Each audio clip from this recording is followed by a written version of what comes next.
Chapter 1 Dad, I finally found you. Dad. I finally found you. Su Yan never thought that he would one day become a father. He looked at the delicate and pretty little Lolita outside the door with a look of surprise. The little girl was carrying a pink backpack, had 2 buns on her hair, wore a beautiful princess dress, and wore white children's shoes. She has big eyes and chubby cheeks that haven't completely lost the baby fat, and looks very playful and cute. Little girl, are you lost from your parents? Su Yan half squatted in front of her. You want me to take you home? Parents nowadays are so irresponsible. What should we do if such a beautiful little girl is running around outside and is taken away by human traffickers? The little girl said in a crisp voice, Dad, what are you talking about? Tong Tong doesn't understand. I have already found my dad, so why does he still want to take me to find him? Su Yan just felt his scalp tingling. He is 18 years old this year and is in his 3rd year of high school. And this little girl looked to be about 8 or 9 years old. But if you look closely, this little girl really looks like him. Do you miss Daddy? Su Yan half knelt down patiently. Brother will take you to find Dad, okay? For some reason, he had a subtle feeling in his heart the first time he saw this little girl. It was an indescribable closeness, and I had an involuntary urge to hold her in my arms. Is it an illusion? Perhaps it is the beautiful human cub that is naturally easy to attract people's favor? You are my dad. Tong Tong's dad. Seeing that she couldn't be persuaded, the little girl pouted her lips in grievance and opened her arms to throw herself into his arms. In the past, when my father came home every day, his favorite thing to do was to hug me in his arms and lift me up high. Sometimes, he would kiss her soft face several times. Her favorite thing is to lie in her father's arms. What happened to Dad today? Su Yan dodged subconsciously, leaving her empty-handed. The little girl was a tearful person to begin with, or perhaps because she had been spoiled since she was a child and had never suffered any grievances, her eyes suddenly turned red. Her long eyelashes fluttered slightly, her fists were clenched tightly, and tears fell down. Daddy doesn't want Tong Tong anymore? The little girl looked so pitiful that Su Yan panicked. Don't cry, little friend, you. Can anyone tell me why, when I was 18 years old and studying in a boys' high school, a little girl came to call me Dad? As a result, after hearing Su Yan's words, the little girl cried even harder. His eyes were red and he looked pitiful, like a frightened rabbit. Every sob is like a slow and dull hammer, hitting the heart. My father used to call me Baby Tong Tong, woo woo. She wiped her tears vigorously and hiccuped while crying, I want to find my mother. My mother asked you to kneel on the floor. ? Su Yan took a deep breath. Tong Tong, right? I'm really not your father. I have photos. While crying, the little girl took off the backpack behind her, held it in her arms, and began to search. The white rabbit pendant hanging on the side of the backpack was dangling. Soon, she took out a small photo from the compartment of her school bag. The photo doesn't look new, it must have been in her school bag for a long time. Su Yan took the photo somewhat helplessly. It was a small family photo of 3 people.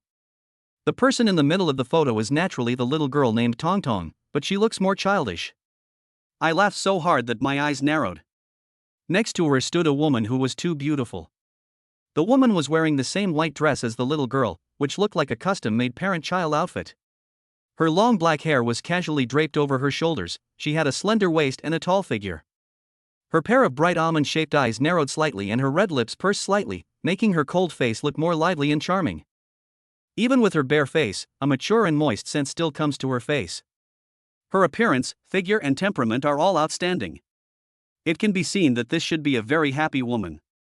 Su Yan's gaze involuntarily paused on the woman's cheek for a moment. It seems a little familiar, but I can't remember where I have seen it. In Su Yan's impression, he had never met such a beautiful young woman. But the most important thing is the man standing next to him. He was just wearing the most ordinary t-shirt and trousers, his cheeks were clean and white, his eyes were bright, and he looked mature and steady. It can be said that this family standing together looks like newest graduation work. They all look too good. Su Yan stood there in a daze, as if he was in a dream. This man looked more familiar. He is 90% similar to him, but less youthful. Are you kidding? A prank? Humph. Dad can't pretend not to recognize Tong Tong now, right? This photo is. This was taken when Tong Tong was 5 years old.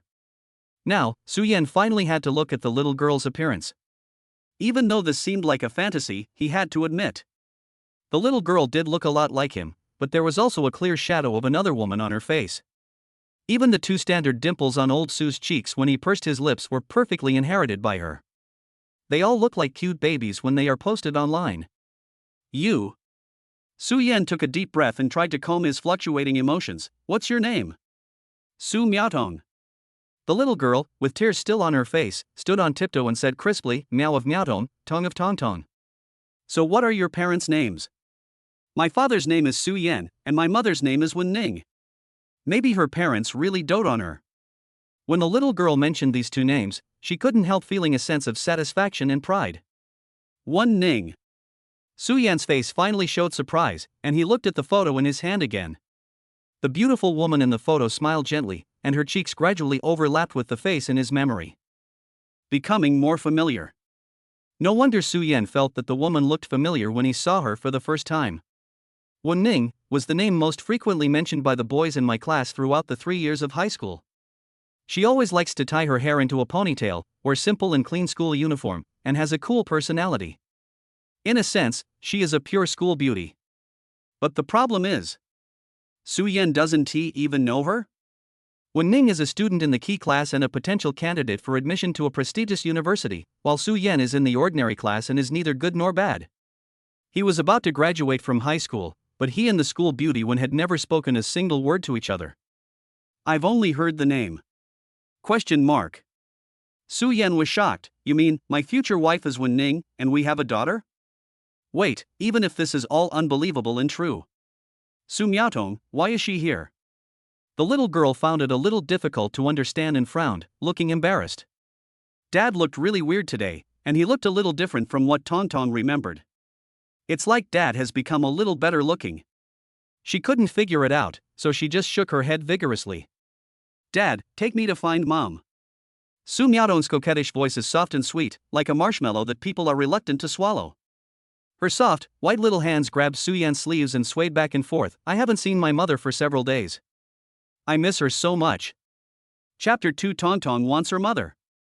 My own daughter, 8 years old? Is this still Earth? Is it a prank, or did she really travel back in time? Even though he had a vague premonition, Su Yan still couldn't believe it. Apart from anything else, the natural feeling of closeness I felt when I met Su Miaotong couldn't be faked. Su Yan didn't feel that blood is thicker than water when he saw his own mother. Tongtong, why did you come here? I don't know. Su Miaotong nervously pinched the rabbit pendant on her school bag with her fingers. Jueju woke up, and it's here. If it was really a time travel, Su Yan didn't expect a little girl to be able to explain it clearly. Of course, he would rather believe that this was a misunderstanding. On the bright side, this could be Lao Su's illegitimate daughter? Of course, the easiest way is to do a paternity test. But the price was very high, and as a high school student, it was a bit painful for him to bear it. At this moment, Su Miaotong's stomach suddenly growled. She subconsciously touched her flat belly. Dad, I'm so hungry. Xia Chuanzi's tone became aggrieved again. Su Yan couldn't resist her coquettishness. Many times, he had the urge to hold this little girl in his arms and rub her head. But he is not a perverted Lolita control, this is more like a simple blood connection. Tongtong, really? Su Yan made way for him. You come in first. Both of Su's parents are very busy with work, so he does not live with his family. He rented a house on his own after graduating from high school. It does save some trouble. Aha! Seeing the change in her father's attitude, Su Miaotong's expression became happy again. Although her eyes were still red, the way her eyes curved when she smiled gave people an inexplicable sense of healing. Sure enough, Dad still likes Tongtong the most. Su Yan reached out and took the school bag from her arms, then closed the door. Su Miaotong took off her shoes and stepped on the bare floor with her feet in 2 small white socks. Probably because it was her first time in a new environment, she jumped around and looked around, sticking to Su Yan like a little tail. Those bright big eyes were full of curiosity. Dad, why don't you live with Mom? Su Miaotong asked innocently. You clearly slept together every night before, didn't you? In her understanding, Mom and Dad should be together forever. So why does Dad live alone? Did you have a fight with your mom? Su Yan couldn't answer this question. He opened the refrigerator and decided to make the child a simple bowl of egg noodles. A high school student living alone would naturally not be too particular about food. Looking at Su Miaodong sitting beside the table with her legs swinging, holding a bowl that was almost bigger than her face, Su Yan still felt like he was dreaming. Maybe she was really hungry, her cheeks were stuffed like a puffer fish. It really feels like I have raised a daughter. Taking advantage of this gap, Su Yan checked the fees of paternity testing agencies online. It is indeed somewhat beyond the tolerance range. Dad, I can't eat anymore. After eating about half of the meal, Su Miaotong patted her bulging belly. Then she placed the chopsticks neatly, sat obediently on the chair, and stared at Su Yan with her beautiful big eyes without blinking. Su Yan felt a little uncomfortable when she looked at him, so he reached out and took a tissue. Wipe your mouth. Su Miaotong raised her porcelain white face and said softly, Daddy, help me wipe it. Su Yan had no way of refusing this clingy little devil, so he had to help her wipe her plump lips. We. Su Miaodong smiled so hard that her eyes curved. Dad is really the best to Tong Tong. She jumped off the chair, then pulled Su Yan's pants and climbed up. Daddy, hug me. To be honest, Su Yan was somewhat curious about the living environment of this child since he was a child. A little girl of 8 or 9 years old. Will you still be so clingy to your parents? Like a piece of taffy. Su Yan remembered that when he was a child, he was beaten every day. Tong Tong, I still need to confirm something. No, Daddy, hug me. Su Miaotong's mouth pursed, she raised her hands high, and the corners of her lips drooped quickly. She looked like she was about to cry again. This is a crybaby. Su Yan quickly picked her up and placed her on his lap. Su Miaotong hooked her hands around his neck and kissed him on the face very quickly. Daddy, kiss me. This was the first time Su Yan met this little girl today. In a sense, they are almost like strangers. Although it was clearly an overly intimate act, Su Yan did not feel any rejection at all. Instead, there is a kind of satisfaction from the bottom of my heart. It was as if this had been done countless times before. Dad, take me to find Mom. One Ning. To be honest, this matter made Su Yan a little embarrassed. If it was an ordinary girl, it would be fine, but why did it have to be the famous school beauty one? Wen Ning is recognized by everyone as a pure school beauty, and she has a rather reserved and cold personality. Su Yan didn't have her contact information. Even if there is, what to say? She is your daughter and you are my future wife? That would make you look like a psychopath. Dad? Su Miaotong tilted her head, with a hair standing up on her head. Did you really have a fight with your mom? Su Yan asked cautiously. Mom and Dad, did you often quarrel in the past? If all this is true, then he actually cares a little about his future life. No, my parents have a very good relationship. Su Miaodong poked her pink lips with her finger. We quarreled occasionally, but Dad would kneel down on the board soon, and Mom would not be angry anymore. Su Yan. So the marriage is still happy. He's just a bit of a henpecked man, afraid of his wife? But, if Su Miaotong really came here through time travel, things would become more complicated, and finding the child's mother would be a top priority. After all, she is a little girl, and Su Yan faces many inconveniences in life. Bathing, sleeping, etc. Even if he is really his biological father, it is not appropriate for him to do these things.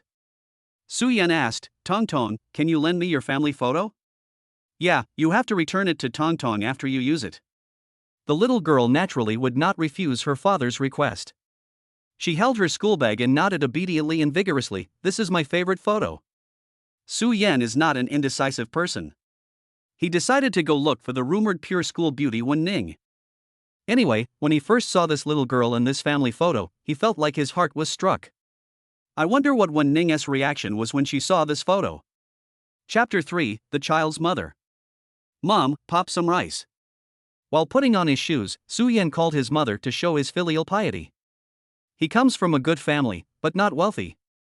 Although the living expenses are not small, after deducting rent and food, the remaining money is still not enough to cover the cost of paternity testing.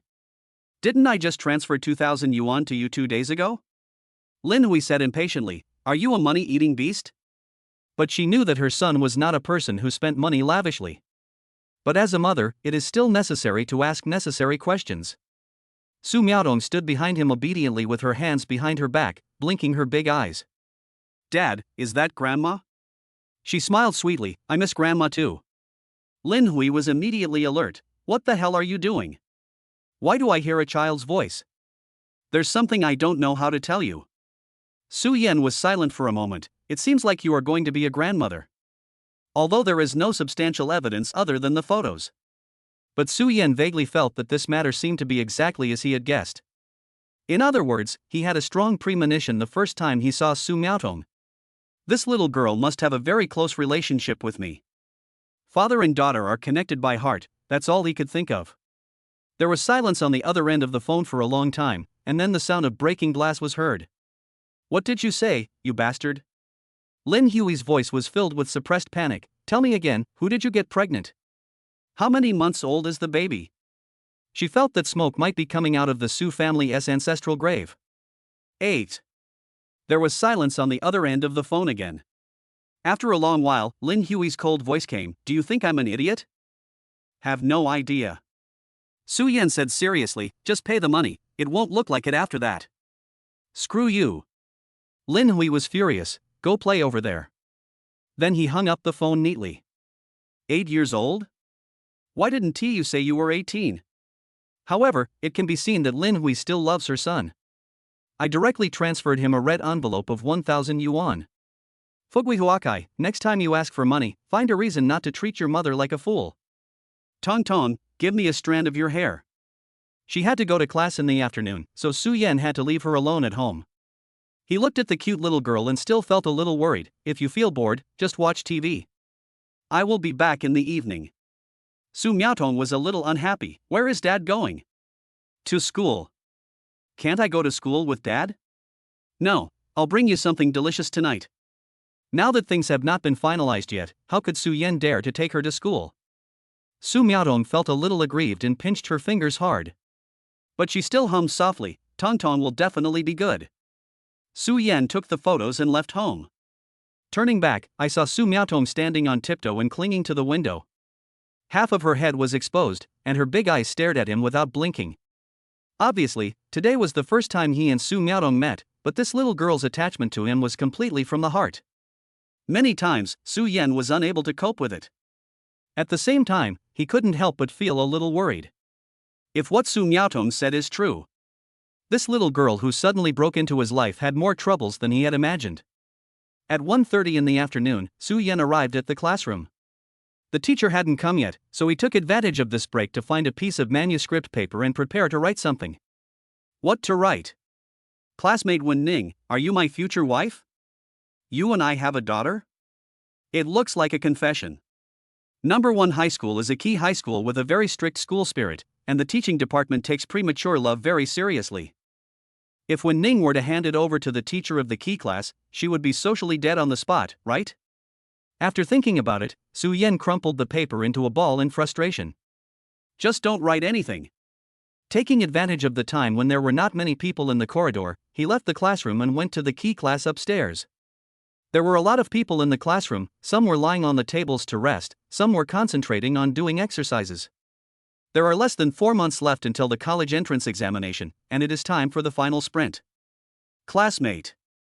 Su Yan called out to a boy sitting by the window in the back row of the classroom, is Wen Ning here? The boy looked around and shook his head, no. Su Yan was silent for a while, where is she sitting? I have something to give her. This time, the boy looked at him a little strangely. Wen Ning is the school belle of number 4 middle school and can be said to be the dream lover in the hearts of countless boys. The youthful ponytail and the bleached blue and white school uniform make her a natural white moonlight saint. She sat in the 4th row at the back. Thanks. Su Yan simply ignored his strange look and walked into the classroom.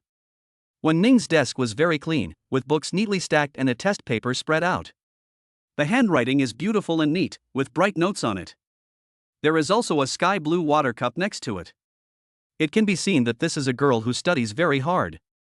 But it's also true that her academic performance has always been among the top 10 in the grade. In addition to being good looking, she is also a real academic master. Su Yan pressed the photo under the pen holder. Then I tore off a piece of scratch paper and wrote down my name in class. He simply ignored the puzzled looks from other students in the key class. As long as I don't feel ashamed, I'm invincible. This should be the first time he and Wen Ning met in the entire 3 years of high school. If Su Miaotong hadn't appeared, Su Yan felt that even after graduation, he and Wen Ning would still be strangers. It seems that we can't get into the same university. So it's not possible no matter how you think about it. How could Wen Ning be my future wife? After doing all this, he left quickly. During lunch break, the wandering evil spirits in the academic affairs office refresh. There is a risk of being killed. The afternoon class went on as usual and soon it was 5:30. Ian, do you want to play some ball? Chen Hao walked over holding a basketball. Adolescent boys have no way to vent their energy. So the only way to launch it is with a basketball. No. Su Yan sorted out the wrong questions without even raising his head. Don't delay your father's admission to a key university, you idiot. Don't study anymore, it's over. Chen Hao rolled his eyes and threw the basketball over. His grades are similar to Su Yan's. 2.5 years have passed, and I'm still floating around the undergraduate line. I'm an ordinary student in the middle. In these last 4 months, can I still go to heaven? Key University? It's a bit of a niche term. Su Yan reached out and caught it. I have decided to take my talent to a key university. But actually, he was waiting for someone. I feel a little unsure. After all, I don't know how Wen Ning will react when she sees that photo. But at this moment, Chen Hao beside him suddenly stopped talking. Instead, he took a step back, staring at the classroom door. Oh, Su Yan, I'm here. The girl on cleaning duty pointed and said, Look, the one sitting at the back of the classroom is. Ah Yan, someone is looking for you. Su Yan is popular in the class and has a good personality. So both boys and girls can talk. Su Yan raised his head. Standing at the classroom door was a girl in a blue and white school uniform. She had a simple high ponytail, her cheeks were pure and pretty, and her legs were straight and slender. But the contrast is that she has a pair of very charming eyes. The corners of her eyes are slightly upturned and a little red, a bit like a fox's eyes.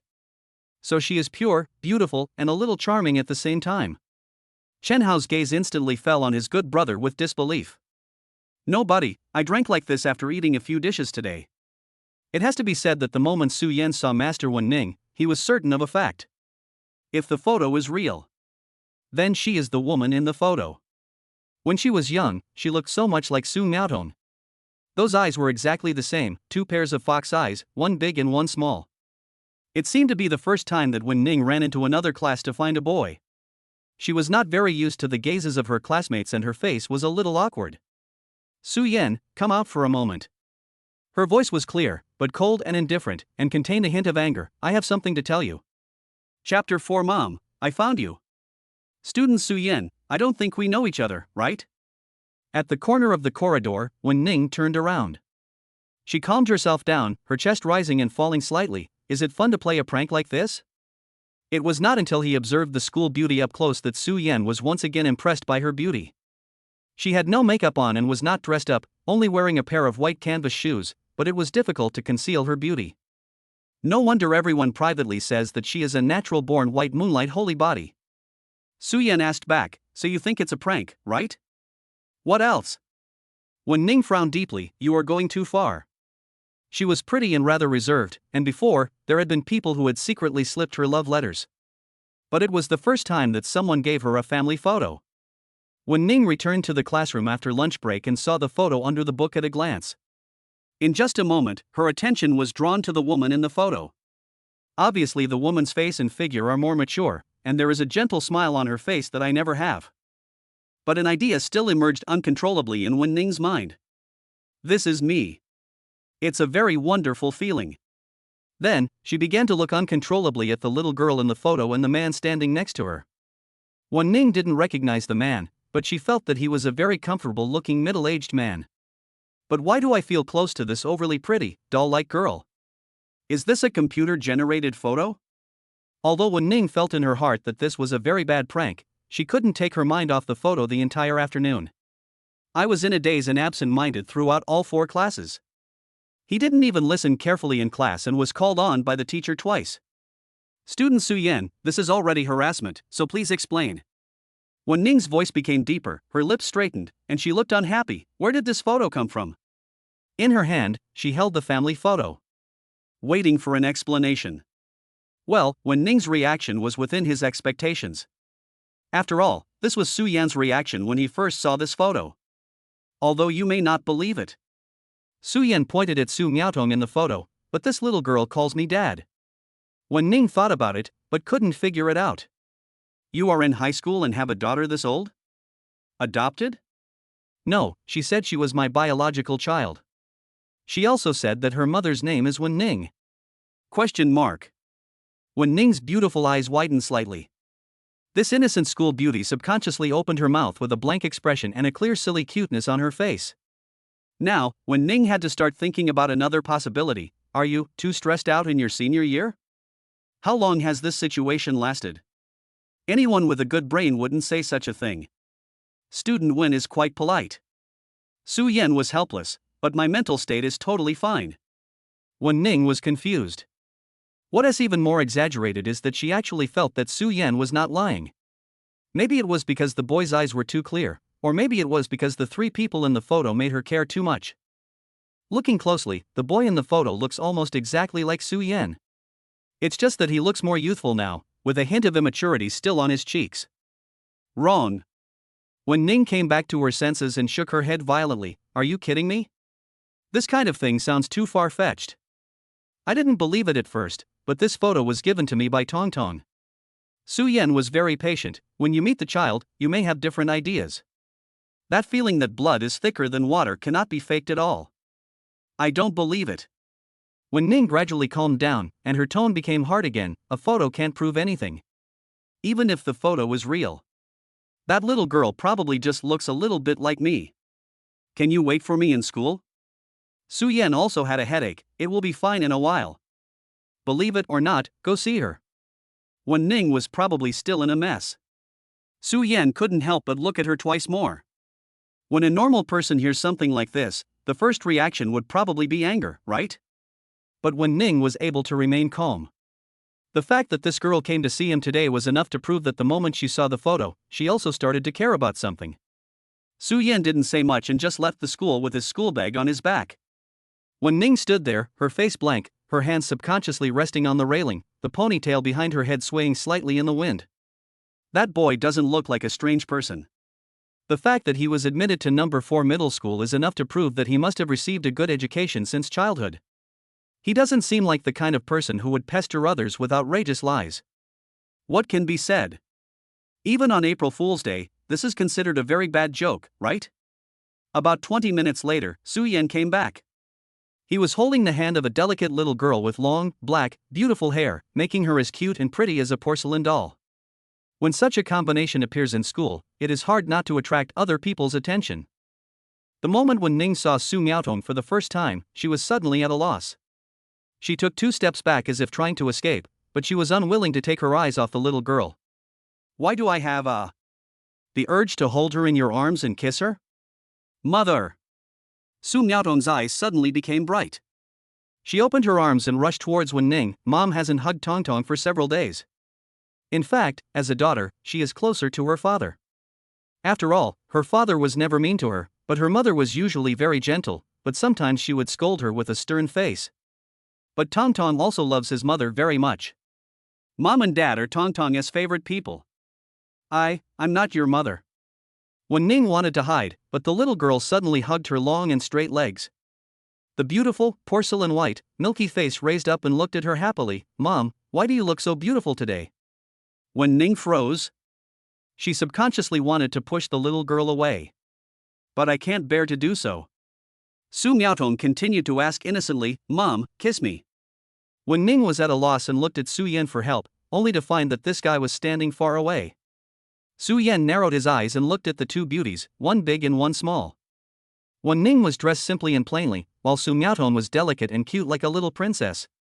When they stand together, they look like a very beautiful and pure painting. It is undeniable that there are too many shadows of Wen Ning on Su Miaotong's face. She was like the perfect combination of Su Yan and Wen Ning, taking the best qualities of both of them in terms of appearance. Kid. Wen Ning squatted down and looked into her bright eyes. I'm not your mother. You are my mother. Su Miaotong didn't understand why her parents suddenly stopped recognizing her. She had never suffered such injustice since childhood, and she suddenly turned into a crybaby, with tears falling down and her cheeks red. It makes people's heart melt when they see it.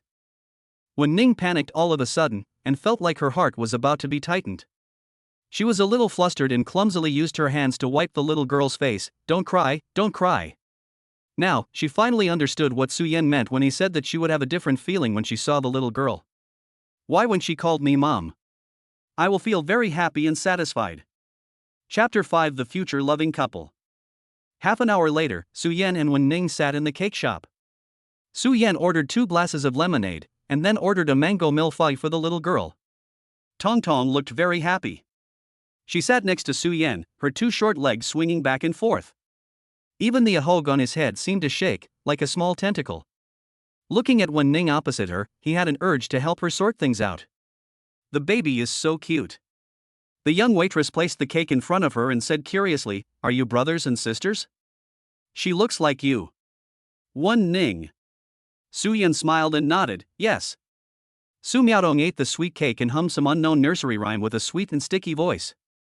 With some cream on her face, she looks even cuter. To be honest, Wen-Ning and Su-Yen had no resistance to this adorable child. That. Su-Yen turned his gaze away. Can I just call you Wen-Ning? Wen-Ning held the lemonade in both hands and tried her best to calm herself down. Well, it's okay. To be honest, she still can't accept it until now. Time travel and the like are too shocking and unbelievable. No one would believe it if you told them about it. But when Tong-Tong hugged me, the throbbing in my heart couldn't be faked. I think this matter needs to be resolved as soon as possible. Su-Yen took a sip of lemonade to clear his throat. My idea is to do a paternity test with Tong-Tong. This is the simplest and fastest way. Determine whether this is a farce or something truly beyond ordinary people's understanding. Wen-Ning had no objection and her eyes never left Tong-Tong. Seeing the little girl eating the cake as contentedly as a hamster, Wen-Ning felt that her heart was also healed. So cute. If? Wen-Ning hesitated for a moment. What should I do if the result comes out to be true? Today is the first day she and Su-Yen met. If it were yesterday, she couldn't imagine discussing a paternity test with a boy in a booth in a cake shop.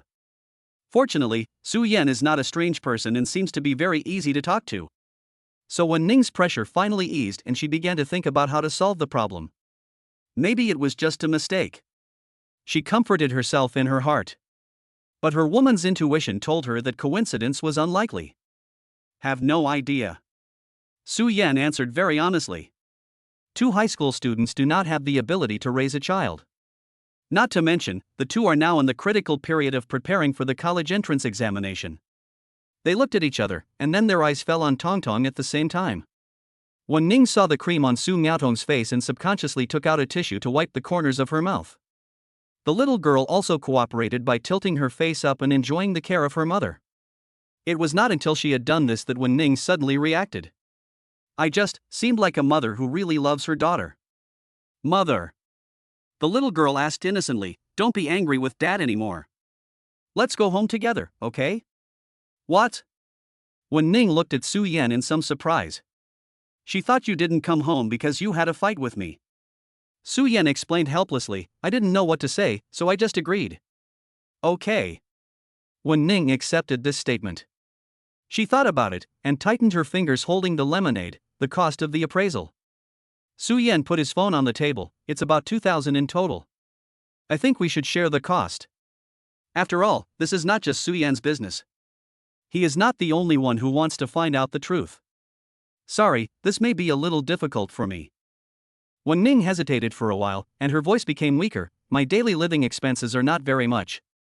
$1,000 is not a small amount. Then I'll help you with this?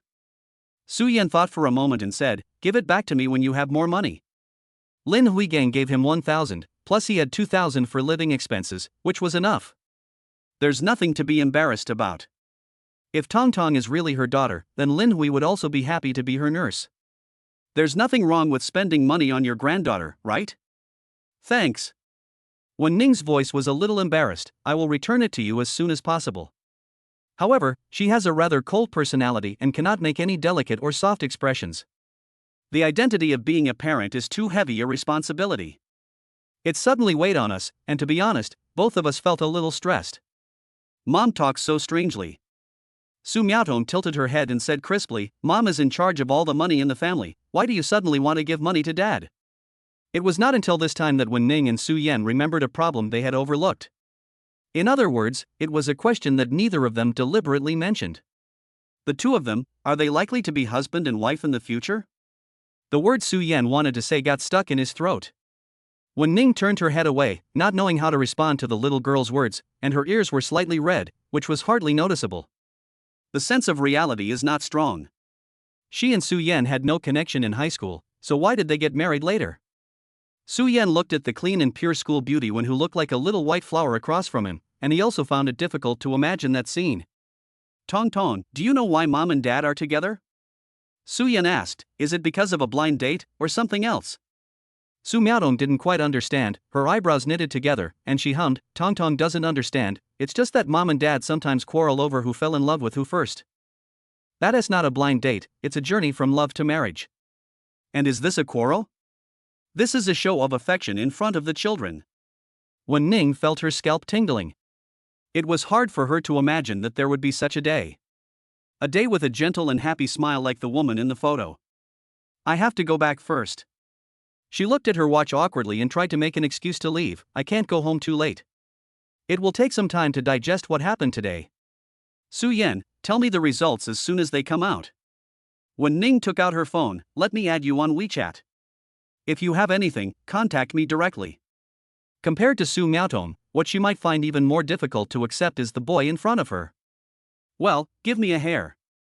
The two people added each other on WeChat and wrote notes. After that, when Ning prepared to go back, and her eyes fell on Su Miaotong's face again. Mom, won't you come home with us? Su Miaotong suddenly felt that the cake in her hand was no longer fragrant, and she wanted to cry again. Mom, do you not like Tong Tong anymore? How is it possible? Su Yan said in a gentle voice, Mom, she has something important to do, Tong Tong needs to be sensible. When Ning paused, then ran away without saying a word, picking up her school bag.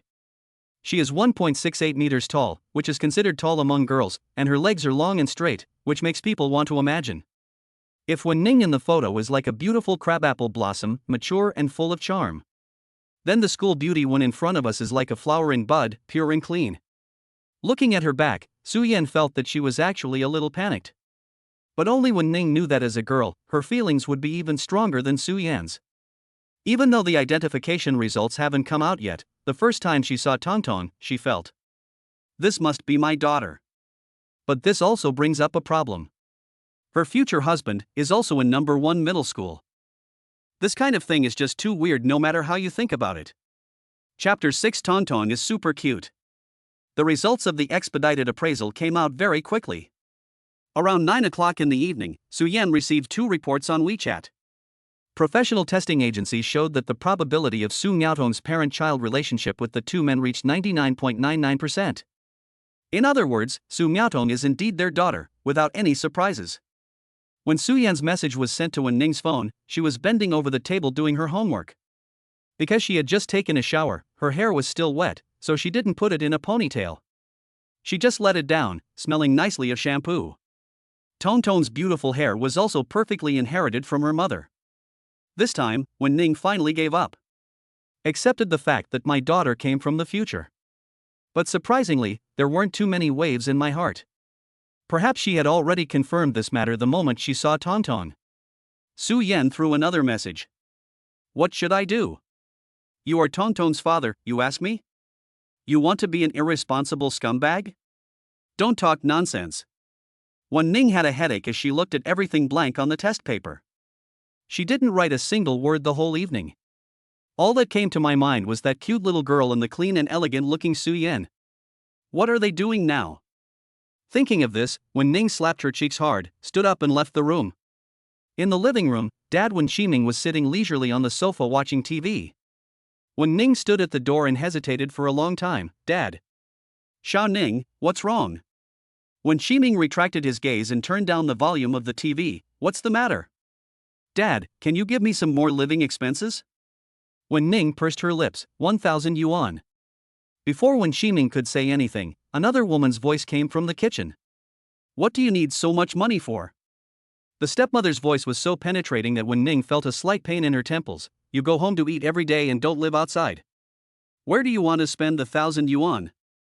Are you going to buy clothes? Or something else? Shiming, you are not allowed to give it to her.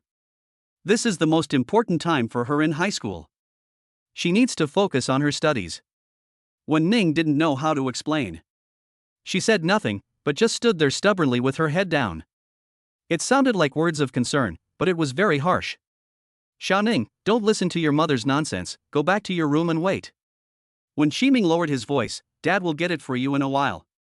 Wen Ning didn't want to stay in the living room any longer, so she returned to her room with her eyes downcast. She stared at the test paper in front of her in a daze. I don't know why, I can't write a single word. About 10 minutes later, when Shiming knocked on the door with a stack of money in his hand. Dad. Wen Ning quickly stood up, I'm sorry, It's okay. If you don't have enough money, be sure to tell Dad. When Shiming smiled and said, Xiaoning is a grown-up girl now. If you like a pretty dress or something, just buy it with confidence. Wen Ning didn't know what to say and nodded silently. She held out her hand and took the money. How are your grades in school lately? I was ranked 6th in the last exam. Well, you have always been Daddy's pride. When Shiming smiled and was about to show some concern. Dad. Mom. Wen Ning's half-sister shouted from next door, where did you put the doll that I bought with my friend yesterday? It seems to be in the closet. When Shiming hurried out, turn it over yourself. Dad, help me find it quickly, I want to hold it while I sleep tonight. Okay, wait for Dad to find it for you. Next door, I could hear my stepsister's coquettish voice and my father's slightly helpless but doting voice. Wen Ning squeezed the wad of money in her hand and lowered her long eyelashes. I didn't have the chance to say thank you, Dad. When she was a child, her father also spoke to her in this tone. At that time, Wen Ning was also the little princess of the Wen family, doted on by everyone and had a very happy family. But everything changed after my mother passed away. My father found a new woman and a stepsister appeared in the family. They prefer their stepsister who is still in junior high school. Dad is still Dad and he treats her very well. It's just that I don't love her wholeheartedly like before. As for her stepsister and stepmother, Wen Ning didn't want to think about them. My stepmother is in charge of the family's finances, and my stepsister's living expenses may be more than twice hers. Since the stepsister is born to her stepmother, she would think it is human nature to be partial to her. But sometimes there are some regrets. It seemed that ever since her mother passed away, she could no longer act as unrestrainedly in front of her parents as her stepsister did. Wen Ning carefully put the 1,000 yuan in her school bag and picked up her phone to reply to Su Yan's message. What are you doing now? There was no reply from the other end for a long time, probably because he was busy. Wen Ning didn't just sit there and wait, but held the pen and worked on the questions for a while. She has very good grades. Many times, when she gets a very beautiful report card or a competition certificate, her father and stepmother would be very happy and feel proud. Every time her stepmother came to attend her parent-teacher meetings, she always had a smile on her face. But after the happy moment passed, everything was the same.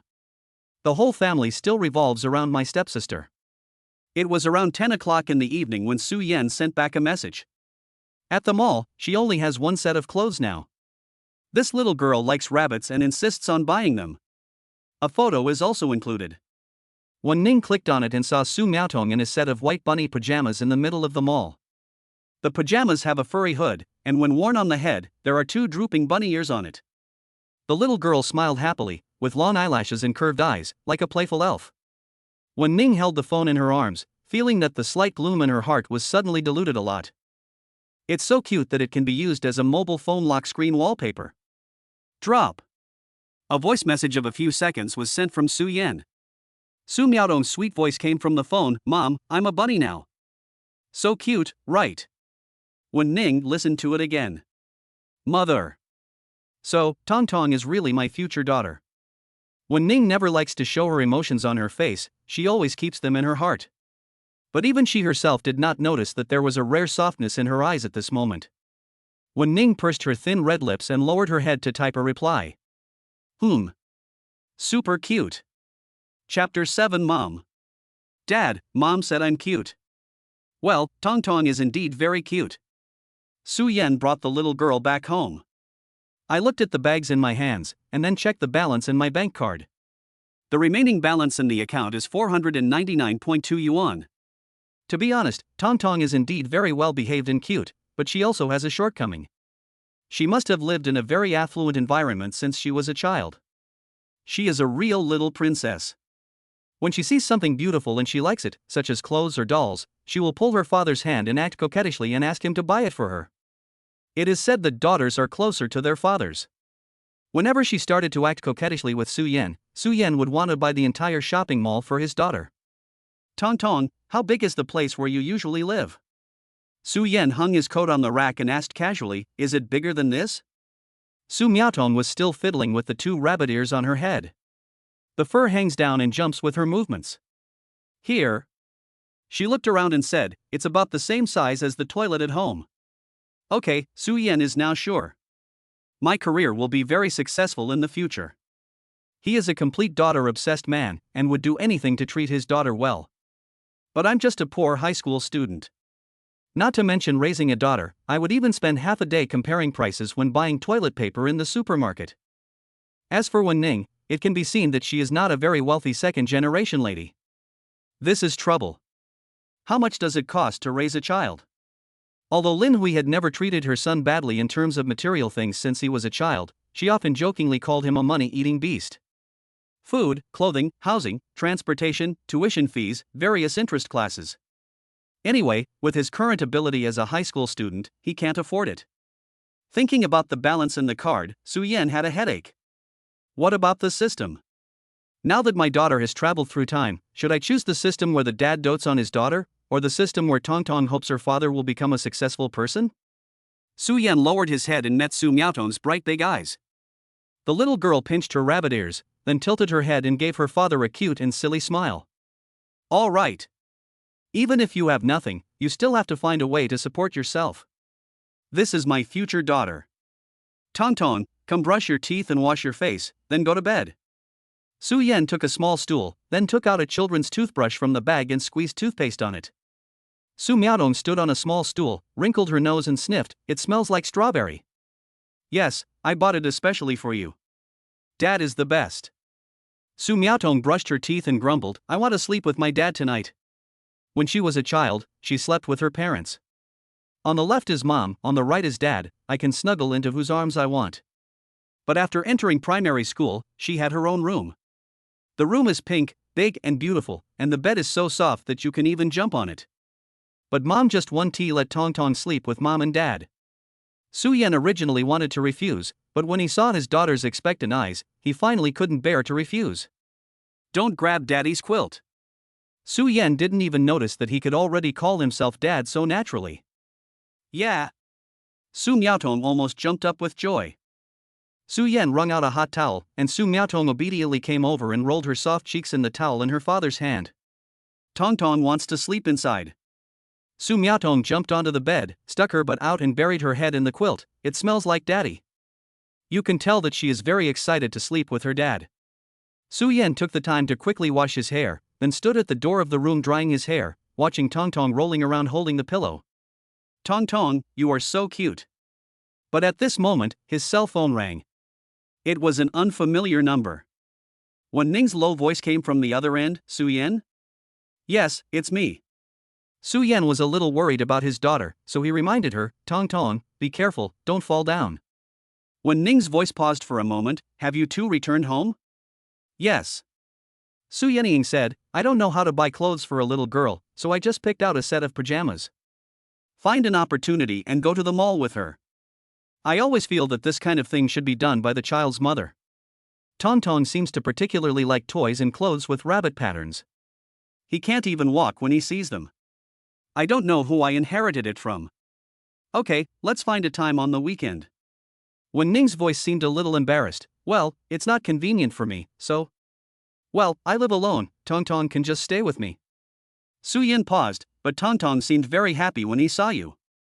Of course Wen Ning could see this. Even during this short period of time together, her mind was completely filled with Tong Tong, this soft and cute little girl. As long as I close my eyes, I can see Tong Tong's smile. Wen Ning took a deep breath and said, Su Yan, let's find a time to meet tomorrow. Her voice was very low, with obvious unnaturalness and embarrassment, like a thief. Su Yan could even imagine her cautious look as she held her phone and looked around. Although, I don't know why she is so cautious. Maybe it was because it was the first time in her life that she had asked a boy out. And the reason was so outrageous that they wanted to discuss matters concerning their daughter. Find a place where no one is. I know. While wiping his hair, Su-yen casually said, our aloof school beauty one has never had any scandals. When Ning stopped talking. These words made her seem a little depressed and unhappy, and she couldn't help but hum softly. Just kidding. Su-yen smiled and said, just contact me whenever you are free. Well, then, bye. Aren't you talking to Ton? Hearing her father's words, Su Miaoton's eyes lit up and she said crisply, is it Mom? Ton wants to say goodnight to Mom. The sound on the other end of the phone paused noticeably. Then there was a small sound, like the sound of a water cup on the table being knocked over. Su-yen could even hear the slightly rapid and disordered breathing of this school beauty one. Never mind. Although when Ning tried her best to remain calm, the end of her words still trembled slightly. She hung up the phone quickly, as if she was fleeing. On the other side, when Ning put down her phone and quickly stood up, using a tissue to wipe the water stains on the table. Her chest heaved violently, and an intense pink color spread up from her neck, quickly occupying her crystal-clear earlobes and porcelain-white cheeks. Tongtong's words, I want to say goodnight to my mother, were still echoing in her mind. I am only a senior in high school this year. Future husband, lovely daughter, etc. This is too weird. Chapter 8. Are you grumpy when you wake up? When he woke up in the morning, Su-yen felt a small thing lying on him. When he opened his eyes, he saw Su Miaodong sleeping soundly on his father's body, with saliva at the corners of her mouth. The cheeks, which were already a bit chubby, were flattened. Su-yen closed his eyes and felt the quiet atmosphere for a while before he took her off carefully and got up to wash up, trying not to wake her up. Afterwards, I went downstairs to buy breakfast. When I came back, Su Miaodong was already awake. She seemed to have not fully awakened from the dream and was kneeling on the bed in a daze. The smooth black hair also looked a little messy, with a silly and cute hair sticking out. Dad. She pouted her lips and said angrily, kiss Tongtong. Su-yen put breakfast on the table. Tongtong is a big girl now, she can't be so clingy to her father. Snort. Su Miaodong seemed very unhappy and pulled the bunny ears on her head hard. I hate Dad. Su-yen was a little surprised. He thought slowly for a while, wondering what he had done to make her angry. This is the first time I heard Tongtong say that she hates her father. This girl, is she in a bad mood when she wakes up? Come and have breakfast. Oh. While sitting at the table, Su Miaodong still looked angry. Su-yen looked at her with interest. Tongtong doesn't like Daddy anymore? Being grumpy when waking up is not a good thing. No one in Lao Su's family has this habit, so from whom did they inherit it? Snort. Su Miaodong pouted. After breakfast, she finally woke up completely and then slowly returned to normal. From an angry little puffer fish, it turned back into a soft and cute little ball. However, it's time for Su-yen to go to school. She looked a little aggrieved. Dad, Tongtong is so bored at home alone. Children of this grade are the most lively and active. She used to have many friends in elementary school. Tongtong, can you bear with it for 2 days? Su-yen put on his shoes, then squatted down and touched her head. You will be able to make new friends soon. Dad will be back at noon. If you are hungry, there are strawberries in the refrigerator and snacks on the coffee table. Aha! Su Miaodong is still very sensible. She opened her hands and kissed her father on the cheek. Tongtong must be a good boy at home. Daddy should bring Mom home soon. The little girl's pink lips were soft and warm, making Su-yen feel inexplicably at ease. He hugged his daughter and left the house. Indeed, she cannot be left alone at home all the time. How to get Tongtong to go to school is a very important matter. During the morning reading, Su-yen was in a bad mood and kept yawning. I am always thinking about Tongtong at home. It was a wonderful feeling to suddenly have a daughter waiting for him to come home. Yanzi, explain it to me. During the break, Chen Hao came over with a stern face to interrogate his good brother. His eyes were filled with grief and indignation at being betrayed by his good brother, like a resentful woman who would hang herself if you didn't explain clearly. Su-yen glanced at him. What should I explain to you? Chen Hao put his hands on his hips and questioned the cheating scumbag. What is your relationship with the school beauty one? You just abandoned me yesterday. It doesn't matter. Su-yen opened the math test paper. We have a daughter. Chen Hao. Just kidding. I'm the student council member. Wen Ning is the math representative of the key class. It's just a little matter with the teacher. Su Yan said casually, she is the campus beauty, how can she be attracted to me? Don't think too much. Shen Hao was satisfied with this. Although he didn't know what the connection was between the health committee member and the math class representative. But as we all know, good brothers can endure hardships together, but they cannot drive a Land Rover. Why can't I like you? The girl sitting next to Su Yan said without even raising her head, Yan, you are actually pretty good looking. The girl's name is Li Yuyu. She has short hair and is petite, but she has a cheerful personality and is a good friend of Su Yan and Shen Hao. Who? Shen Hao sneered, you mean Yanzi? The two of them have been classmates since elementary school, and have been in the same class all the way through junior high and high school. We are childhood friends in a sense. Didn't you notice? Li Yuyu thought for a moment and said, Ian, if he dresses up, he has the potential to be a gigolo. I guess aunties who are 50 years older like this type the most. Su Yan is a very typical adolescent boy. She doesn't dress up deliberately. Her hair is very long and half covers her eyebrows. She also likes to wear a pair of huge black framed glasses on her face. There is a feeling of sealing the beauty. Plus, I'm a very low-key person, so I've never attracted much attention in the class. But putting all that aside, his appearance is outstanding. It's not dazzling, but it's definitely within the realm of excellent human design. And his skin is very white, to the extent that sometimes girls would be envious when they see him. When did you go blind? Shen Hao looked depressed. You don't like Yan? You say my best brother is ugly, then I'm going to attack your parents. But if you say my best brother is handsome, then I will attack you even more fiercely. Go play somewhere else. Li Yuyu frowned. What I mean is, Haozi, you are the ugliest. What did you say? Shen Hao's eyes widened. 4 eyes, can you say that again? Su Yan drank water calmly while watching the two people attacking each other's appearance. Under the heavy pressure of the college entrance examination, they really need something to relax their tense nerves. The first class was math class, and our homeroom teacher, Mr. Wu, handed out yesterday's test papers. Because it is a regular quiz, it is scored on a simple 100-point scale. The questions this time were more difficult, and Su Yan only scored 80 points. Girl with glasses, how many points did you get? Shen Hao threw the test paper aside and went over to check his sister's scores. Li Yuyu put the test paper under the book with a cold face. Get lost, what are you looking at? Among the three, Su Yan and Shen Hao's family conditions are similar, not bad, but neither of them is wealthy. Therefore, the college entrance examination is one of the most important things in their lives. But Li Yuyu is different from both of them. She must think about whether the college entrance examination is her only chance in this life.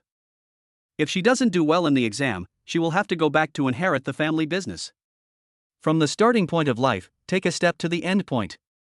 Yes, she is a small rich woman. A real little rich woman.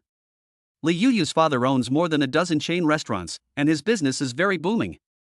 When the Su family holds the New Year banquet, it is always held at Li Yuyu's restaurant. But this guy is a crazy person who studies the 19 scriptures in reverse. Basically, every time Su Yan saw her, she was reading a book. Even when I was waiting in line for lunch at noon, I was still memorizing English vocabulary in my hand. Su Yan felt that the students in the key classes did not study even 1/10 as hard as she did. It was as if she was possessed. Li Yuyu herself said that she studied 12 hours a day. I wish I could split 1 minute into 2 parts. Her level of hard work is the best in the entire number 4 middle school. Shen Hao took a glance and saw that Li Yuyu's score was 72. Shen Hao was silent. This time the questions are very difficult. How many points did you get? Li Yuyu looked dissatisfied. You haven't studied recently, have you? I saw you running to the internet cafe to play League of Legends yesterday. Old Wu has been teasing you every day recently. Did you fail? Shen Hao is the typical student who is smart but doesn't like to study. Well, I haven't studied much recently, so I've regressed. Shen Hao picked up the paper silently. Bright read 75 points. Li Yuyu looked at the photos of basketball stars on his desk, and then looked at the densely packed 5 threes on his own desk. Fine. Shen Hao comforted him, you have worked hard enough. Li Yuyu was anxious. Who are you calling a fool? She was overwhelmed and wanted to overturn the table. Grass.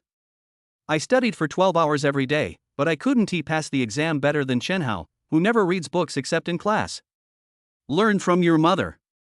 At noon, when Ning sent him a message asking where to meet, Su Yan thought about it and decided to meet at the entrance of the convenience store at the end of the alley behind the school. There are few people. After waiting for about 5 minutes, when Ning came over, she was still dressed as usual, with a simple and clean ponytail, a blue and white school uniform, and a pair of clean white canvas shoes. The most eye-catching thing is her fox eyes with slightly upturned corners. The contrast with her pure appearance was so strong that even Su Yan couldn't help but keep his gaze on her for a long time. It seems that in my impression, the school beauty one has always dressed like this in school. Clean as a white flower. But even so, she still firmly holds the top spot as the dream lover of the boys in number 4 middle school. The value is so high that it is hard to criticize. Su Yan handed her a bottle of mineral water. Are you feeling grumpy after waking up? When Ning was a little stunned, and her expression slowly changed. After a long while, she hesitated and asked, "How did you know?" She is very bad-tempered when she wakes up. She is the type who is unhappy with everything she sees when she wakes up in the morning. She would kick any dog that passes by, and she would destroy the world if she had a button. So when Ning got up early every morning and left home to avoid upsetting her stepmother and stepsister. But this is her biggest secret. Even Dad doesn't know. Then Tong Tong inherited it from you. Su Yan confirmed, when Tong Tong was angry with me this morning, I didn't even dare to say a word. One Ning. Su Yan felt that Tong Tong's father must have a miserable morning every day because of his status in the family.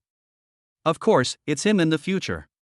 Su Yan thought about it for a moment, and said in a tone as polite as possible, "This habit is not very good." When Ning was a little unhappy, her lips straightened. "It's natural, I can't change it. If you don't like her, why would you marry her? Then you deserve to be in a bad mood when you wake up." Chapter 9. Like an old married couple. Perhaps compared to Tong Tong, the person in front of her that Wen Ning found more difficult to adapt to was Su Yan. After all, Tong Tong's blood relationship with her cannot be faked. But she and Su Yan did not experience everything from love to marriage. There are no experiences that are enough to allow two people to love each other deeply without any burden. In fact, this was only the second day that they knew each other. When I think about marrying this guy in the future, Wen Ning felt very strange. She didn't know what attitude she should have towards him. I have to go back at noon. I'm worried about Tong Tong being alone at home. Su Yan asked, "It's not far, do you want to go?" Wen Ning hesitated for a moment. "When we meet for the second time, shall we go to his house?" But what was very surprising was that although she felt a little embarrassed, she did not feel much resistance. Maybe it's because there's the cute and well-behaved Tong Tong there, or maybe it's because Wen Ning knew her own personality. If she didn't really fall in love with Su Yan in the future, there is absolutely no way she would marry Su Yan. Wen Ning then took the mineral water and said, "Come back early. I still have some papers to finish." Su Yan nodded, "Okay, let's go and take the bus." There were not many people on the bus at this time, or it could be said that few people take the bus in this era. The two of them walked to the back row of the car. Wen Ning hesitated a little, but still sat next to him. That. Both of them spoke at the same time.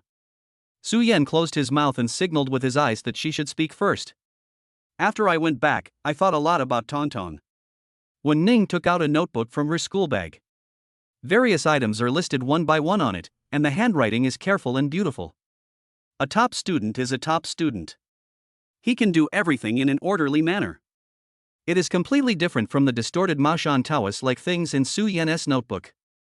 Wen Ning took a deep breath and pointed at the first line with the tip of her pen.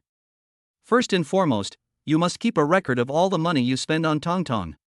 She looked very serious. "I need to pay half of this money. My daily living expenses are not very much, but I will definitely pay it back to you." Su Yan was very surprised. He hesitated. "Are you really thinking about these things?" Wen Ning was a little confused. "Aren't the results of the appraisal out yet?" "That's not what I meant." Su Yan explained, "Shouldn't most people go through a three-piece process: surprise, unacceptance, and escape? But you seem to have quickly accepted the fact that you are Tong Tong's mother." Wen Ning was stunned. "Tong Tong, since she is indeed my daughter." After a while, Wen Ning turned her head and tucked her long hair behind her ears. "If you run away, it will be too much. Then it's up to you." Su Yan thought for a moment and said, "You don't have to give me this money. I'm Tong Tong's father. It's normal for me to make money to support my wife and children. Don't talk nonsense." When Ning turned around and glared at him, "Who is your wife?" "It's just that the ears are a little red. This is a physiological reaction and she can't control it." Su Yan laughed dryly. "Go on. I live with my family now, I can't tell them about this." When Ning's tone lowered a little, "So, Tongtong will probably have to live with you. Maybe when he goes to college. I will move out." It seemed like she couldn't help with anything regarding Tongtong. After thinking about it a lot, it seemed that things that seemed very troublesome to her would ultimately depend on Su Yan. "Well, it's not a big deal." Su Yan nodded, "But Tongtong really wants to see you, try to accompany her every day. Although this school beauty looks cool and pure, he finds that this girl seems to be. It's hard to say that he's cold on the outside but warm on the inside. In any case, it's much more complicated than it seems." When Ning pursed her lips and nodded slowly after a long time. "And Tongtong's identity." When Ning finally pointed out the most important issue, if she wants to integrate into this society and grow up like an ordinary little girl, and if she wants to go to school, she needs an identity. This is also Su Yan's most distressing and difficult problem to solve. In this society, no one would care if there was one more little girl out of nowhere.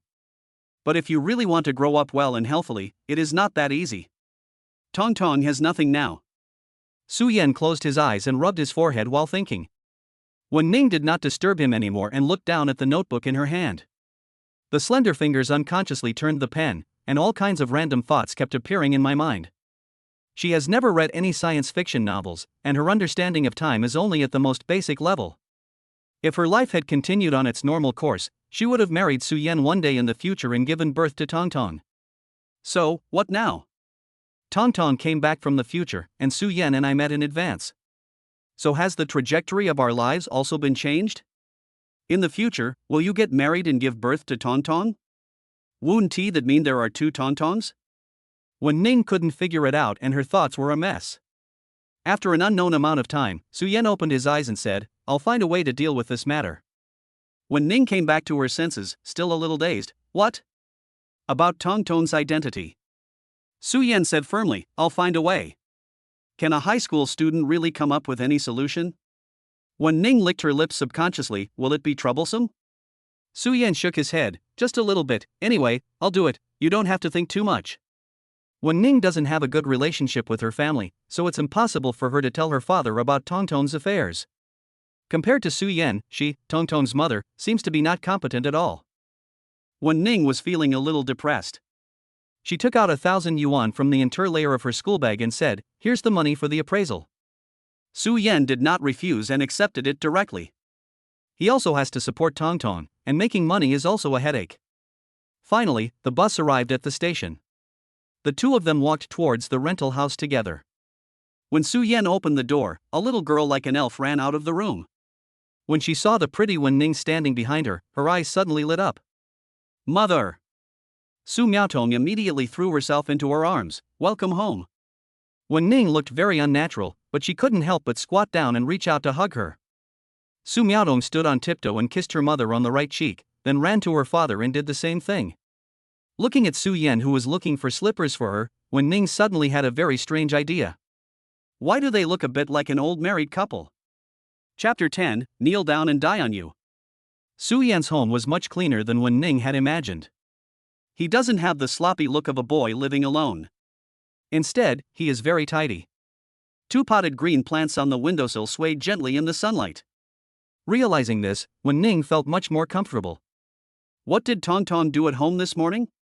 She avoided her daughter's bright gaze and asked in the gentlest voice possible. Watch TV. Su Miaotong held her mother tightly and said in a childish voice, "Then, we will wait for Mom and Dad to come home." Su Yan went to the kitchen to wash his hands and glanced at the TV, which was playing the classic Pleasant Goat and Big Big Wolf. He didn't know what cartoons of the future would look like. In short, I hope Tongtong doesn't feel bored. He smiled and said, "Tongtong, do you know what the ending of Pleasant Goat is?" Su Miaotong immediately asked, What? It was eaten by Grey Wolf. Su Miaotong was stunned for a long time. After a while, her lips quickly pulled down and she was about to cry. Don't talk nonsense. Wen Ning felt so distressed when she saw her daughter crying. She glared at him and quickly hugged Tongtong. He lied to you. In the end, Pleasant Goat chased Big Bad Wolf away. Really? Su Miaotong then became happy again and made faces at Su Yan. Stinky dad, go away. Su Yan couldn't help but smile. Isn't this a good way to get along with my daughter? When Su Yan came out of the kitchen again, the mother and daughter were already sitting on the sofa. Su Miaotong is a very spoiled child. She hasn't been close to her mother for many days, and now she clings to Wen Ning's arms and is unwilling to leave. Wen Ning looked a little nervous. She put her arms around Tongtong to prevent her from falling, and kept her back straight. Obviously, she wasn't particularly used to this kind of close contact, but it can be seen that they are not opposed to it. Watch TV with her for a while. Su Yan took out some strawberries from the refrigerator and placed them in front of the mother and daughter. Eat some fruit first. Thanks. When Ning reached out to pick off the strawberry leaves and put them in Tongtong's hand. Mom. Su Miaotong's face was flushed, and she looked very cute. Tongtong slept with daddy yesterday. Obviously, cute little kids are easy to bully. Just now Su Yan lied to her and said that he had forgotten everything about pleasant goat being eaten. Perhaps infected by her emotions, when Ning couldn't help but smile. Tongtong is so happy? Very happy. Su Miaotong blinked her big eyes. My mother never let me sleep with my father before. When Ning was also somewhat curious about her future self. Is that so? So, I might be a stricter mother? Yeah, mom is so stingy. Su Miaotong protested. Mom always competes with Tongtong for dad. Su Yan, who was in the kitchen, was listening casually and just happened to interrupt. Then Tongtong is not angry with her mother? Angry. Su Miaotong said innocently. Then mom will ask dad, if Tongtong and I fall into the water, who will you save first? Su Yan paused for a moment, and then? I have a bad feeling. The question itself is meaningless. Because when the other party asks this question, he has already decided that no matter what your answer is, he will take your life. Then dad was punished by mom to kneel on the board. Su Miaotong stretched out her hand and gestured to size it. It's about this size, a board for washing clothes. Su Yan suddenly turned his head and looked at the school beauty who was sitting on the sofa. At the same time, he showed a very subtle look of vigilance. He is actually a relatively chauvinistic type. At home, he is different from the henpecked old Su. He is a good young man who often competes with his mother Lin Hui for family status. Although basically, all attempts fail because Lin Hui brought up the rhetoric of asking the little bastard whether he still needed the living expenses for next month. But this spirit of resistance destined Su Yan to never be a slave. Afraid of your wife? Can I bear this kind of anger in the future? Hiss, this woman. Wen Ning. Tongtong, you are talking nonsense. Although there is a saying that a daughter is her father's mistress, she doesn't believe it and thinks she will be jealous of her daughter in the future. I don't believe that I would let Su Yan kneel on the washboard. I watch what I do. When Ning's face was tense. Now you know what kind of person I am. Su Yan nodded cautiously. Got it. When Ning always felt that the way Su Yan looked at her was as if he was facing a formidable enemy. This inexplicable look made her a little angry. What does it mean? Do you think I'm the kind of woman who makes her husband kneel on the floor if we have a disagreement? Su Yan stopped talking to the mother and daughter and went back to the kitchen to prepare lunch. When Ning watched TV with Tongtong for a while and saw that the little girl's eyes were bright and she looked like she was about to fall into the sheep village. She didn't bother Tongtong anymore, and quietly got up and prepared to go to the kitchen to check. After all, she is a guest now, and she is Tongtong's mother. She would feel a little unhappy if she just sat there and didn't help with anything. Su Yan looked back at her and didn't say much. He was in the pool, processing the shrimps he bought that morning. Tongtong said she wanted to eat shrimp. Let me help. When Ning lifted the hair beside her ears and hid it behind them. Su Yan didn't even raise his head. No, just spend more time with Tongtong. I mean. When Ning was quite embarrassed. Su Yan, have you ever handled fresh food before? From his actions, it can be seen that he usually goes into the kitchen. There is cooking fumes in the house. But the rank is bronze at best, no higher. It's probably just the level of being able to cook noodles and make fried rice with eggs. It's just unbearable to watch. Su Yan paused.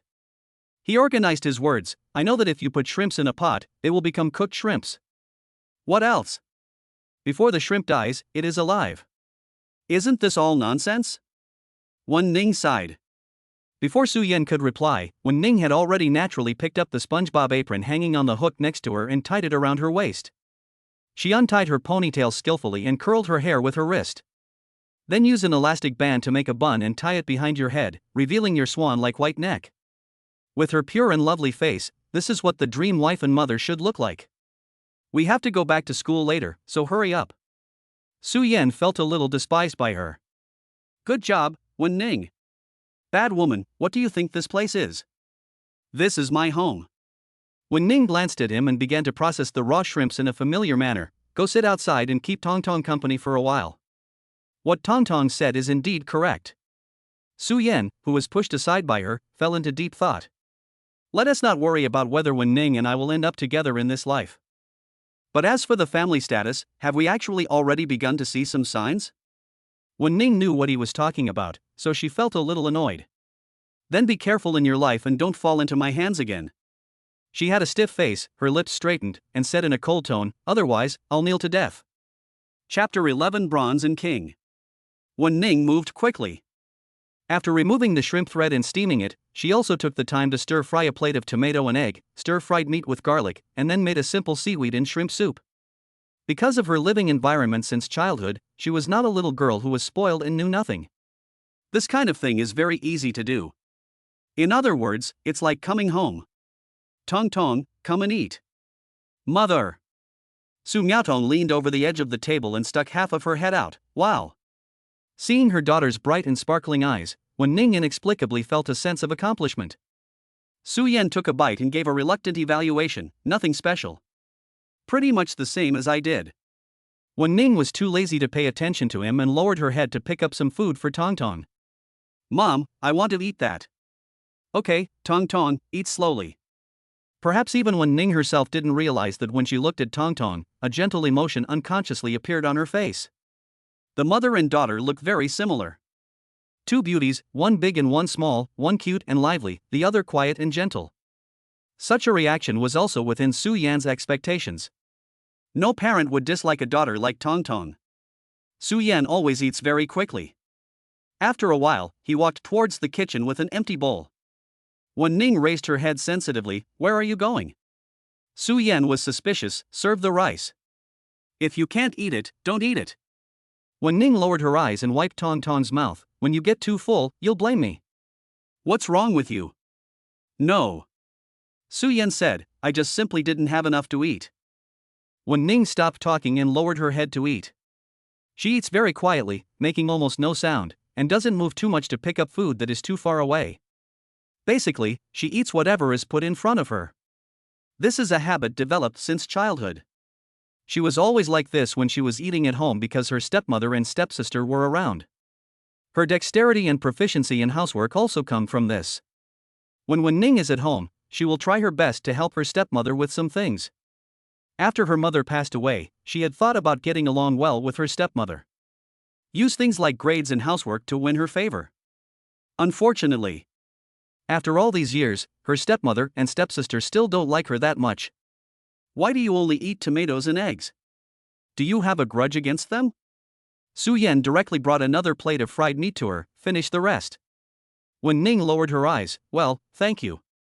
Half an hour later, the meal, which had a slightly awkward atmosphere, was finally over. Wen Ning took the initiative to get up and wash the dishes. Su Yan felt that his family status was challenged once again. He played a cartoon for Tong Tong and took the initiative to help in the kitchen. Are you coming over tonight? Su Yan was wiping the dishes. Wen Ning shook her head. I can't go home too late every day. Otherwise, Dad would make his stepmother and stepsister wait for him to eat. They will be unhappy. Okay, then Tong Tong and I will go out to eat. Su Yan didn't care and kept a certain distance from her. It's true that Wen Ning is very beautiful, and it's also true that she is his future wife. But the two people now are essentially strangers who are only connected because of Tong Tong. Although Wen Ning was wearing an apron and washing dishes with her clean hands, it was indeed hard to look away. But unfortunately, even Tong Tong doesn't know how her parents got together. Su Yan, there is one more thing. Wen Ning asked cautiously, how are your academic performance? I always feel that her cautious tone seems to be afraid of hurting Su Yan's self-esteem. But in fact, she is more hurtful to people's self-esteem. The normal first-tier line is floating. It won't fall, but it won't go up either. Su Yan said generously, I can't compare with you. Jiangxi Province is a province with a large number of college entrance examination candidates, but it has not yet taken advantage of the college entrance examination reform. Therefore, it is still the traditional division between arts and sciences. Su Yan and Wen Ning both studied science. Wen Ning's score in the last monthly exam was 6th in the school, making her the best among the top 5 masters. In the whole city, he is one of the top 50 top students. If he performs even better, he can go to Mount Huashan to compete in the sword contest. I see. Wen Ning slowed down her movement of washing dishes, as if she was thinking about something. The appearance of Tong Tong also brought another problem. Her parents are now taking the most important exam in their lives, the college entrance examination. And in college, they may also head towards different directions. When that time comes, what should Tong Tong do? It's fine for me. It's just an ordinary undergraduate degree. It doesn't matter where I study. Su Yan said naturally, I will give priority to Tong Tong. I mean. When Ning lowered her eyes, but her ears were red with a blush visible to the naked eye, it would be best if we were in the same city. She turned her head, avoiding Su Yan's sight, and looked at Tong Tong, who was lying on the sofa, eating strawberries and watching cartoons. I hope Su Yan wouldn't misunderstand anything strange. Actually, I didn't mean that at all. I just want to say that children cannot live without a father, nor without a mother. Although it would be even stranger to say this out loud. Anyway, we have to consider Tong Tong. I know. Su Yan was silent for a while. He sighed, I originally wanted to get along with you as an ordinary person, but it seems that I can only go to the same city as you, or even the same university. Wen Ning. Su Yan, are you secretly despising me in your heart? No. There is no secret contempt. Wen Ning looked very embarrassed. I should try my best to get into the same city as you. I think it will be easier that way. You are quite aggressive, campus beauty one. Do you take me for a fool? Just 6th in the grade, and just a candidate for a key university. How many points did you get last time? 688. How many? A very small number. The total score of the college entrance examination in Jiangxi Province is 750. 688, 40 points more than 648. Is this a number that might appear on a transcript? She is a potential candidate to study in Shanghai or the capital, and a gifted child who can stand out among the thousands of candidates taking the college entrance examination. But after saying this, Su Yan became more concerned about another thing. If Tong Tong hadn't appeared. Su Yan couldn't help but blurt out, you scored 688 points, why did you marry me who scored less than 600 points? How did a bronze player and a king get put together in the same voice? He is so annoying. Wen Ning became angry again and couldn't help but hum softly. How would I know? How would I know how you tricked my future self into going home? Chapter 12 Uncle and Aunt. After lunch, the two of them spent some time with Tong Tong and then prepared to go to class. The little girl was naturally reluctant to leave, and Wen Ning coaxed her for a long time. And promised to come and accompany her tomorrow. Su Miaotong hugged her mother's long legs and refused to let go. Mom and Dad used to kiss Tong Tong when they went out. What is it like to have a very clingy daughter? Wen Ning had no choice but to move over and kiss her smooth and soft face. Su Miaotong's eyes curved, and Dad. Su Yan had no choice but to imitate Wen Ning and touch her other cheek. Mom and Dad, please come home early. Tong Tong will miss you. The mood of both people was a little subtle. It was as if they were a real couple about to go out and say goodbye to their daughter. Tong Tong is very sensible. Su Yan took out the key and locked the door, but leaving her alone at home is too cruel. Although Tong Tong never shows any discomfort, he always says that the cartoons are very interesting. But when she was leaving, he saw the reluctant look in the little girl's eyes. One can imagine Tong Tong staying at home alone, counting the time on his fingers, waiting for his parents to come home. So pitiful. Wen Ning thought for a moment and said, fortunately, tomorrow is the weekend. I plan to take Tong Tong to visit my aunt tomorrow. Facing her puzzled look, Su Yan explained, my uncle is from the police station. Ask her about Tong Tong. It's just a little troublesome. If you want to go to school, you need an identity, which involves your household registration. It would be better if Tong Tong was a little older. Su Yan sighed, I will just say that Tong Tong is my sister, the illegitimate daughter of Lao Su. But now, the age doesn't match. How should I explain to my aunt the relationship between Tong Tong and me? Su Yan knew very well that when his aunt saw Tong Tong for the first time, she would think that this was a member of the Su family. When people in the Su family smile, they have two cute dimples on the corners of their mouths. It makes people want to reach out and poke it. Because of this appearance feature, Su Yan was kept in custody by Chen Hao for 10 years. How could a grown man have such a sissy thing? When Ning hesitated for a moment, "I'll go with you." "Okay." Su Yan didn't think much about it and agreed directly. Since it involves Tong Tong, she should go along. The two took the bus back and prepared to part at the bus stop some distance away from the school. When Ning pulled up the zipper of her school uniform a little, stood there coquettishly, wanting to say something but stopping herself. Facing Su Yan's puzzled look, she spoke, "Can I take a look at your last monthly exam paper? There are still 4 months left, and there is still a lot of room for improvement. As long as your foundation is not too bad and you don't have any subject imbalance, it is possible to improve your score by 30 or 40 points. Isn't it embarrassing to marry someone with less than 600 points?" Of course, Su Yan understood that this was not what she meant. Considering Tong Tong, the higher Su Yan's score is, the more room both of them will have when choosing a school. Otherwise, it can only be backward compatible. "Okay, when you come over tomorrow, take a look," Su Yan said, "but no matter how hard I study, I can't get your score. Just know this." When Ning nodded, "Then, I'll go back." After separating from her, Su Yan walked towards his classroom. There were already a lot of people in the classroom at this moment. Li Yuyu was sitting in her seat doing her papers, while Chen Hao was lying on the table taking a nap. Su Yan would make mistakes while sitting and reading. English and Chinese are his weak subjects. His attitude towards learning is pretty good, but it can't be said to be very serious. The parents are usually not around and the children are day students, so there is no one to supervise them once they get home. In the eyes of the teacher, he is the kind of student who is a little clever, but rather unfocused, yet very obedient in other aspects. To put it simply, just an ordinary person. TSK. Su Yan had a headache looking at the English words, 688 points, I can't get that even if I study as hard as you, right? Unless, baby Tong Tong can really awaken the system of hoping his father will become a dragon. Li Yuyu, who was being gossiped about behind her back, raised her head sensitively. Are you really having something going on with the campus beauty of Wing University?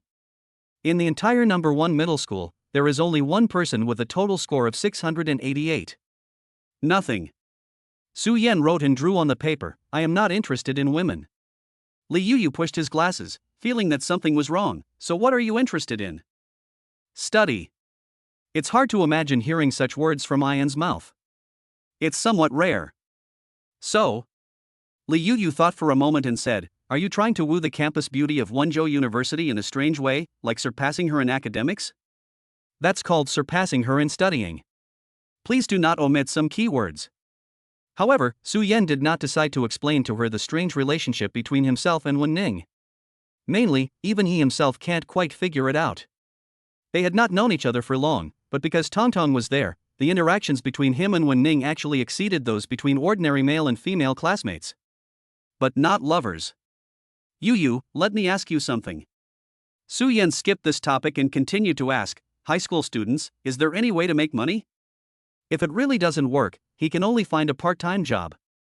But on the other hand, I have to accompany Tong Tong, so it's very troublesome. Li Yuyu was stunned for a moment. Are you short of money? Su Yan explained, something happened at home and I need money. Before he could finish his words, he saw Li Yuyu taking out her phone neatly. How much do you want? I'll transfer it to you now. No, I don't want to borrow money from you. Do I have to spend other people's money to raise a daughter? Who do you take me for? Besides, even though you are a wealthy woman with more than a dozen restaurants at home, how much pocket money can a high school student have? Over the years, I have saved more than 200,000 yuan from New Year's money and pocket money. Li Yuyu pulled up his good friend's Alipay account from his phone. Is it enough? No, ladies. Where did this wealthy family come from? Otherwise I would have been your maid. The college entrance examination is coming soon. If you don't study now, how are you going to make money? Li Yuyu frowned. I'm asking you a question, how much do you want? She thought something bad had happened in Su Yan's family, so she was stumped. No. Su Yan finally shook his head and refused. When I really need you, I will find you again.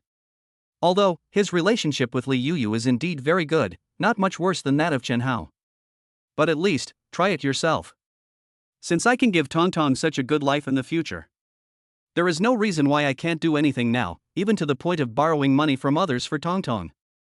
Are you really okay? Li Yuyu understands his character. Su Yan is not a stubborn person, but he is very independent and always has his own ideas. Now that he said it, it means he really doesn't want to borrow money from me. Okay, let's go out for a barbecue tonight. Li Yuyu put away her phone. It's my treat. Basically, the three of them get together for dinner every Friday night. It's a relaxation, a rare moment of leisure under the pressure of senior year in high school. Su Yan was also planning to take Tong Tong out to eat, and after hearing her words he thought for a moment. Then should I bring someone with me? Su Yan added, my 8-year-old cousin is living in my house recently. It just so happens that Tong Tong can get in touch with his own life. Now that she has returned to the present, she must continue to live in this era. Let us start with Li Yuyu and Chen Hao. Nothing, it's just the three of us anyway. Li Yuyu had no objection and turned around to continue writing the test paper. After school, Su Yan went home to pick up Tong Tong. The little white dress she had worn before had been washed, but luckily she knew how to change her clothes. An 8-year-old child doesn't need his parents' help with even this little thing. But Su Yan didn't know how to tie her hair, so he could only help her tie it into a simple ponytail. Su Miaotong stood there coquettishly, playing with her ponytail with her fingers and calling daddy in a soft voice. Now, she looks more like Wen Ning. It was like a smaller version of a pure school beauty standing in front of me. Su Yan couldn't help but take a photo and send it to Wen Ning. Just like a little princess. My daughter is so pretty. After spending a long time with Tong Tong, it is easy to develop the mentality of an old father. When I took Tong Tong downstairs, Li Yuyu and Chen Hao had been waiting for a long time. What took so long? You're dilly-dallying like a woman. Chen Hao was a little impatient. I'm starving. I can eat a pig alive now, believe it or not. However, he soon noticed the little girl in Su Yan's hand, and then the voice suddenly stopped. What a pretty girl. I've never heard that Yan has such an old cousin. Uncle Chen Hao. Aunt Yuyu. Su Miaotong jumped up and down, looking very happy and said, long time no see. Hey. Uncle, why do you suddenly have hair? Li Yuyu. Chen Hao. Chapter 13. You are so cute. When did I have no hair? Moreover, you came up and called me uncle. Are you polite, little girl? Chen Hao looked at Su Yan with great resentment. Did you teach her? He had reason to suspect that Su Yan had instilled some strange ideas into this cousin. For example, Chen Hao is a weird bald uncle or something like that. Su Yan looked stunned as he looked at Chen Hao's thick hair. Only he knew how much value Tong Tong's words had. Middle-aged baldness? Haozi is indeed a strong man. Cousin? Li Yuyu also looked at Su Miaotong with some curiosity. She is like a doll kissed by an angel, so cute in every way that makes people want to hold her in their arms. Not really. Li Yuyu shook her head. Su Yan was stunned for a moment and met her slightly scrutinizing gaze. This was the first time he brought Tong Tong out to meet friends. Moreover, from Tong Tong's reaction, it can be seen that in the future, he, Chen Hao and Li Yuyu will still be good friends. So, I am a little nervous. I was worried that Li Yuyu, who is more sensitive, would notice something unusual. What's wrong? This must be your sister. Li Yuyu said with certainty. Su Miaotong inherited all the good qualities of Su Yan and Wen Ning, but her face clearly bears the shadow of both of them. Su Yan breathed a sigh of relief and admitted openly, indeed, but she is not my biological sister. He squatted down and hugged Tong Tong. This is my daughter. Of course Tong Tong looks like dad. Su Miaotong also happily put her arms around Su Yan's neck. Li Yuyu looked expressionless. But go to your place now. Okay, let's go eat. Chen Hao rolled his eyes. What are you teaching a kid all day long? Wouldn't her father beat you up? He just thought that the brother and sister teamed up to make them happy. Su Yan said seriously, she is really my daughter, don't you think we look alike? That's about enough. This time, even Li Yuyu couldn't help it. Although, it is really enviable to be held by such a cute and beautiful girl. But showing off is enough. Playing house with the kids is endless, isn't it? Forget it if you don't believe me. Su Yan couldn't help laughing. It was expected that they didn't believe it. Humans are really strange creatures. If he was secretive about Tongtong's identity, they might suspect something. But when Su Yan really said it so openly, they didn't believe it. The place Li Yuyu chose was a newly opened shopping mall. Because it was newly built and there were promotions going on, it was very busy and most of the people coming and going were students. Tongtong held his father's hand tightly, looking around with curious, bright eyes. The little girl, who hadn't gone out with her father for a long time, was jumping around, looking very happy, with her eyes smiling. "Dad, I want that." Su Miaotong pointed at a claw machine and seemed to be unable to walk. Su Yan took a look and saw a small, furry white rabbit doll inside, which was very cute. "After dinner, Dad will bring you here to catch it." "Yeah. Catch two. One for Tongtong and one for Mom." Su Yan seemed to have some impression that there was also a small rabbit doll hanging on Wen Ning's school bag. When she walks, the bunny doll sways. This afternoon, when she was sitting on the bus, she would sometimes unconsciously pull the ears of her toy rabbit with her hands. This habit is exactly the same as Tongtong's. It seems that the mother and daughter even like similar things. Chen Hao, who was walking in front, asked with a smile, "Little girl, who is your mother?" "Mama's mom." Uncle Chen Hao's question is so strange. Su Miaotong's baby voice is soft. Chen Hao, who was once again called uncle by an 8-year-old girl, looked grim. "Call me brother, and I'll catch the doll for you later." "Don't want." Su Miaotong was unhappy. "Little sister, ignore him." Li Yuyu couldn't help but stretched out her hand and pinched her soft cheek. "This uncle is not a good person. You must stay away from him in the future." Yes, I'm not a good person." Chen Hao put his hands in his pockets and said casually, "I don't know who was bullied in elementary school, so he ran over crying and pulled my sleeve and called me brother Chen Hao. That happened so many years ago." Li Yuyu was anxious. "You are young and ignorant." When she was in elementary school, she was short, dark, and had a rather introverted personality. Moreover, she had severe rhinitis at that time and often had a runny nose, and looked like a very sloppy little girl. So the boys and girls in the class always bullied her and called her snot. No one wanted to play with her, except Chen Hao, who always took her around. At that time, she was really the little girl following behind this guy and calling him brother Chen Hao. But when she grew up a little, Li Yuyu no longer recognized her. Anyway, she gets angry with anyone who brings up this matter. The name also changed from brother Chen Hao to dog thing. "Little ungrateful bastard." Chen Hao said in a cold tone, "When you wiped your snot on my sleeve, did I say that to you once?" "Shut up."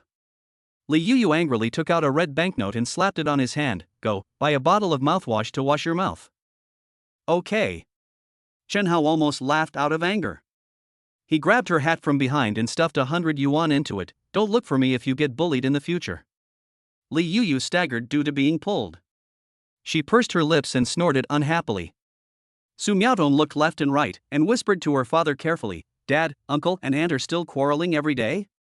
The 8 characters are in conflict. Su Yan shook his head. "What does Tongtong mean by still?" "Uncle and aunt used to quarrel every day."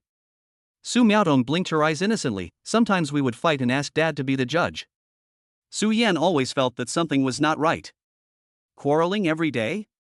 These two people graduated from college, but are still sticking together? When a few people were sitting in the barbecue restaurant, Su Miaotong asked sweetly, "Auntie, why didn't Minmin come today?" Li Yuyu was puzzled. Who is Minmin? Su Miaotong was stunned for a moment and blinked. The daughter of Uncle Chen Hao and Aunt Yuyu. Also her best friend. Chen Hao was drinking water and almost choked to death on the spot. Li Yuyu was also startled, and immediately got angry and pulled Su Yan's face. "What on earth do you usually teach kids?" Su Yan spread his hands. "I really didn't teach you that. Don't disgust me." Li Yuyu imagined that scene and shuddered subconsciously. "I will vomit if I see his face every morning." "It's obvious to you?" Chen Hao glanced at her sideways. "There are so many girls chasing me, it's rare." "Oh, then you better be careful." Li Yuyu nodded. "After all, you are old and ugly, and they may lack fatherly love." Chen Hao wanted to say something, but when he saw the girl opposite him, he swallowed all the dirty words back into his stomach. He gave a thumbs up and said, holding back his temper, "Awesome." Until dinner time, the two had not reconciled and ate with cold faces. Su Yan was used to the way they were doing, so he didn't bother to pay attention to them and just got Tongtong her favorite food. The little girl's lips were covered with oil stains from eating, which made her lips look pink and shiny, and very cute. After that, Su Yan went to the claw machine to get a rabbit doll for Tongtong as promised. It was not until 8 o'clock in the evening that he took his daughter's hand and walked out of the mall. Tonton was holding two furry rabbit dolls in her arms. Her eyes were filled with joy, and she couldn't help rubbing her soft cheek against the rabbit's face. "You were so cute." Afterwards, the father and daughter said goodbye to them and went home together, holding hands. "Tonton, are you telling the truth?" As Suyen walked, he touched Tonton's head. "Uncle Chen Hao and Aunt Li Yu have a daughter named Minmin?" Su Miaotong's mind was still on the rabbit doll. She pulled the rabbit's ears and said coquettishly, "Yes, Minmin is my best friend." Tonton knows that there are many things that have not happened yet. But at the same time, Su Yan was also a little worried. Will the future change because of Tonton's appearance? Just like he and Wen Ning knew each other in advance because of Tonton, just like Chen Hao and Li Yu knew in advance that their future daughter would be named Minmin. There is a term called the butterfly effect. But on second thought, there is already such an outrageous thing as time travel, so why should I think so much about it? Everyone else has a system and a golden finger. A shameful time traveler like Tonton would be kicked out of the group if he were in the next group. The weather in February was a bit cold, and Su Yan couldn't help but tighten his clothes. "Tonton, go home." "Yeah, Dad, carry me." "Good." The next morning. At 8:30 in the morning, when Ning arrived at Su Yan's door. Because it was the weekend, she was not wearing her school uniform. She wore a simple beige sweater on the upper body and blue jeans on the lower body. Her legs were long and straight, and she looked youthful and beautiful. She has a typical Jiangnan appearance, and looks very pleasing to the eye no matter how you look at her. She was obviously not smiling, but the corners of her eyes were slightly raised, revealing an alluring and beautiful curve. When Su Yan opened the door, his eyes couldn't help but linger on her face. He scratched his messy hair and said, "It's so early, Tonton hasn't gotten up yet, come in first." Then, he walked into the living room first. Wen Ning always felt that this guy was a little too relaxed. When I came to his house yesterday, I didn't see him being very nervous. She changed into slippers and walked into the living room. Su Yan was pouring water in the kitchen. There were two white rabbit dolls on the coffee table, furry and with short tails, one big and one small, leaning against each other. Wen Ning's sight was immediately attracted. I stared at it for a long time before I resisted the urge to pick it up and play with it. She pursed her lips with difficulty and slowly looked away. As a result, he happened to meet Su Yan, who was walking out of the kitchen holding a glass of water. "Did you buy this for Tonton?" "What did you say?" Su Yan yawned before realizing what she was talking about. He picked up one of the rabbit dolls and put it directly into Wen Ning's hand. "For you." Su Yan was a little confused and said casually, "Tonton said you like rabbits too, and she insisted on me catching one for you." "For me?" Wen Ning held the rabbit in a daze, feeling a little at a loss. It was not right to refuse her accept, so she had to hold the rabbit tightly in her hand. In fact, she liked the bunny doll the first time she saw it. "I'll go wake her up. You sit for a while." Su Yan didn't pay much attention to her expression and walked directly into the room. "Tonton, get up, Mom is here." "Humph, stinky dad." Su Miaotong's confused but unhappy voice came from the bedroom. The words were spoken with a hint of anger, and the ending tone rose slightly. It was obvious that she was venting her anger on her father. Wen Ning then lowered her head and looked at the rabbit doll in her hand. The little rabbit looked a little silly, round and soft. Very cute indeed. It was so cute that even Wen Ning couldn't help but hold the bunny doll in her hand and rub it with her cheek. There was a hint of tenderness in her eyes, and she looked almost exactly the same as Tonton in joy. "You are so cute." It has been a long, long time since anyone gave her a little bunny doll. The little bunny doll on her school bag was bought for her by her mother at a street stall when she was in preschool, and she hung it on the school bag herself. $5 each, but it is Wen Ning's favorite and most precious thing since she was a child. She changed many school bags, but the little bunny doll stayed hanging on her school bag for a long time. It has been almost 10 years, but every time Wen Ning pulls the rabbit's ears, she can still think of her mother's appearance. She likes rabbits very much. Chapter 14 Wen Xiong. After breakfast, Su Miaotong lay weakly in Wen Ning's arms, her mouth almost pouting to the sky. Angry as a bloated puffer fish. Although, I don't know why she is angry. Wen Ning was a little embarrassed. The little girl's world-weary look early in the morning was indeed no different from her biological mother's. Especially when you just wake up. It often manifests as negative emotional states such as irritability, anger, and emotional instability. Every time we see Pleasant Goat on TV, he or she will be given a set of military boxing moves. Tong Tong, aren't you happy to see your mother? Wen Ning still wanted to coax her, you're not pretty at all if you pout your lips so high. Not happy. Su Miaodong buried her head in her arms and said, Mom, you disturbed my sleep. Wen Ning pursed her lips, feeling inexplicably depressed. The back of my ear suddenly started to burn as if it was a beat slower. Tong Tong looks exactly the same now as when she was woken up by the alarm clock in the morning. Su Yan saw all of this. I told you, this little girl is very irritable this morning. Su Yan looked at her with a fake smile. I don't know who you learned this from. Wen Ning's face froze for a moment. After a long while, she said in a tense voice, then remember this. Don't look for a wife who is grumpy when she wakes up. Become. Su Yan lowered his head and sorted his school bag. I will set a house rule from now on. Anyone who dares to vent his anger on me will be spanked. Wen Ning snorted coldly, Tong Tong, Daddy said he wants to spank you. Su Yan immediately denied it. I can't bear to hit Tong Tong. Then who are you going to hit? Wen Ning felt that this guy's lazy look made him deserve a beating. About half an hour passed before Su Miaodong recovered from just getting up. Her temper came and went quickly, and she lay in her mother's arms, giggling. When the little girl smiled, 2 deep dimples appeared on her face, making her look even cuter. Wen Ning felt a little itchy when she saw it. She couldn't help but reach out and poke at Tong Tong to tease him. Su Yan squatted beside the coffee table, packed up the game console and scattered CDs, and put them into his school bag. You two can play for a while.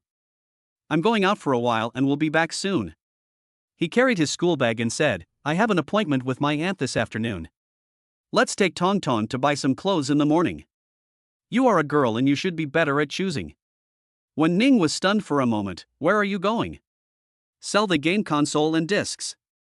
Su Yan was putting on his shoes at the door while casually responding, the college entrance examination is coming up soon, so I don't have much time to play. I'd better sell it while it's still worth a few bucks. Wen Ning doesn't know much about boys' electronic products and rarely plays games. So when I heard what he said, I didn't think much about it. Soon, there was the sound of a door closing. Mother and daughter were the only ones left in the living room. It was not until this time that Wen Ning realized something belatedly. Tong Tong. Dad, do you like playing games? I love it. Tong Tong hummed in a childish voice and answered innocently, there are so many game consoles at home. Dad has to wipe them with a towel several times a day. Tong Tong likes to sit in Dad's arms and watch him play games the most. Wen Ning looked at the empty coffee table and said nothing. Sure enough, it was for Tong Tong. It's something he obviously likes very much, but he pretends not to care about it in front of me. Wen Ning never really understood him. She never knew this and met the boy she might fall in love with in the future several years in advance. Because of her mother's early death and the unhappy new family life, Wen Ning has always been rather indifferent towards relationships. She never thought that she could like someone so passionately. Because of her stepmother and stepsister, she didn't expect anyone to love her deeply. But now, Wen Ning suddenly felt. No matter what her attitude towards Su Yan is now. At least, in Tong Tong's world, Wen Ning should really love Su Yan. I am deeply in love with this boy who is obviously very thoughtful but a little bit weird because of his machismo. Thinking of this, she gently pinched her daughter's face. Tong Tong, when you get up in the morning, don't be angry with Dad, okay? When Tong Tong heard her mother's words, her little face suddenly twisted. She also didn't want to be angry with her father, because her father was the best father in the world. But I feel so annoyed when I wake up in the morning. Especially when her father had to get up early to go out and had to wake her up for breakfast. Then, Mommy and Tong Tong will make a pinky promise. Su Miaodong stretched out her little finger. From now on, Tong Tong and Mom, even if you are very annoyed when you get up in the morning, don't be angry with Dad. Wen Ning was stunned for a moment. My mood suddenly became subtly complicated. If Tong Tong said so, my future self would probably often get angry with Su Yan.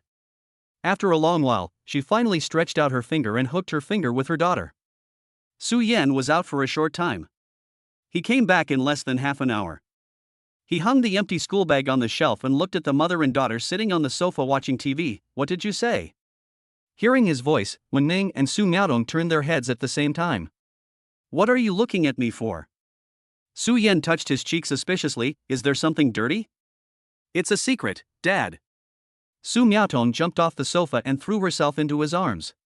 The little girl's big watery eyes flickered. Tongtong and Mom just made a pinky promise that they won't change for 100 years. Su Yan looked at Wen Ning. Yeah, a secret. Wen Ning tilted her head to the side and felt an inexplicable heat behind her ears. I can't tell you. For some reason, Su Yan felt that this campus beauty from Wenzhou University seemed a little unnatural.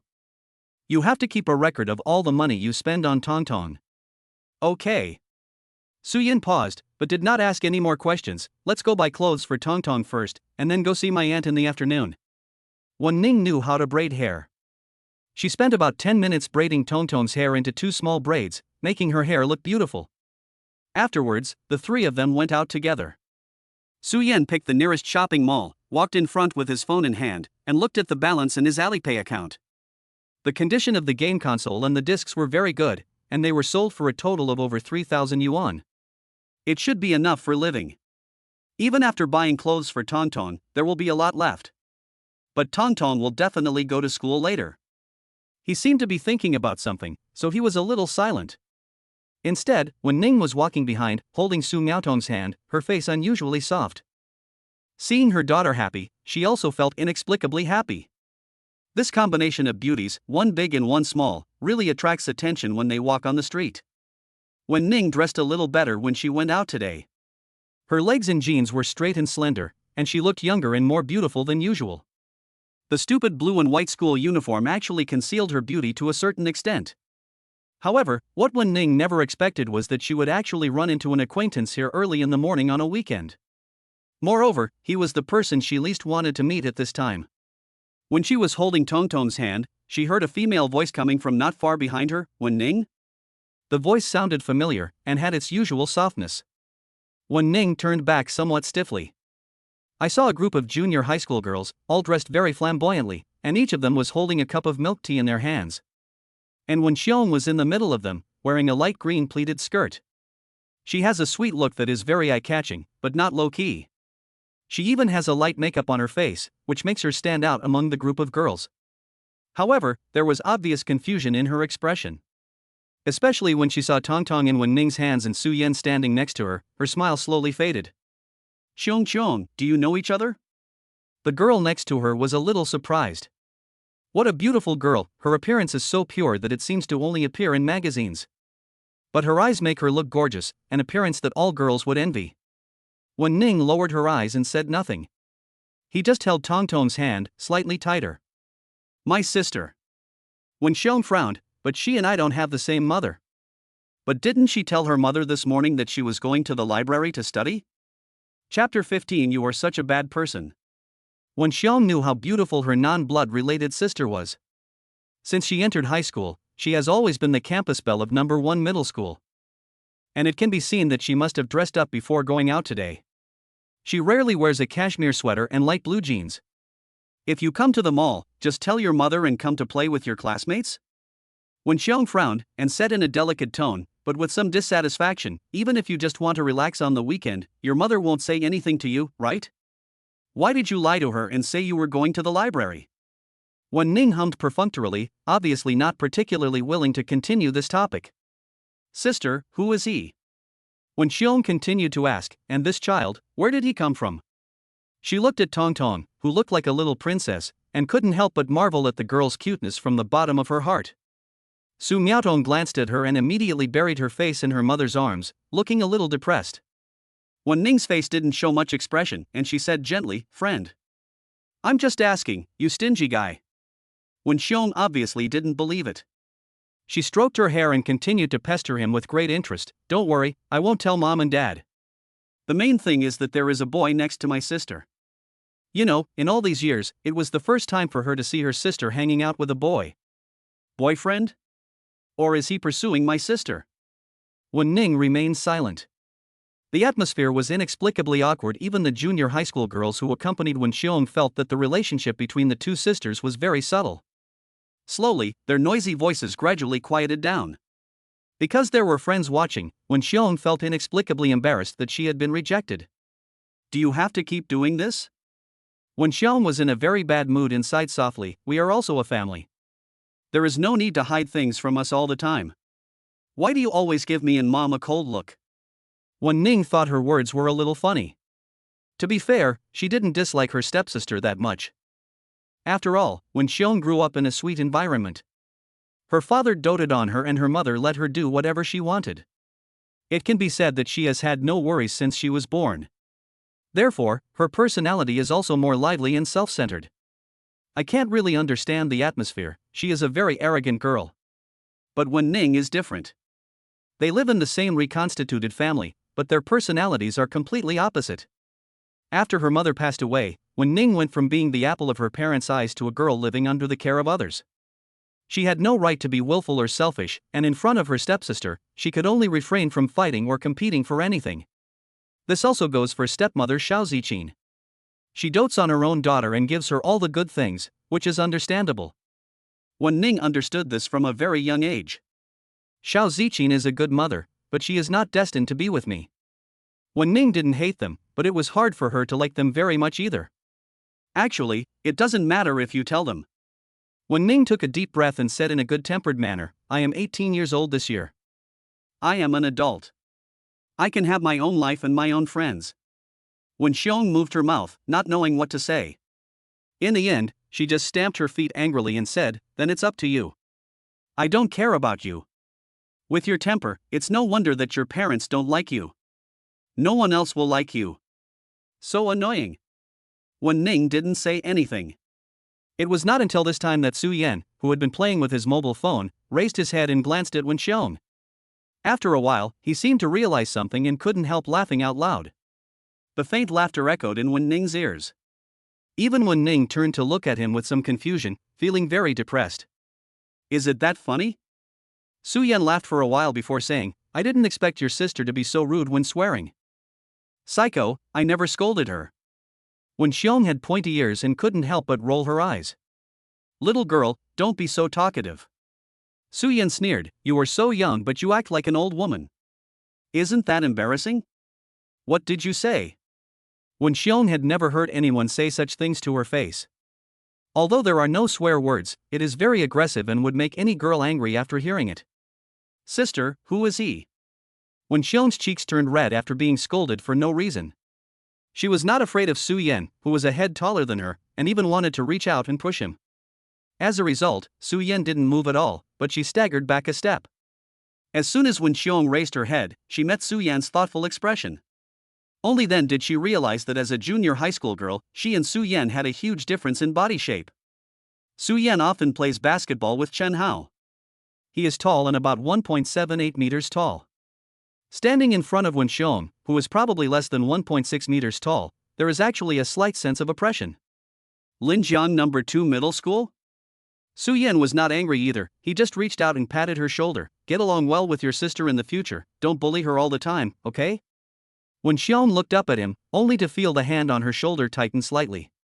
Su Yan was wearing a simple black coat, had long hair, and had a pair of very rustic black framed glasses on his face. But his pupils were very dark. When I was in junior high school and bullied others, you didn't even know where you were. Wen Xiong's heart suddenly tightened when she saw his eyes, and she subconsciously took a step back. I keenly noticed that although there was not much expression on the boy's face, there was an inexplicable sense of oppression. After all, she is just a junior high school girl. That's it. Be good and listen to me. Your sister will buy you delicious food in the future. Su Yan's expression calmed down, and then he smiled slowly. Okay, it's nothing serious, go play with your classmates. Hearing the tone of his voice as if he was scolding a child, Wen Xiong's mouth moved, but she was wise enough not to continue to be stubborn. In the end, she returned to her classmates without saying a word. Is that your sister's boyfriend? I don't know, let's go. Wen Xiong looked very unhappy. Wen Ning, who was holding Tong Tong, finally came to her senses. She glanced at Su Yan and said weakly, just now. To be honest, she was a little scared. I even thought that in the next second, Su Yan would reach out and hit Wen Xiong on the mouth. He has a well-behaved and harmless face and usually looks casual. Does he have that side? You didn't give your sister the cold shoulder because you were afraid she would go back and complain, making it difficult for you to be at home. Su Yan was too lazy to argue with a junior high school girl. These are all bad habits she got from being spoiled. Wen Ning held Tong Tong's hand and whispered, why are you so fierce all of a sudden? When I was in junior high school, I was hanging out with Chen Hao all day long, killing people without blinking an eye. Su Yan spread his hands, but he became a good man later. This is the truth. Wen Ning was a little dazed, and after a while she complained softly, but she didn't scold me just now. Su Yan glanced at her and said casually, "No," she said, "no one likes you."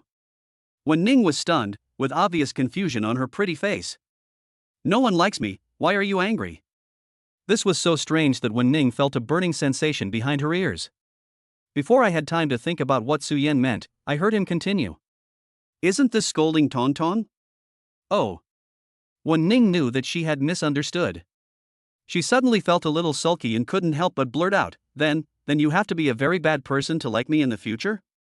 Su Yan? Chapter 16 Tauntaun and Su Yan. Is this even human language? Su Yan felt that after getting to know this girl, he would discover another side of her. Sometimes, it seems that my thought process is not on the same channel as that of ordinary people. Just the words that come out make people feel that she is a bit stupid. It's hard to imagine that this is a top student with a score of 688. It was almost time, so the two of them took Tongtong and spent the whole morning picking out clothes for her. The mother and daughter have similar tastes. Wen Ning likes beautiful children's clothes, and Tongtong also likes them. As for Su Yan, his daughter is beautiful no matter how she dresses. How about you try this? The shopping guide was an older lady, and her heart melted when she saw Tongtong. This girl looks so awesome. Cute is not enough to describe how stunning she is. Moreover, there is a beautiful campus beauty from Wenzhou University next to him who is so beautiful that one can't take their eyes off her. Wen Ning followed her line of sight and her gaze landed on the sky blue long-sleeved shirt hanging on the wall. The material is good and can be worn outside or as pajamas at home.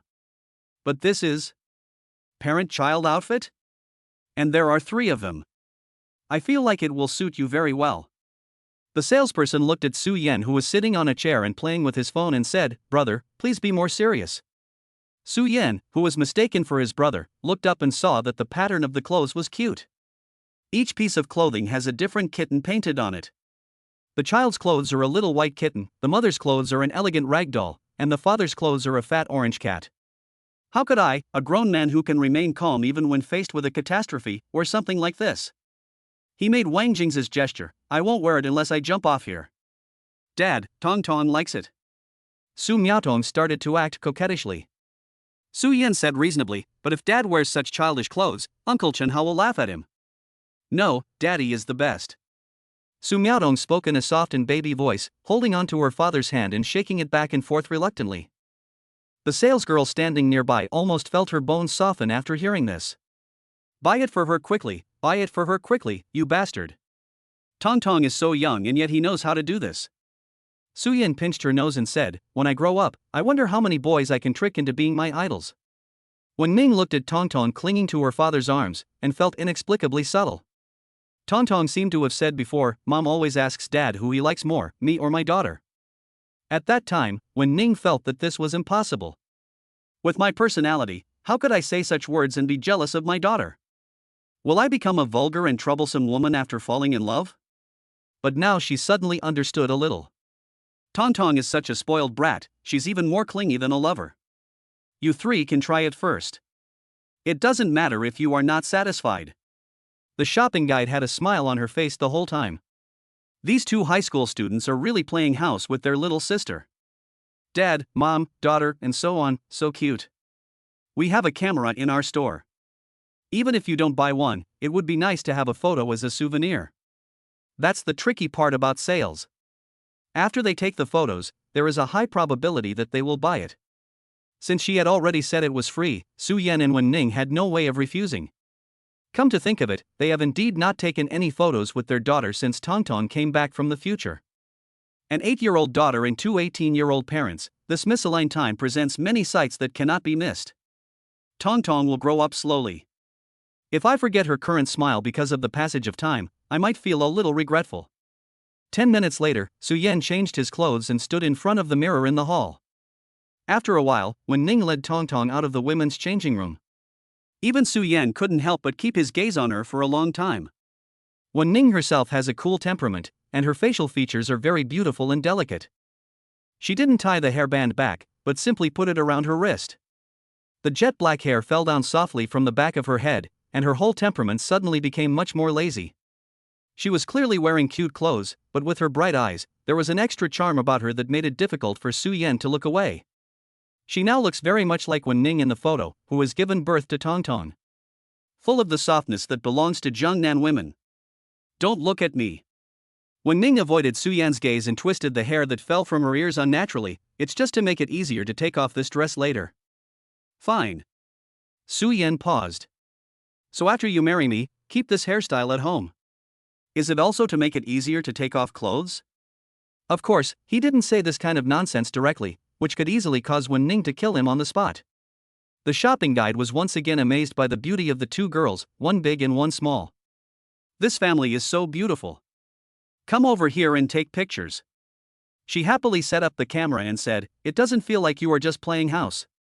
You really feel like a family." The three people stood in front of the camera, frozen in time into a photo with perfect composition. Soon, the shopping guide sent the photos to the two people's WeChat. Su Yan took a look at the photos on the phone and said nothing, but eventually bought the parent-child outfit. Wen Ning also received it.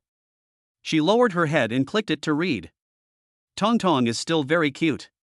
In the photo, she is standing next to Tong Tong, with her hair casually loose and her skin fair and clear. His eyes drooped slightly, and the corners of his lips curled up in a very subtle, almost imperceptible arc. It made her somewhat cold temperament become even softer. Wen Ning was a little hesitant. Did you look this happy when you took the photo? And Su Yan in the photo still looks the same.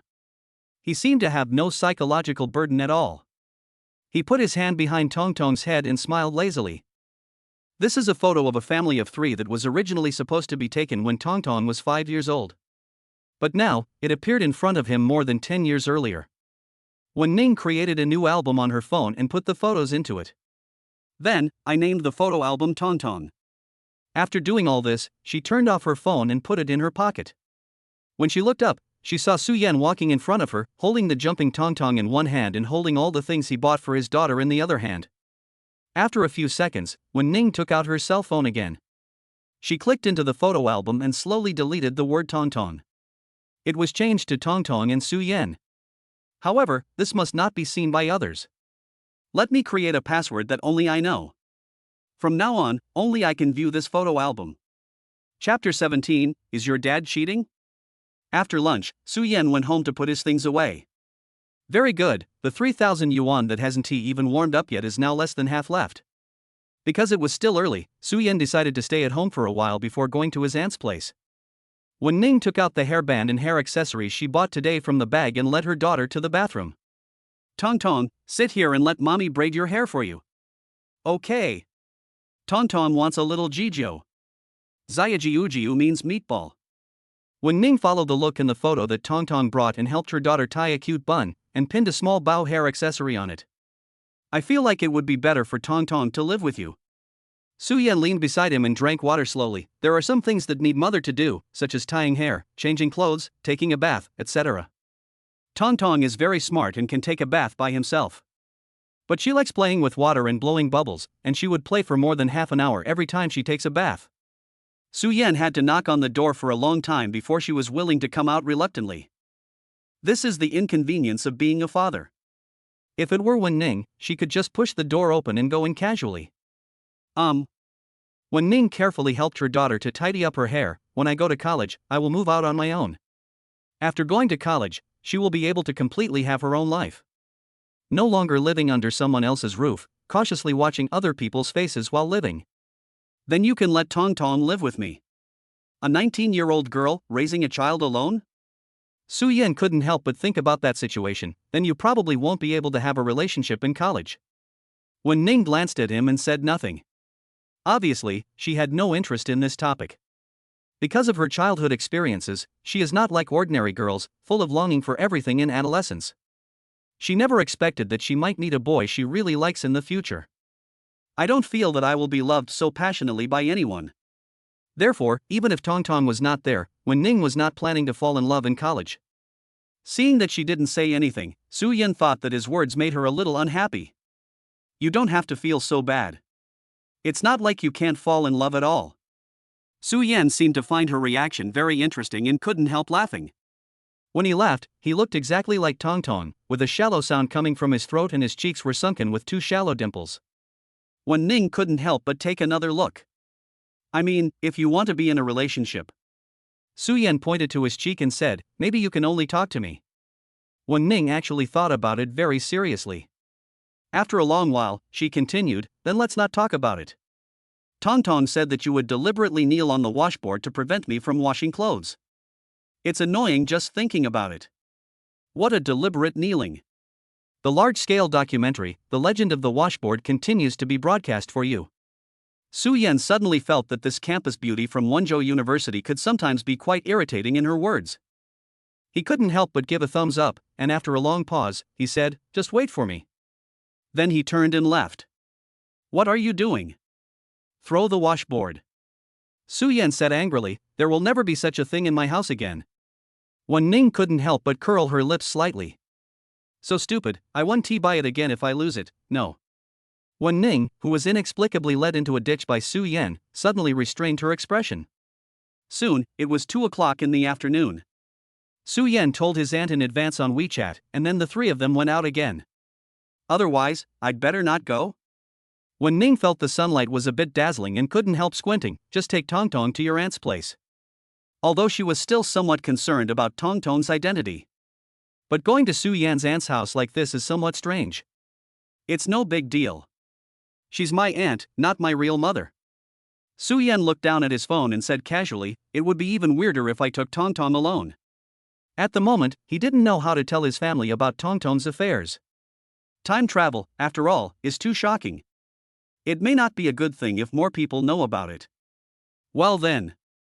Wen Ning nodded and instructed, when the time comes, just say that Tong Tong is my sister. I asked you to do this. Anyway, don't let your aunt and uncle find out. Su Yan looked up at her and said, when you speak next time, remember not to omit some key words. What? Wen Ning was a little puzzled. Is there anything wrong with what I just said? That's called, don't let your aunt and uncle find out. Su Yan yawned, don't try to get close to me, you're not my wife yet. Wen Ning decided to ignore him. I always felt that he was holding a grudge against me for what happened on the washboard just now and was trying to make me angry on purpose. Half an hour later, they arrived at a residential area. Ban Ban is here? The person who opened the door was a very elegant woman wearing white pajamas, who looked like she had just woken up from a nap. That is, Su Yan's aunt. Her name is Su Lingling, a name that sounds a bit childish. Her appearance is also sweet, but she is actually in her 30s this year. My aunt and uncle's relationship has always been stable, and I heard that they have started preparing for pregnancy this year. Why did you suddenly want to come and see me? Su Lingling reached out and poked her nephew's face with a sweet smile. Ban Ban, do you want your aunt to take you out to play? Ban Ban is Su Yan's nickname. When he was a child, he learned to walk late and often tripped. At that time, his aunt always took him to walk and run. So later on, my aunt kept asking him to stir. Aunt, you are so old, don't always act like a little girl. Su Yan looked somewhat helpless, you are about to give birth, so be more steady. That's called always keeping a child's heart, okay? Su Lingling put her hands on her hips and said arrogantly, this will make women forever young. It's hard to imagine that this is a woman in her 30s. But before she could continue speaking, she suddenly stopped. Because she saw the girl standing behind Su Yan. Su Lingling didn't know who this girl was, she just thought she was really beautiful. Her skin is as white as if made of water, and she is the type that stands out even on a TV screen. Before she had time to think about the relationship between this girl and her nephew, she saw Su Miaotong holding her mother's hand. The little girl's eyes lit up and she giggled. It turns out that my dad brought me here to find my grandma. In fact, when Tong Tong was a child, she called her aunt. However, Su Lingling thought it didn't sound nice, so she asked Tong Tong to call her grandma. Su Lingling looked at the deep dimples on her face and her expression slowly froze. Why do I think she looks like a kid from our Su family? Before Su Yan had the chance to explain, he saw his aunt's face unusually darken. Your father's seed? Chapter 18. Are you here to turn yourself in? What is aunt thinking? How could my father give birth to such a beautiful child? Although Su Yan's words had a bit of the meaning of hurting his father by 1,000 and hurting himself by 800. It's true. Su Lingling also reacted. He also thought that these two beauties, one big and one small, were both from the Su family. But on second thought, the ages don't seem to match. Well, they are. My friend and her sister. Su Yan said, Aunt, I have something important to talk to you about today, so don't leave us standing outside. Oh, come in first. Su Lingling quickly stepped aside. I'll go get you some slippers. Why would Ban Ban bring his friends to meet his aunt? She had a lot of questions to ask her nephew, but considering that there were outsiders around, she suppressed them. The Su family has a tradition of pampering the younger generation, which has been passed down from generation to generation. Since childhood, Su Lingling loved this nephew the most. Therefore, she didn't think her nephew would bring back any bad people. Most likely, there is something real going on. When Ning held Tong Tong's hand and sat on the sofa, not saying a word, only daring to stare at her toes. Drink some water. Su Lingling had a smile on her face, trying her best to make the girl less nervous. This girl is so beautiful, prettier than those campus beauties on the internet. Thank you, Auntie Su. When Ning was reserved, like a girl visiting her boyfriend's house for the first time. In fact, Su Yan knew what her concerns were. For Tong Tong. Regardless of whether he and Wen Ning can eventually get married and have children. But Tong Tong needs a healthy family. Everyone in the Su family is Tong Tong's real family. It is cruel to hide something and not let Tong Tong recognize her loving grandparents and grandmother. Speaking of which, your grandma called me today. Su Lingling was full of suspicion and gave her nephew a look. Then, she seemed to remember something and walked towards the room. You guys sit down for a while, I'm going to talk to my aunt. Seeing that Wen Ning was a little nervous, Su Yan took the initiative to comfort her. It's nothing serious. After Su Yan left, Tong Tong could not help but blink her eyes. Mom, why don't you let Tong Tong call me grandma? The grandmother was very nice to her. Because now the little grandma is not your little grandma yet. When Ning let her daughter sit on her lap and looked into her bright and beautiful eyes, it will take another 10 years. Su Miaotong bit her fingers, obviously not understanding what was said. When Ning touched her daughter's head and said, when Tong Tong grows up, you will know. This matter also needs to be slowly made known to Tong Tong. It was her misfortune to come to an environment that was both familiar and unfamiliar. She knew everyone, but those who once loved her didn't know her. But at the same time, this is also Tong Tong's luck. She can use her young eyes to see many old times that she missed. Seeing my parents when they were young, and my grandmother who hadn't given birth to a child yet. On the other side, Su Lingling and her nephew entered the room and locked the door. Go ahead. She looked a little scrutinizing. Who are those two girls, one big and one small? Aunt, you may not believe it if I tell you. Su Yan looked into her eyes very sincerely. That little girl is my daughter. Ah? Su Lingling was confused. After a while, she finally realized what was going on and rolled her eyes at her nephew, saying unhappily, go play over there. When she was born, you hadn't even started to develop yet. Question mark. My aunt checked it. All right. Su Yan remembered that when he was a child, his aunt really liked to pull down his pants. Of course he knew that his aunt didn't believe it. Everything requires a process of acceptance. Even though his aunt is the person closest to him, it still requires a gradual process. So who is that little girl? Su Lingling put her hands on her hips and said, hurry up and tell me. Her sister was taken away by human traffickers not long after she was born, and was only found recently. Su Yan said immediately, you know that she can't go to school because she doesn't have a household registration? Isn't Brother Meng from the police station? She asked me to ask. This was an argument I had thought of long ago. What? Brother Meng, don't be disrespectful. Su Lingling pulled her nephew's ear and said, he is your uncle now. When thinking about this, Su Yan also looked unhappy, but I used to call him Brother Meng, and I can't change it. Auntie, you are an old cow eating young grass. My aunt is 7 years older than my uncle. My uncle's name is Meng Yufei, and he lives in the same community as Su Yan. When Su Yan was in elementary school, Meng Yufei was in college. He is tall and handsome with a good personality, so all the children in the community like this kind-looking brother, including Su Yan. Calling his younger brother brother all the time, Meng Yufei also took good care of this little brother. To put it simply, although Meng Yunfei is older, they are of the same generation and are buddies. At that time, my aunt was already in her 20s and working, and only came home on weekends. As a result, these two people somehow fell in love with each other and had a real-life sister-brother relationship. A little below is the short play My nephew's friend is so handsome. Or brother's aunt. I want to be your brother, but you want to be my uncle. Suyin remembered that at that time, his aunt and Meng Yufei did not dare to let their family know. The two of them secretly went out on a date under the pretext of taking Suyin out to play on the weekend. What do you mean by old cows eat young grass? Su Lingling blushed. What do you, a little kid, know about love? You two threw me into the arcade for the whole afternoon, and then went to the movies. Su Yen sighed. When I get home at night, you asked me to lie to my family and tell them where my aunt took me to play in the afternoon and what delicious food I had. Is this something a human would do? Do you remember? Su Lingling was horrified and felt a little guilty. It's been so many years. I remember everything. Su Yen curled his lips. I just don't want to bother with you guys. Alright, you're still so confident in asking your uncle for help? Su Lingling waved her hand and quickly skipped the topic. But, since it's her family's business, why are you so concerned about it? Su Yenny stretched out his hand. Don't ask about dog licking. The aunt and nephew looked at each other. All right. Su Yen looked helpless. She's my girlfriend. Why not just say that earlier? Su Lingling's expression relaxed. Ban Ban has made it big, now he has such a beautiful girlfriend. That's not right. I remember that Ban Ban is going to take the college entrance examination soon. Wouldn't it affect my studies if I dated such a beautiful girl at this time? So, don't tell my parents. Su Yen seemed to know what she was thinking, and hushed her voice. Aunt, don't say anything when you go out later. The girl is thin-skinned. If it wasn't for her sister, she wouldn't have come here today. Su Lingling nodded, then thought about it seriously. Taken away by human traffickers, no household registration.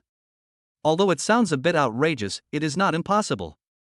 However, she recalled the appearance of the little girl, but I think she looks like a child of our Su family. Really? I also feel like we are destined to be together. Su Yen asked, Aunt, can this be done? Where are her elders?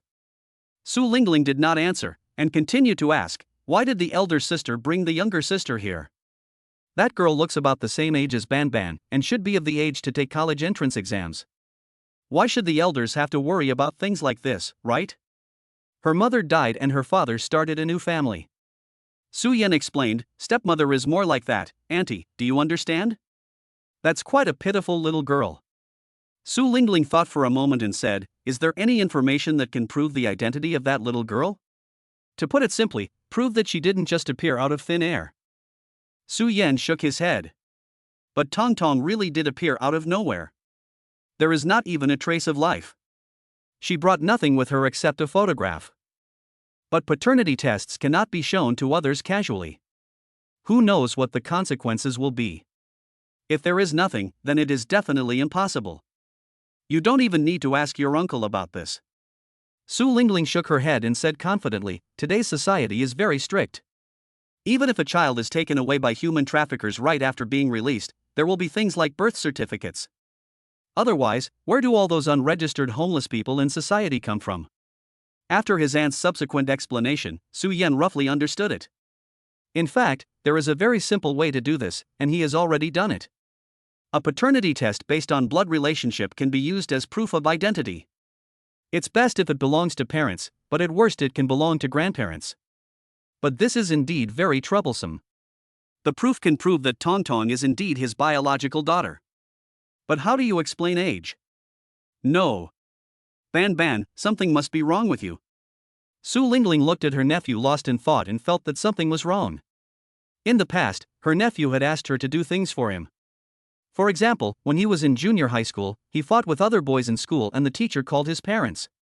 He didn't look for anyone else, but called his aunt. At that time, Su Lingling was reluctant to go. Although she loved her nephew, it was still a very shameful thing. And the nephew's response at that time was, if you can't do it, then don't live. Flip the table. How could it be this silent now? So, who is that little girl? It's like this, auntie, a friend of mine. Su Yen was silent for a while. Well, my friend and a girl, they were so passionate and couldn't help themselves. Su Lingling, and then? And then a daughter was born. Su Yen said cautiously, Aunt, do you think it's appropriate to say this? Question mark. Su Lingling looked incredulous. So you came here today to turn yourself in to your uncle? Chapter 19, how can you say that about others? It's not me, it's a friend of mine. Su Yan explained, don't be fooled by the fact that the little girl is growing fast. She is actually only 3 years old. Is this horse 3 years old? Su Lingling always felt that her nephew was being particularly rude today.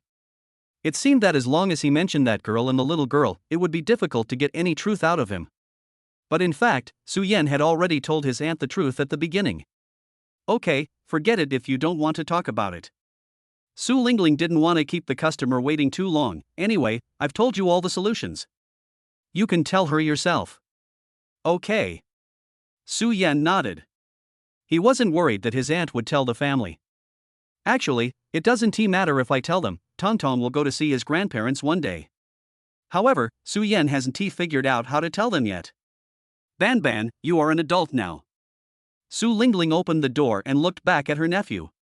The smile on her face faded a little. Auntie doesn't have to ask, but you have to consider the consequences of whatever you do. Su Yan didn't say anything. I mean, I watched you grow up little by little. Su Lingling said seriously, no matter what happens, you can trust your aunt. Su Yan nodded, I know that my aunt loves me the most. Su Lingling then laughed again and reached out to pat her nephew, who was now a head taller than her. When the two people came out of the room, Wen Ning was still sitting on the sofa obediently. She was a little nervous when she saw the aunt and nephew coming out. As for Tong Tong, because he had been waiting for a long time, he lay in his mother's arms, looking a little drowsy. Maybe because she had been shopping in the mall all morning and it was the afternoon when people tend to feel sleepy, Tong Tong's head was tilted like a little hen. Aunt, there is one more thing. Su Yan didn't want to wake her daughter up, so she couldn't help but lower her voice. Aunt, aren't you the Chinese teacher at Chaoyang Primary School? Can this little girl go to school first? She can't stay at home all the time at this age. If you can't enroll formally, it's good to attend classes as an auditor, even if it's just to make some friends. Elementary school and junior high school are the most important times in shaping one's life. No, a guardian certificate is also required. Su Lingling shook her head. Besides, my aunt is on vacation now and hasn't been to school for almost a week.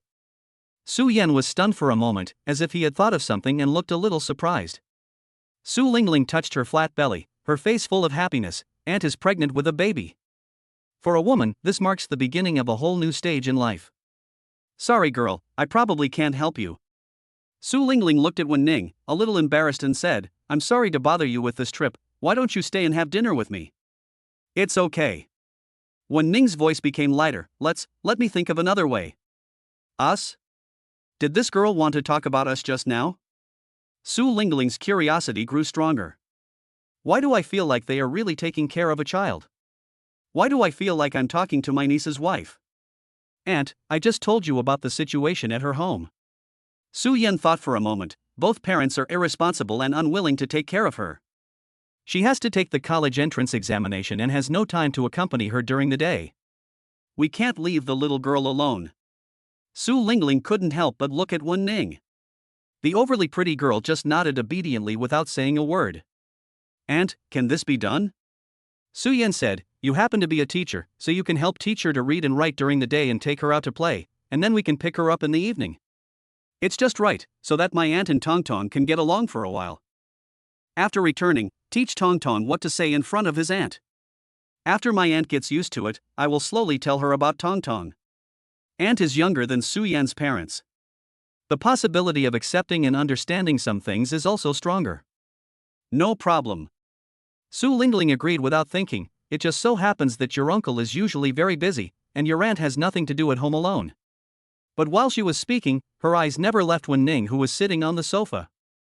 It was as if these words were spoken to her.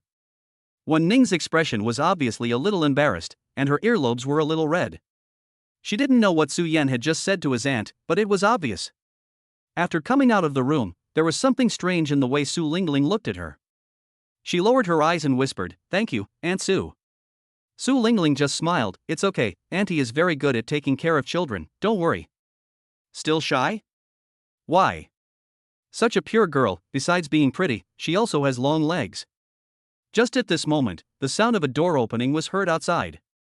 Meng Yufei walked in from outside carrying a few bags. He is tall, with heroic features. He is wearing a neat uniform and looks very energetic. There is a certain height difference between her and the petite Su Lingling. Maybe you have to stand on tiptoe when kissing. Ian is here? He changed into slippers and walked into the living room. Stay for dinner tonight. Brother Meng, congratulations. Su Yan smiled and said, in the blink of an eye, you are about to become a father. I am looking forward to holding your child. But what I didn't expect was that I became a father before Brother Meng. What Brother Meng? Call me uncle. Meng Yufei subconsciously looked at the girls on the sofa, a little suspicious. Are you Yan's friends? When Ning said slowly, hello, uncle. Then we'll go back first, auntie. We still have some test papers to finish. I'll bring Tong Tong over tomorrow morning? Su Yan picked up Tong Tong, who had taken a nap, and leisurely changed the position to make his daughter sleep more comfortably. Her name is Tong Tong? She's so cute. Su Lingling poked the little girl's nose. Tong Tong frowned slightly, murmured dad softly, hugged Su Yan's neck tightly, and a trace of crystal saliva hung from the corner of her mouth. Afterwards, Su Yan and Wen Ning put on their shoes, said hello to the two people again, and then left together. Su Lingling watched them go away with a pretty smile. I think this girl, maybe she will be the daughter-in-law of our Su family in the future. What's the meaning? Meng Yufei seemed to be thinking, why did this kid run away when he saw me? As a policeman, he instinctively felt that there seemed to be something strange about these two people. But at the moment I couldn't tell what the problem was. From now on, don't hang around the house in your police uniform all day. Su Lingling glanced at him and snorted, scare others. Meng Yufei was a little confused. Who was that girl's child? Su Lingling gave a brief explanation without hiding anything from her husband. Kidnapped by human traffickers? And asked you to help take care of him? Meng Yufei also thought it was outrageous, and felt something was wrong. We have to go to the police station to register. Also, where is the girl? I don't know, she said it was her girlfriend. Girlfriend? Meng Yufei recalled the girl's pure and lovely appearance. Having worked as a policeman for a long time, he has seen too many things, including petty thefts, quarrels and fights. Whenever I meet someone behaving suspiciously, I feel very strange. Su Yan looked quite strange today. Anyway, something must be wrong. Besides, Su Yan is renting a house outside now, right? No, I have to catch that boy and ask him about it. Meng Yufei's expression gradually became serious and he frowned deeply. He lowered his head and prepared to put on his shoes. Let's not talk about the little girl first. Su Yan is about to take the college entrance examination. What's the point of dating now? Adolescent boys are full of vigor and vitality, and there is no one at home to supervise them. That girl is too pretty and seems to be very quiet. This kid Su Yan is a fearless jerk who has been extremely courageous since he was young. What if something goes wrong and someone brings the girl home? Come back here. Su Lingling grabbed her husband's arm and said angrily, you came to arrest someone at my place? I did not mean that. Meng Yufei's arrogance suddenly disappeared, and his voice became weaker. Besides, we have to ask about the little girl's matter clearly. Su Lingling defended her child with an annoyed look on her face. We are both adults now, it's no big deal for young people to have a relationship. No, I'm afraid it will affect my studies.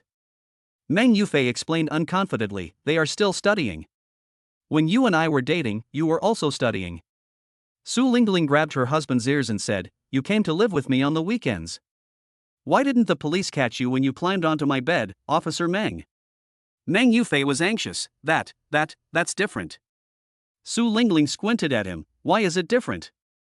That. Meng Yufei's cheeks flushed, and he held it in for a long time. Wasn't it you who took the initiative? Chapter 20 Mom, someone will give me a little rabbit. On the way back, Wen Ning looked a little sad. If even Su Yanzan can't get it done, Tong Tong may always be an illegal resident. Obviously, this was something that neither she nor Su Yan could accept. Although, as a mother, her own life and family are in a mess now. But Wen Ning's idea was very simple. She didn't have a very happy childhood and knew what that felt like. So, when I become a mother, I will give Tong Tong all the best. Don't think too much. It's not that it can't be done, it's just that the time is not right yet. Seeing that her face looked strange, Su Yan repeated his aunt's words to Wen Ning. It sounds simple, all you need to do is prove the blood relationship. But there will be some difficulties in actually doing it. Let's go back to the question. Tong Tong's age is not clear enough to explain. Su Yan hugged Tong Tong and helped her pull up her hat so that his daughter could hug his neck more comfortably. Although she was an 8-year-old girl, she didn't feel heavy for Su-Yen to hold. But there's no need to rush. There are still 4 months left. Su-Yen looked straight into her beautiful eyes. After we graduate from college and decide on a city and school, it won't be too late to find a school for Tongtong. Tongtong definitely doesn't want to be separated from the two of them. I guess they were reluctant to leave Tongtong anywhere else. Wan Ning felt that what he said made sense, and she slowly began to feel relieved. In the past, her plan for the future was to go to college and live on her own, to be independent, and no longer have to carefully look at her stepsister's face. But in fact, she doesn't have much expectations for the future. I study aimlessly every day, looking at the beautiful numbers on my transcript, but I don't know why. But now, because of Tongtong's appearance, she slowly began to have some expectations for the future. It was as if something very important suddenly became important to me. Just prepare for the college entrance exam with peace of mind, don't worry about anything else. Su-Yen raised his eyebrows slightly. You have such good grades, you can go to the best schools in the country, don't let it affect you. When Ning glanced at him, what about you? Su-Yen smiled and said, students from prestigious universities are discriminating against students from non-prestigious universities. When Ning turned her head away, not wanting to pay attention to him.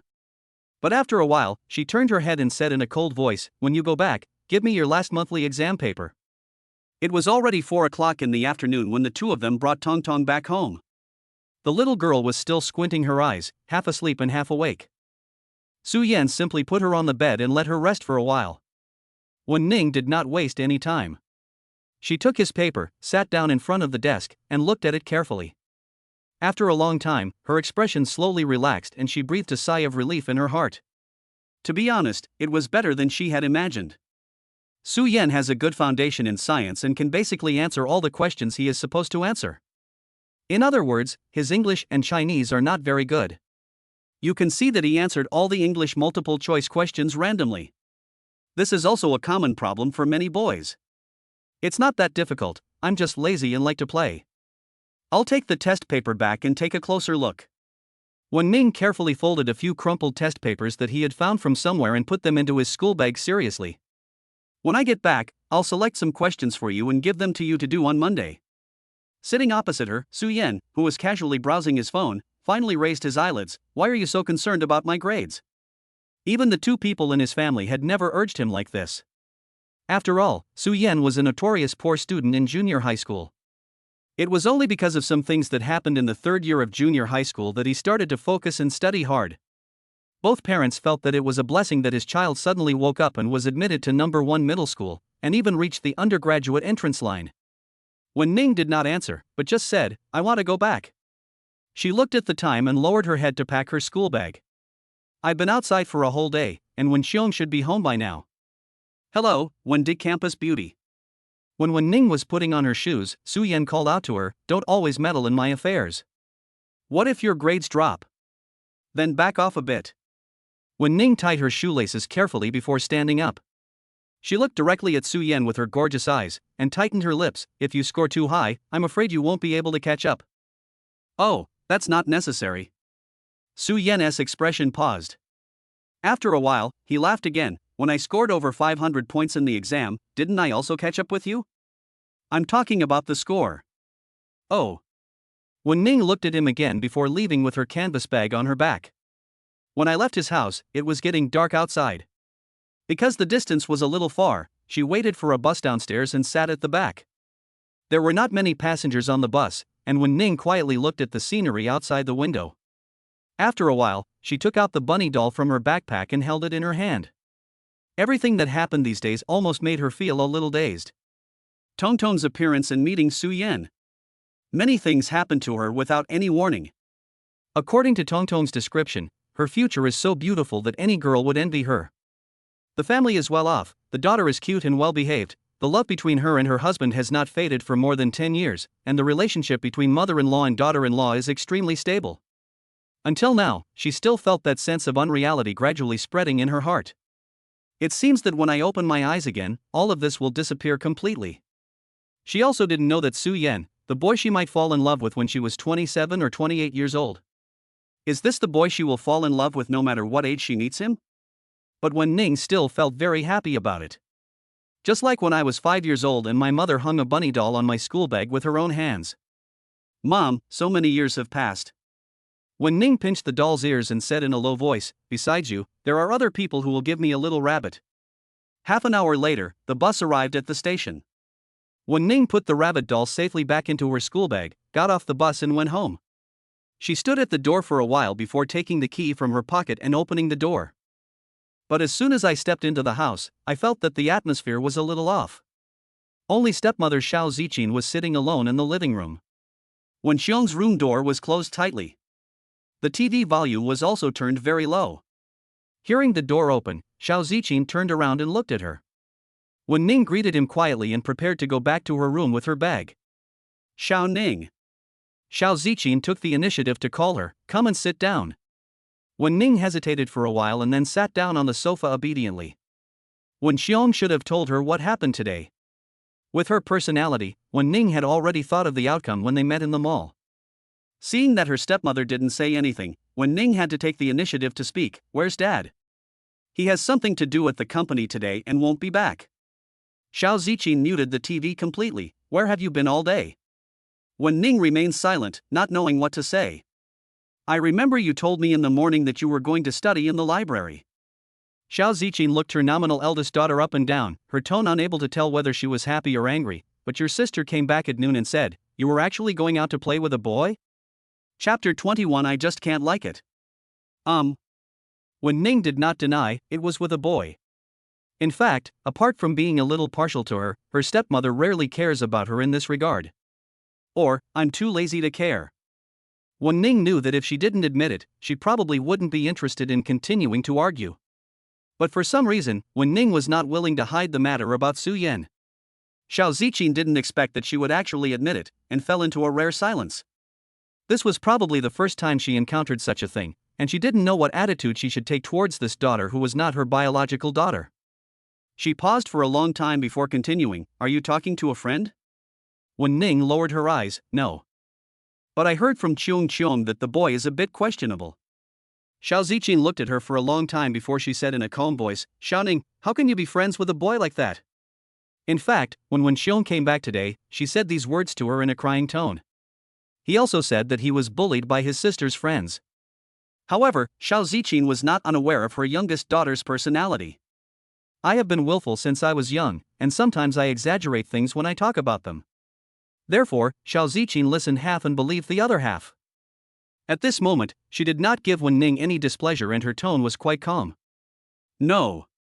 Wen Ning has always been relatively weak and obedient in front of her stepmother. Basically, she does whatever her stepmother says.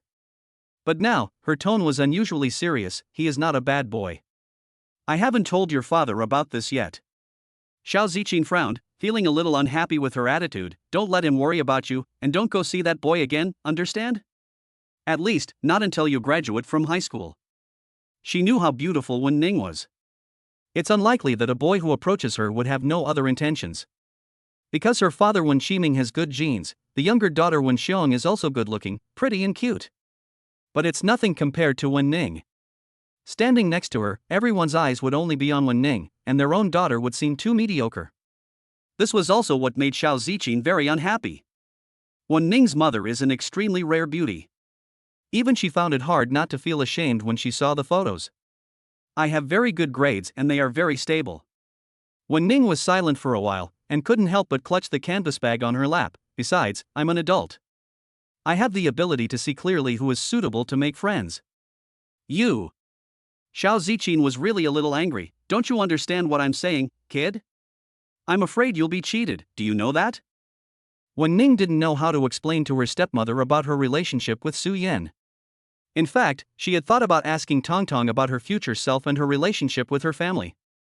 From Tongtong's few words, Wen Ning could imagine what kind of happy life she would lead in the future after marrying into the Su family. Moreover, from Su Yan's casual and relaxed personality, we can also tell what kind of family he lives in. They must be really good people. But my daughter never mentioned the elders in the Wen family, including her grandfather who is related to her by blood. Although she could vaguely guess the result, in the end, Wen Ning still didn't dare to ask. After the college entrance exam, you can go wherever you want, but not now. Mom, I just... I'm not your mother. Xiao Ziqin was angry, and she blurted out without thinking too much, I have no obligation to do anything you want, understand? Then, she suddenly realized that what she said was extremely inappropriate. The woman moved her mouth but didn't say anything else. The two of them just sat on the sofa in silence. Except for the soundless picture on the TV, everything seemed to be paused. Don't be angry, take care of yourself. When Ning stood up holding her school bag, her head lowered, her long hair falling down, and her voice was not very emotional, I will definitely not embarrass you and Dad when I take the college entrance examination. It seemed as if I had never called out Mom just now. The name has also been changed to you. Xiao Ziqin wanted to say something, but the words were stuck in her throat. She knew how hurtful her words just now were. Even if he is not my biological child, I have raised him for more than 10 years. She wanted to say something to ease the atmosphere, but she couldn't. In the end, she just watched Wen Ning walk into her own room and then gently closed the door. In fact, Xiao Ziqin often recalled the time when she first met Wen Ning. She was probably only 9 years old at that time. Having just experienced the death of his mother, he seemed a little silent and introverted. As a result, when the little girl saw me for the first time, she pulled my sleeve obediently and called me Mom softly. Xiao Ziqin could clearly see why a 9-year-old girl would have such an almost flattering attitude towards her. When her father brought home a new aunt from outside, she felt very insecure. She was afraid that her father would abandon her like her mother did, like abandoning an unwanted ragdoll. At that time, Xiao Ziqin had thought about treating her well and raising her like her own daughter. But later, not long after, when Xiang was born, Xiao Ziqin poured almost all her love into her youngest daughter. Gradually, the relationship between her and Wen Ning began to become awkward and distant. In fact, she knew in her heart that after so many years, Xiao Ning had hardly ever given her any worries and was always sensible and well-behaved in everything. No matter what fun or delicious things are, she never competes with her willful sister for them. On the contrary, she always had a very flattering attitude towards her younger sister. But every time Xiao Ziqin saw Wen Ning's increasingly beautiful face and eyes, it was really hard for her to control herself from thinking about Wen Ning's deceased mother, her husband's late wife. And, after all, I didn't give birth to your child after 10 months of pregnancy, so sometimes I really can't control my temper. I don't know why, but I just can't pamper her like my own daughter. When I make mistakes occasionally, I can't help but give me a lesson with a stern face. Whenever Xiao Ziqin thought of the little girl who followed her around when she was a child and called her mom over and over again without getting tired of it, she couldn't help feeling a little sad. If Xiaoning's biological mother were still alive, she would definitely be held in the palm of everyone's hand and live a happy life. Xiaoning is a very good child. But, she is not my daughter. After so many years, I just can't like her. What can I do? Chapter 22. Can you be more shameless? Monday morning. Su Yan took Tongtong to his aunt's house. Last night, he spent a full 4 hours explaining to Tongtong about time travel. This concept itself is actually not that complicated. In order to explain it clearly, Su Yan even showed her many episodes of Fat Blue Man. Tongtong. When they arrived downstairs at her aunt's house, Su Yan squatted down in front of her and asked, "Did you remember everything Dad told you last night? Because it is the end of winter, the weather is still a bit cold. Afraid that my daughter would catch a cold, I put a furry coat on Tongtong when she went out in the morning." Su Yan also put a sky blue scarf around her neck. This made Tongtong look a little round, with his hands tucked into his sleeves, like a little penguin. Yeah. Tongtong is Doraemon. Su Miaodong's face was flushed by the cold wind. I came back from the future in a time machine to help my parents realize their wishes. Do you understand this? I think so. I have a little understanding of this concept. Su Yan knew that Tongtong was very smart and intelligent beyond her age. However, Tongtong must promise Dad one thing. He reached out and pinched his daughter's cheek. This is Tongtong's biggest secret. You can't tell anyone except the people you are closest to and trust the most. The father and daughter had already made a promise about this matter last night. Su Yan knew that leaving Tongtong with her aunt was risky. It is inevitable for children to say wrong things, and who knows if their aunt will find out one day. But I can't really keep it a secret forever. Aunt is also Tongtong's close relative. Hearing her nephew knocking on the door, Su Lingling quickly came out and opened the door. Why are you alone? Su Lingling glanced behind him and asked, Where's that girl? Her home is quite far away, so she entrusted the little girl to me last night. Su Yan said casually, Tongtong, call someone. Little grandma. Tong Tong greeted crisply, "Good morning." Su Lingling was a little surprised. "I don't quite understand why this little girl is so familiar with me." "You taught her?" Su Yan smiled and explained, "I don't know how to let her call you, so just call her my daughter." Su Lingling thought about it and didn't care. This name sounds pretty good. Moreover, she had a natural affinity for the little girl. Perhaps it was because she really looked like the child from the Su family. It's just that it's a bit too beautiful. Even at this age, you can tell that she will be a great beauty in the future.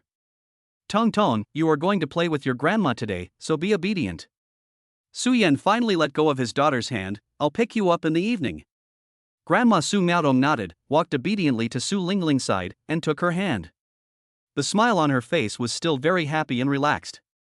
It can be seen that in the future she will have a very good relationship with her grandmother. "Aunt, please take some time to teach her how to read and write." Su Yan looked at his aunt. This child is now in elementary school. Su Lingling smiled and nodded, then looked down and saw the little girl also looking up at her. Noticing her grandmother's gaze, Su Miaodong smiled sweetly. "Grandma, Tong Tong's grades are really good." "Is Tong Tong so powerful?" "Yeah.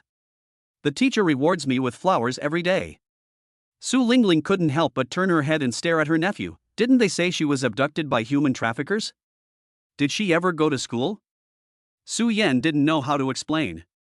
He spread his hands and said, "Maybe, human traffickers also know the importance of compulsory education." "I think you look like a human trafficker." Su Lingling rolled her eyes helplessly at her nephew and said, "Okay, go to school now." Su Yan gave a few more instructions before zipping up his school uniform and leaving with his school bag on his back. "My aunt is really good at taking care of children. Besides, she is an elementary school teacher, so Su Yan feels relieved to let her take care of Tong Tong." "Tong Tong, come in first." Su Lingling brought her a pair of slippers, and then helped her take off the scarf from her neck. "What's your full name?" "Su Miaotong." "Your last name is Su?" Su Lingling's attention was immediately attracted. After observing closely this time, she felt more and more that Tong Tong and Su Yan looked quite similar when they were children, especially when they smiled. It's a pity that the eyes don't look like. Tong Tong's eyes are actually like the girl who came with her that day. Thinking of a certain possibility, Su Lingling suddenly felt it was ridiculous. On the other side, Su Yan returned to school and continued his classes as normal. His math, physics and chemistry are good and above average, but his Chinese and English are as ugly as if they were chewed by a dog. During the break of the second class, when Ning sent him a message. "I may not be able to visit you this week. Please tell Tong Tong to apologize for me." Su Yan thought about it and felt that it was no big deal. After all, he is an excellent student in the rocket class, so it is normal for him to be busy at ordinary times. He replied casually, picked up the grammar book and continued reading without thinking too much. "I picked out some exercise books for you, and some things I sorted out, and I'll give them to you together.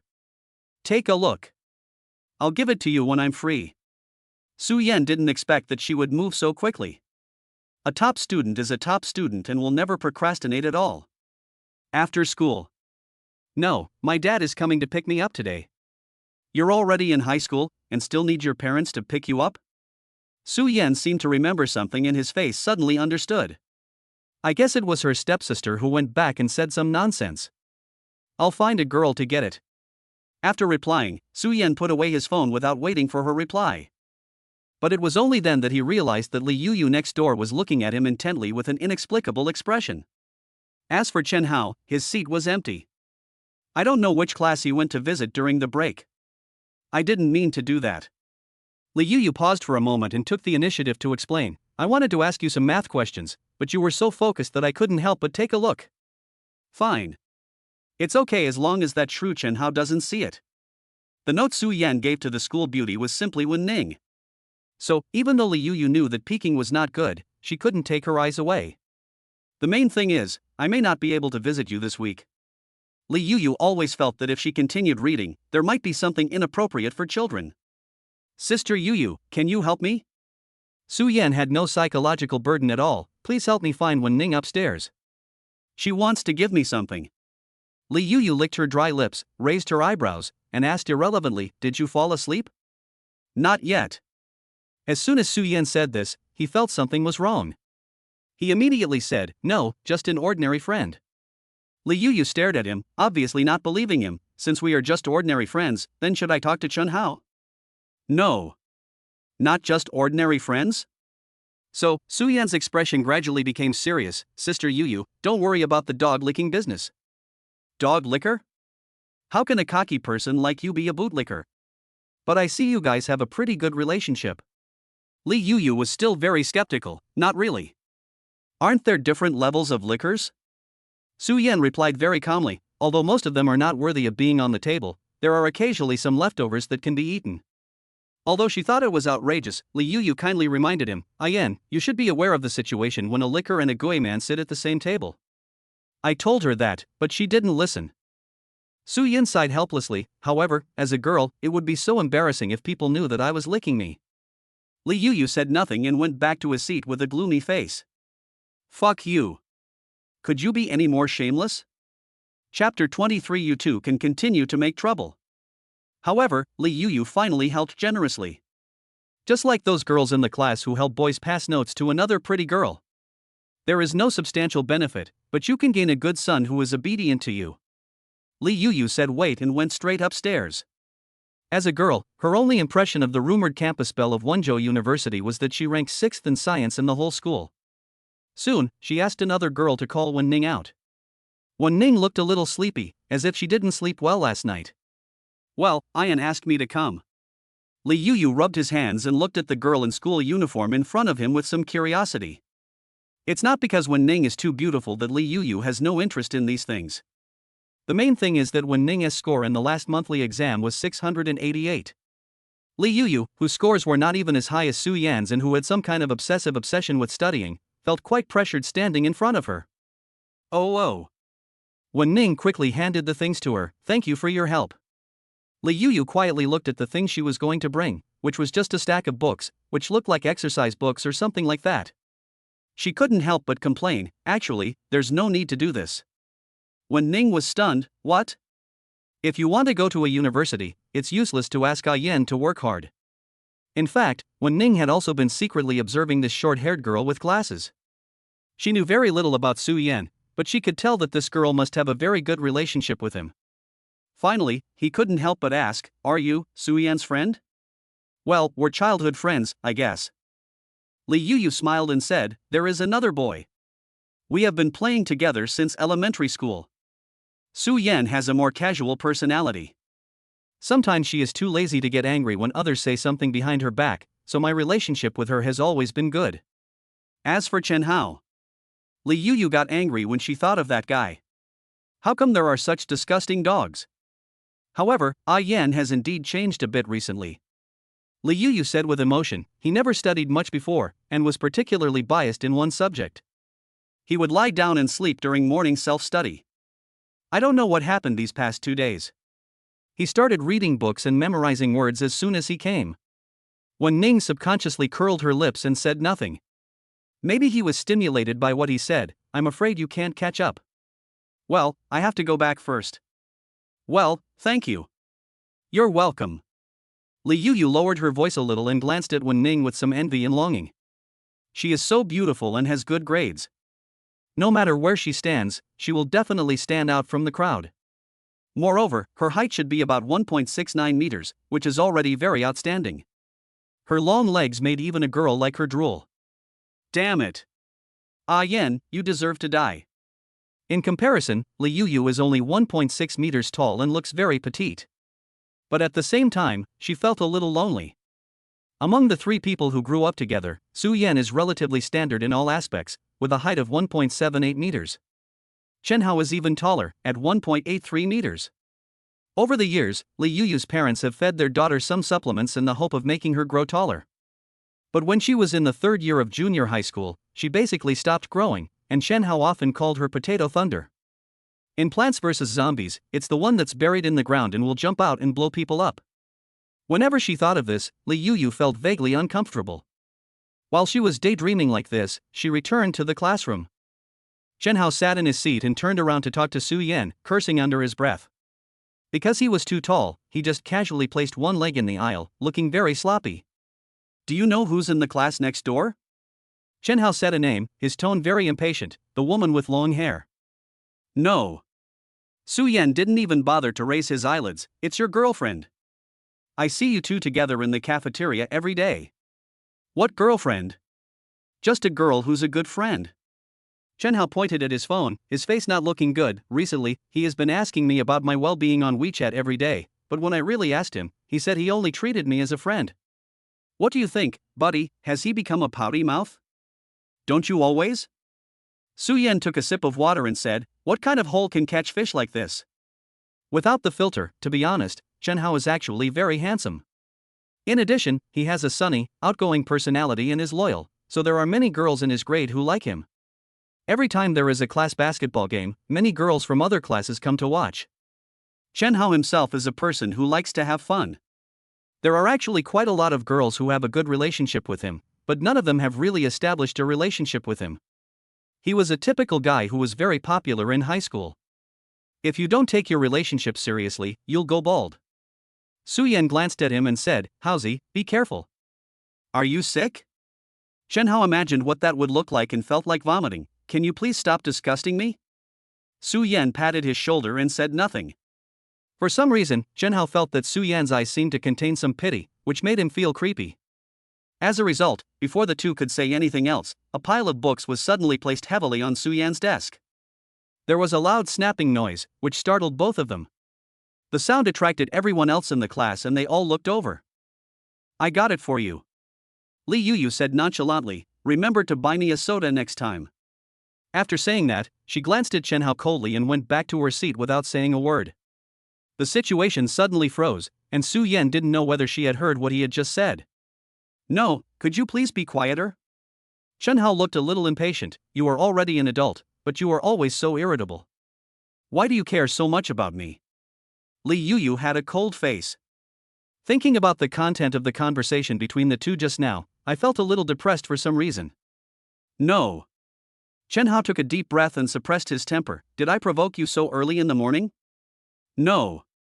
Li Yuyu's lips slowly slid downwards, looking very unhappy. Close your legs and block others from passing by. I have long legs, I am happy, what's wrong? After saying that, he protested by putting his legs under Li Yuyu's stool. Then he hooked his toes on her stool and swung it back and forth arrogantly. As a result, Li Yuyu couldn't sit still. She just felt more and more irritated. Chen Hao. Unable to bear it any longer, Li Yuyu turned around and said, if you kick my stool again, I will tell the teacher to change seats. Chen Hao was stunned for a moment. After a while, he slowly retracted his foot.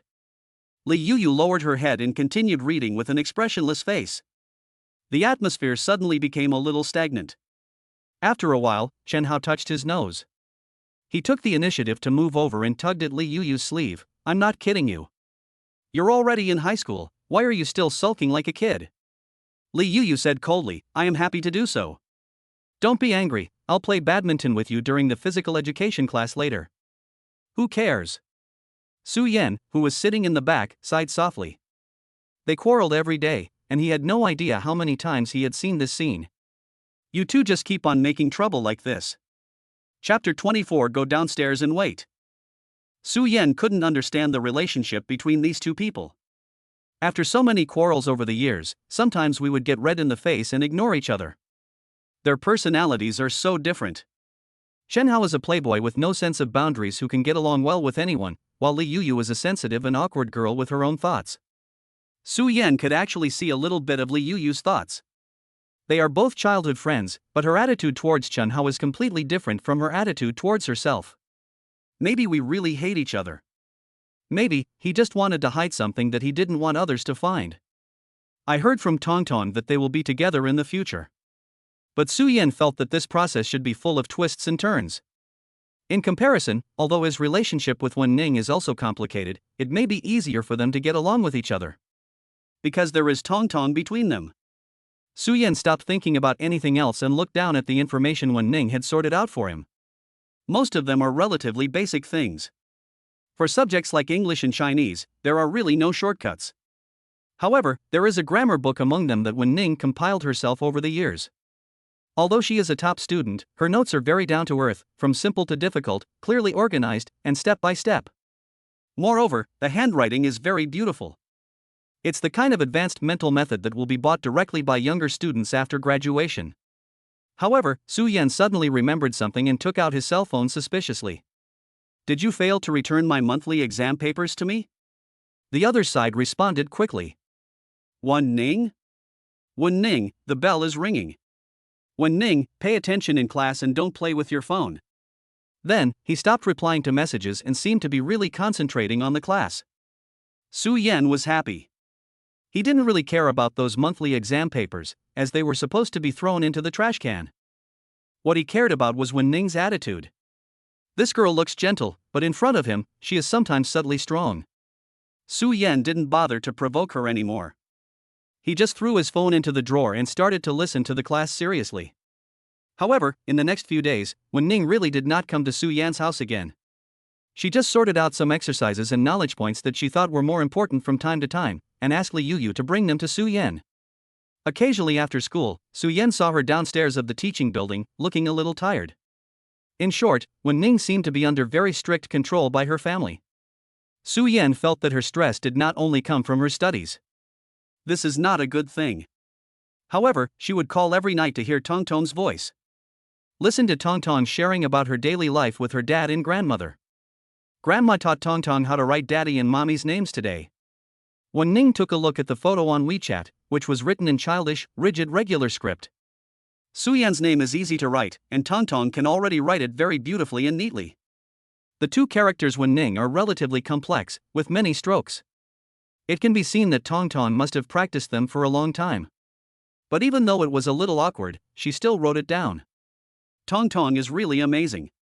Facing her daughter, Wen Ning's voice couldn't help but soften. But won't your aunt be suspicious? Nothing. Su Yan's voice came from the phone and asked some questions, but Tong Tong was very smart and didn't reveal the truth.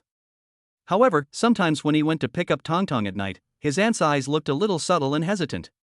Maybe there are some things she hasn't figured out yet, such as why the elder sister's surname is Wan and the younger sister's surname is Su. For example, why is Tong Tong so close to her and Su Yan? Wen Ning saved the photo and put it in her private photo album. Although Tong Tong wrote about Su Yan and Wen Ning, it would still look a bit strange. Mom, when will you come to see Tong Tong? The daughter's pitiful sniffling voice came from the phone. I miss you so much. I miss Tong Tong too. Wen Ning's voice became lighter, not knowing how to comfort her daughter. Give mom a little more time, okay? Dad talked to her about what happened that Saturday. The tone was not harsh, but the implication of her words was that she hoped she would not get too close to boys before college. She remembered clearly what her father said at that time. Xiaoning, Dad knows that you have been blaming me all these years. You blame Dad for forming a new family, and you don't like Aunt Xiao or your little sister. This is Dad's fault, but no matter what, Dad still wants you to be well. If you don't want to accept it, Dad can only ask the teacher to contact the boy's parents. Actually, they're really ISNT. Wen Ning didn't think that her father had done anything wrong. His mother's death was also a huge blow to him. He is lucky to be able to build a new happy family and have a lovely and lively little daughter. Wen Ning didn't blame her father for being able to move on from the past. It's just that Wen Ning couldn't get out of it herself. She didn't know how to deal with her relationship with her father, nor did she know how to explain to him about Su Yan.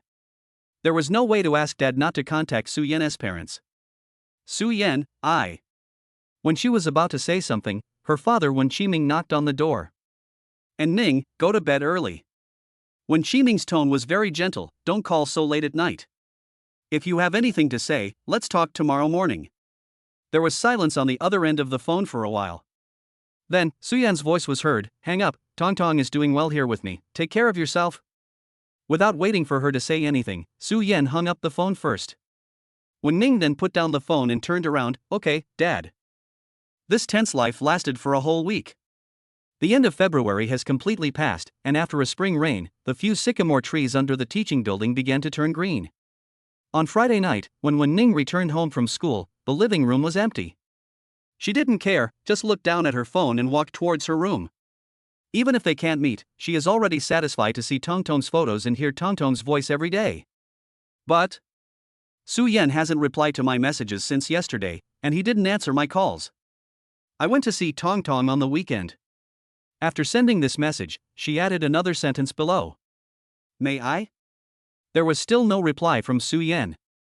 Wen Ning felt a little uneasy. But at this moment, Wen Qining called her. Ning, are you home?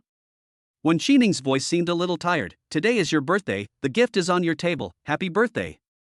Wen Ning then realized that today seemed to be her birthday. If her father hadn't reminded her, she would have completely forgotten about it. Although her age on her ID card shows that she is an adult, she will only be 1 year older after this birthday. Welcome to the year of 18 years old. Thank you, Dad. Wen Ning put the phone to her ear. Where did you go? Dad has gone back to his hometown with my aunt and sister. Grandma is not in good health and is in the hospital now. Wen Qining sighed softly. It will probably be very late before we can go back. Wen Ning was silent for a while. Which grandma? Qiong's grandmother. Wen Qining was a little embarrassed. I wanted to take you with me, but Aunt Xiao said that you had a lot of schoolwork, so she didn't let you go with me. Wen Ning hummed. Then you should take care of your rest. I'm sorry, Dad wanted to celebrate your birthday with you. It's okay, thanks for the gift, Dad. Wen Ning whispered, I am already very happy. After hanging up the phone, she returned to her room. The gift her father gave her was a pair of pure white women's sneakers. There was a note on the box that said, Happy birthday, daughter. Wen Ning looked at it for a while and put the box into the cabinet. She didn't really care about birthdays in the first place, and if her father hadn't mentioned it, she wouldn't even have remembered it. After lying on the table and doing her homework for a while, she picked up her phone again, but there was still no reply from Su Yan. I'll go over now, okay? After sending this message, Wen Ning no longer had the heart to continue writing the test paper. She sat on the bed, hugged her knees, and stared at the phone in front of her in a daze. The recent tension made her a little tired. Before I knew it, I fell asleep leaning against the head of the bed. When I was woken up by the ringing of my cell phone, the sky outside the window had already darkened completely. Her eyes were sleepy and she stared blankly at the buzzing cell phone. After being in a daze for a long time, he slowly reached out and picked it up. What are you doing? On the phone, Su Yan said indifferently, I've called you several times, but you didn't answer. I just accidentally fell asleep. Wen Ning rubbed her eyes vigorously, feeling as if she had been scolded by him, and was a little unhappy. It's you who never reply to my messages. It's only a few hours now, hurry up and get up. Tong Tong, hold on tighter and don't stagger when you walk. Tong Tong's soft voice, a little angry, came from the other end. I know. Can I go out now? Su Yan continued to ask her. Wen Ning lay on the bed with a dazed look on her face. Because she had just woken up, her mind was unusually slow. Where are you? Hurry up, wash your face and get dressed. Su Yan continued, then come downstairs and wait for us. Chapter 25 My Wish. How did he know where my home was? The first thing Wen Ning thought of was this question. But slowly, I remembered it. When leaving his house last Saturday, Su Yan seemed to have asked where he lived. After hanging up the phone, Wen Ning stood up and walked to the bathroom, slowly wiping her face with a towel. Still, I haven't fully realized what's going on now. But she didn't delay. She fixed her hair, picked up her coat from the rack and went downstairs. Soon, Su Yan and Tong Tong were seen sitting on a bench next to the flower bed and talking. The dim light from the street lamp fell down, gradually lengthening the shadows of the two people, extending all the way into the distance. Wen Ning stood there in a daze, looking at them in a trance. Mother! Tong Tong's attention was distracted and he noticed her at once. The little girl came over, jumping and trotting, and stretched out her chubby hands. Happy birthday! I wish every birthday for Mom to be as young as yesterday. Wen Ning hugged her almost instinctively, still a little dazed. Su Yan was standing nearby, holding a transparent box with a blue ribbon tied on it. Seeing her gaze, Su Yan nodded. Happy birthday, I bought you a cake. Wen Ning hesitated and said, How do you know it's my birthday today? Tong Tong told me. Su Yan explained slowly, the little girl got up yesterday morning and insisted on celebrating your birthday. She's been making me suffer for the past 2 days. Wen Ning subconsciously hugged her daughter tighter, and a sense of guilt surged up like a tide. She didn't know what to do, so she could only squat down and smooth the hair by her daughter's ears. Tong Tong, don't you blame your mother for not visiting you for so long. Su Miaotong blinked her eyes, but Tong Tong came to see her mother. Looking at her daughter's innocent, romantic and lovely appearance, Wen Ning's previous emotions were gradually replaced by another emotion. It was like something she had never expected suddenly appeared in front of her. The feeling of unreality that had always been there seemed to fade away like the tide at this moment. Wen Ning's nose suddenly felt sore, and her lips moved slightly, but she couldn't speak. Mom, you have to blow out the candles before eating the cake. Like a kitten, Su Miaotong rubbed her mother with her soft cheek. Then, she took out a pack of colorful candles from the pocket of her clothes. Dad said that Tongtong is Doraemon, and she is here to help Mom and Dad realize their wishes. Wen Ning lowered her eyes and sniffed softly. Okay, Mom will make a wish. Su Yan put the box on the bench and opened it. There was a small cake inside. It was also made into my favorite rabbit head shape, which looked a bit childish and strange, with 2 red strawberries as eyes and a carrot as a nose. Written crookedly in cream on the cake were the words Happy Birthday Wen Ning. It was written by Tongtong. It turns out that she practiced calligraphy so seriously in order to prepare a birthday cake for me. Wen Ning couldn't look away, and everything in front of her was hazy. She squatted beside the bench, staring at the cake without blinking, like a little girl who got a new toy. Su Miaotong also squatted beside her mother, holding her cheek with her hands and smiling with her eyes narrowed. After a long while, Wen Ning slowly said, "So you can bake cakes?" She remembered that Su Yan lived in a small, well-decorated apartment, and the kitchen was fully equipped with everything. There are also integrated steam ovens. Don't talk nonsense, I won't. Su Yan denied it immediately. I bought it from the store. I'm a grown man, how can I have the patience to bake a cake?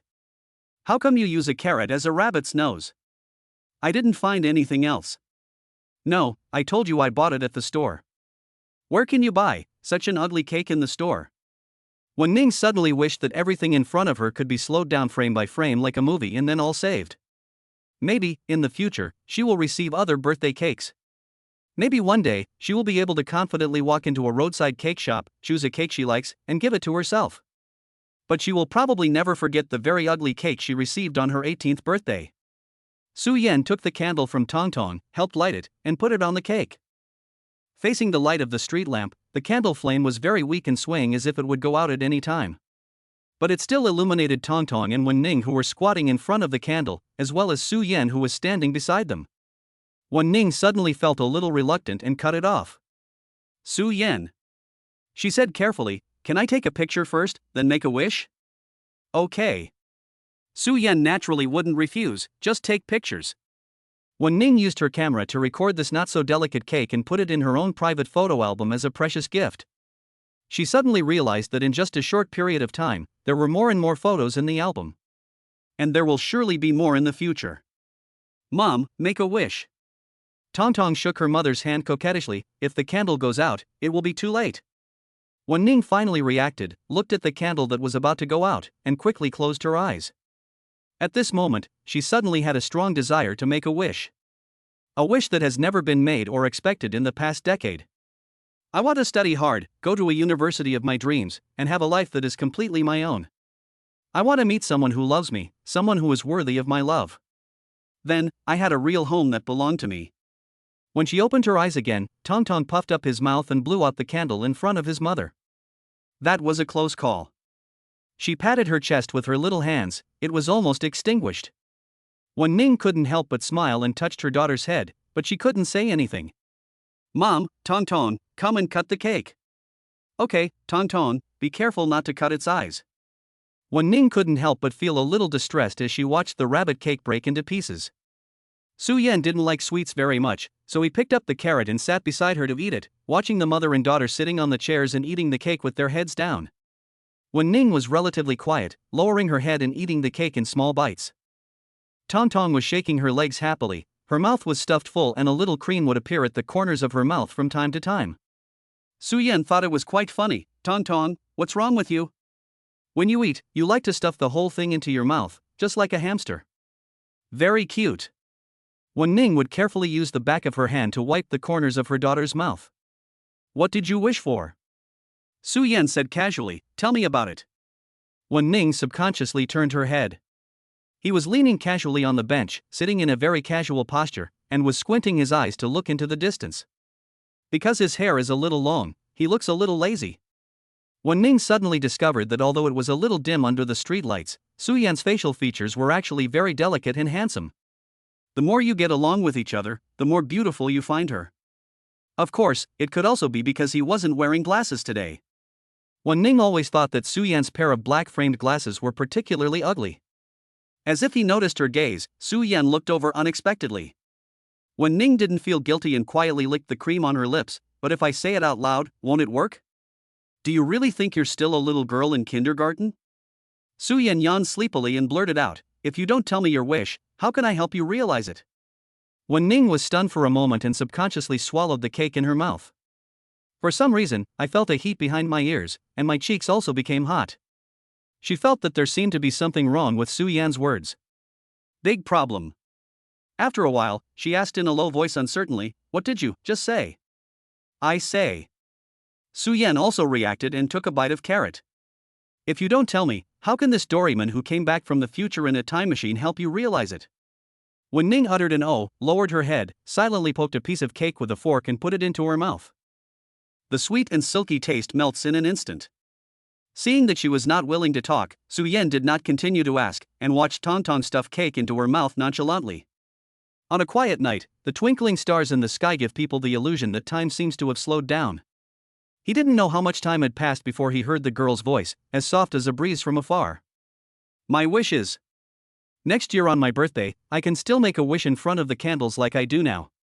Chapter 26, Unable to Resist Domestic Violence. It sounds like it isn't that difficult to achieve. But by next year's birthday, both of them should be in college. No one can predict the future, but one thing is certain. With Tong Tong around, neither Wen Ning nor Su Yan could regard each other as just an ordinary friend. Okay, then we don't need cakes anymore, just bring a pack of candles? Su Yan stood up and stretched, you are a very easy girl to please. It really saves trouble. Wen Ning frowned and said in an unhappy tone, who said no? Okay, sit for a while, then we'll go back. Su Yan stopped joking, Tong Tong is young, she can't sleep too late. Wen Ning hummed and slowly finished the piece of cake in her hand. Come to think of it, she and Su Yan haven't seen each other for several days.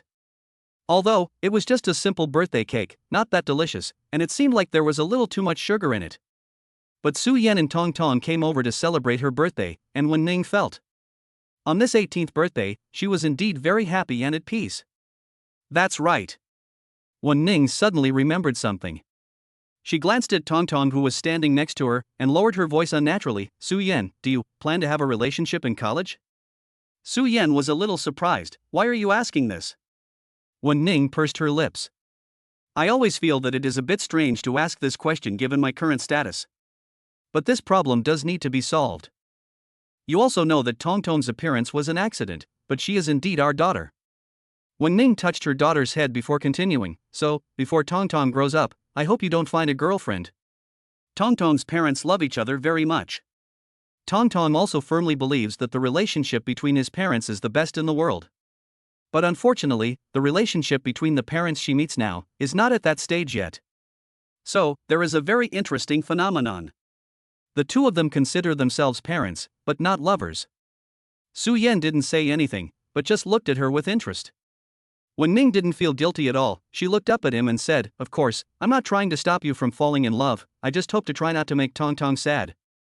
If mom and dad eventually separate, the person who will be most unable to accept it and the most sad will be Tong Tong, and the child may also be traumatized. Su Yan hummed, without commenting. At this point, Wen Ning's expression was already very serious, I will definitely not look for a boyfriend. You can rest assured about this. Until then, Tong Tong was able to understand the complicated relationship between his parents. When that time comes, think about something else. Of course, there are other solutions.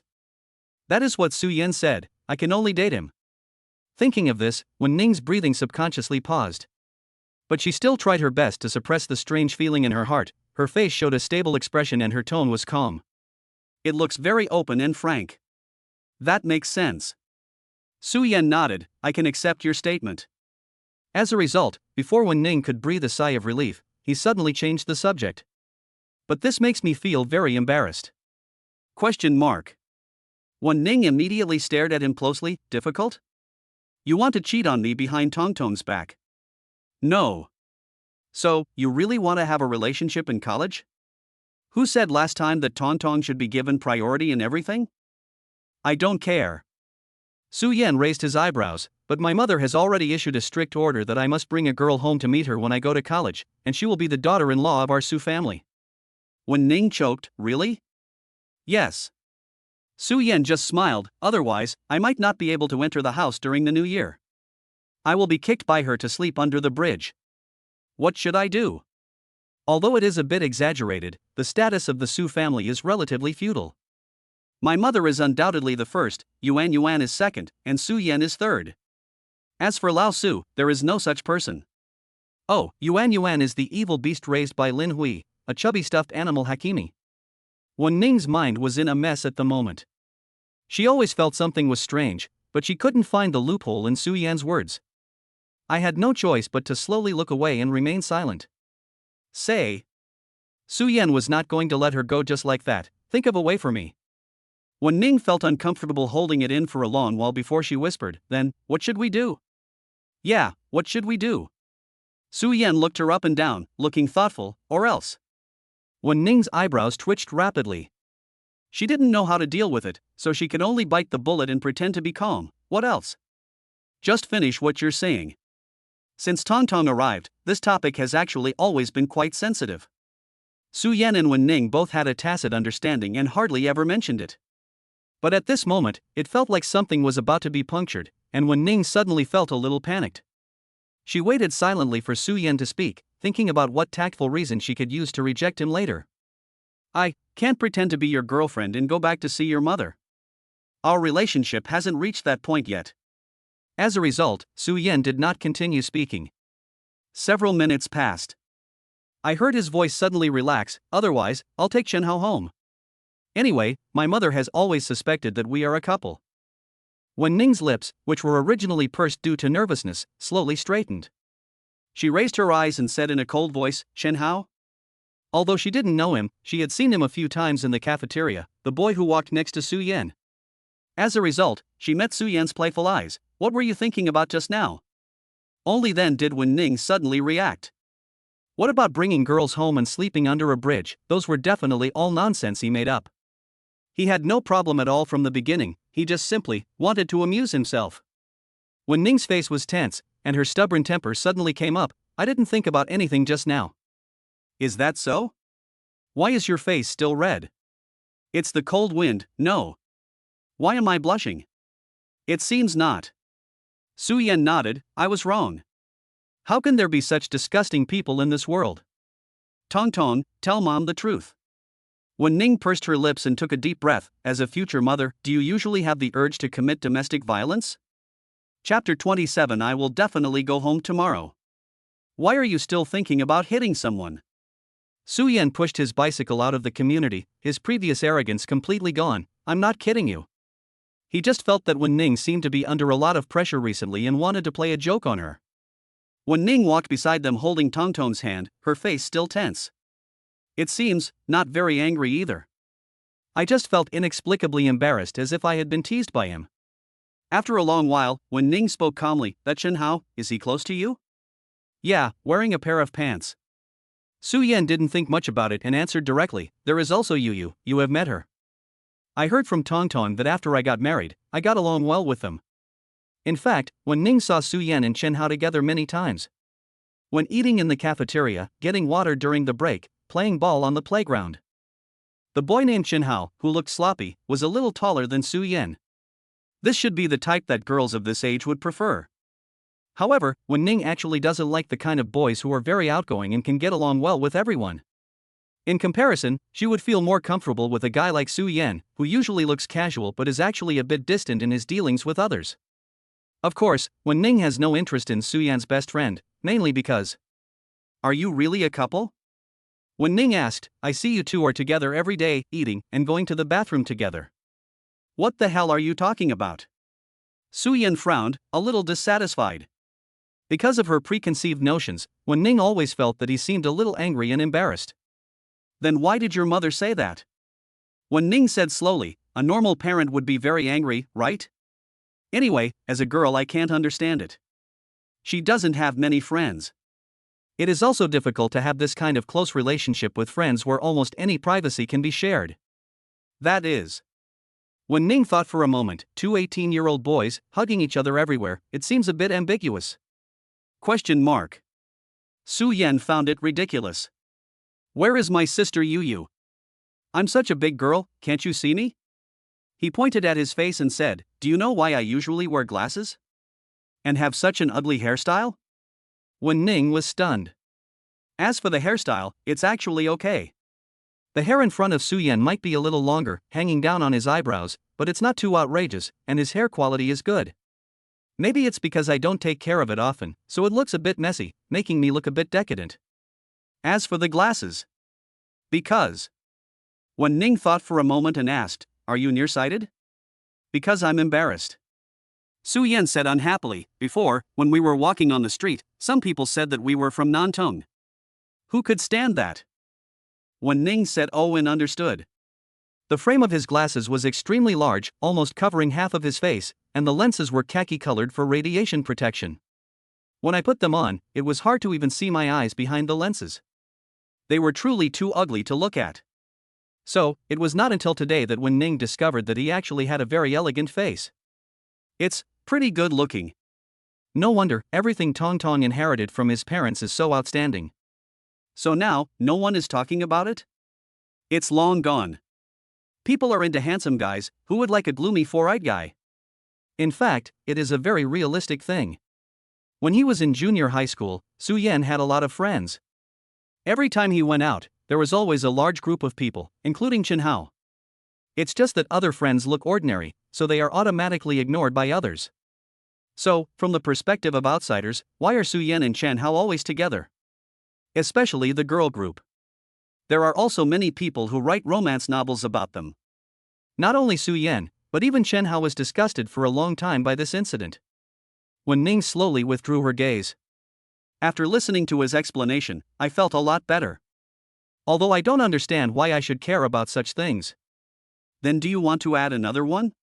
Seeing his unhappy expression, when Ning deliberately paused for a second. Then he slowly said, when you were in college, you were not allowed to find a boyfriend? Okay. Su Yan was almost amused by her. I can't find a boyfriend or a girlfriend when I'm studying in college. I'll see if there's a chance to study abroad in Thailand tomorrow. When Ning couldn't help but pursed her lips and wanted to laugh. Finally, the three people arrived at the gate of the community. Su Yan picked up Tong Tong and put her on the back seat of the bicycle. To prevent her from falling, Su Yan tied the rope from the back seat around her waist. Don't send me off. Just stop here. Su Yan turned around and said, let's go back. It's too late. You should go to bed early too. After he finished speaking, he paused for a while before continuing, don't let Tong Tong worry, you can tell me if there is anything. Wen Ning nodded. These days, her mood is indeed not particularly good. Su Yan could see that Wen Ning was not surprised. But it doesn't seem surprising that he would say this. She bent down and reached out to touch Tong Tong's head. Tong Tong, you must listen to your father and be happy every day. Su Miaotong hummed vigorously. But she was still reluctant and sniffed hard. Mom, will you go home to accompany Tong Tong tomorrow? Go home, when Ning knew that her daughter was referring to Su Yan's home. However, facing her daughter's pitiful and aggrieved expression, Wen Ning was reluctant to correct anything. Besides, Dad will miss Mom a lot too. Su Miaotong held her hand and was unwilling to let go. In the past, no matter how busy Dad was at work, he would pick Mom up every day. Hearing this, Wen Ning subconsciously raised her eyes. Su Yan's fingers, which were typing on the phone, paused slightly. But he didn't say anything, pretending nothing had happened, and continued to reply to messages on WeChat. Tong Tong is well behaved and obedient every day. Su Miaotong's nose tip was red, the corners of her eyes drooped, and her eye sockets slowly turned red. That's right, I miss my mom so much. I miss her every day. Although, my father and grandmother are with me every day. But she wanted to eat the food her mother cooked and listen to her stories. Besides, it has been a long time since I slept next to my mother. Tong Tong, don't cry. When Ning felt distressed and couldn't help pinching Tong Tong's little face, Mom promises you. She took the initiative to reach out and hook her little finger. Mom will definitely come home tomorrow. Chapter 28. Brother Meng wants to hit me. When I got home, it was already 9 o'clock in the evening. After Su Yan helped Tong Tong wash up, he coaxed her to go to bed. The girl was probably tired, and soon she fell into a deep sleep hugging her pillow. Su Yan tiptoed out of the room with his laptop and sat down at the dining table. For a student facing the pressure of the college entrance examination, ordinary part-time jobs are too time-consuming, and doing business is not his strong point. But I can't always ask Lin Hui for popcorn every day. However, these days, Su Yan has also found his own way. He started using computers when he was about 10 years old. But at that time, I just played some web games and watched some anime. Later, when I got older, I slowly started to get really interested in it. He is more curious about the operating logic behind games and web pages than playing them. Over the years, I have no idea how many books I have read about computers, and I often teach myself by following pirated courses online. When I was in junior high school, I participated in a youth software design competition organized by the city and won first place. That certificate is still hanging in the living room of Lao Su's house. So, he has recently been helping computer science students with project design online. As Su Yan typed on the keyboard, he sighed, "Are today's college students so unskilled that they can't even do such simple things?" It seems possible that in a few years, a pig may be sitting in a university class.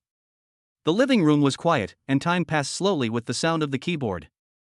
By the time he raised his sore neck again, it was almost 12 o'clock in the morning. Su Yan logged into WeChat, packed all the files and sent them over directly. "Dude, it's done. Run it on your computer and see if there are any problems." The other party immediately clicked receive and replied very quickly, obviously a little surprised. "Finished so quickly? Didn't you say it's due tomorrow? I stayed up late to rush it for you." The other party was probably checking, but Su Yan didn't care. He leaned back in his chair and rested while waiting for a reply. About 10 minutes later, a voice call came in from the other end. "Not bad, you're pretty good, bro. Which university did you go to?" Surprisingly, the voice on the other end of the line was a girl's, and she said nonchalantly, "I ran for a bit, nothing's wrong.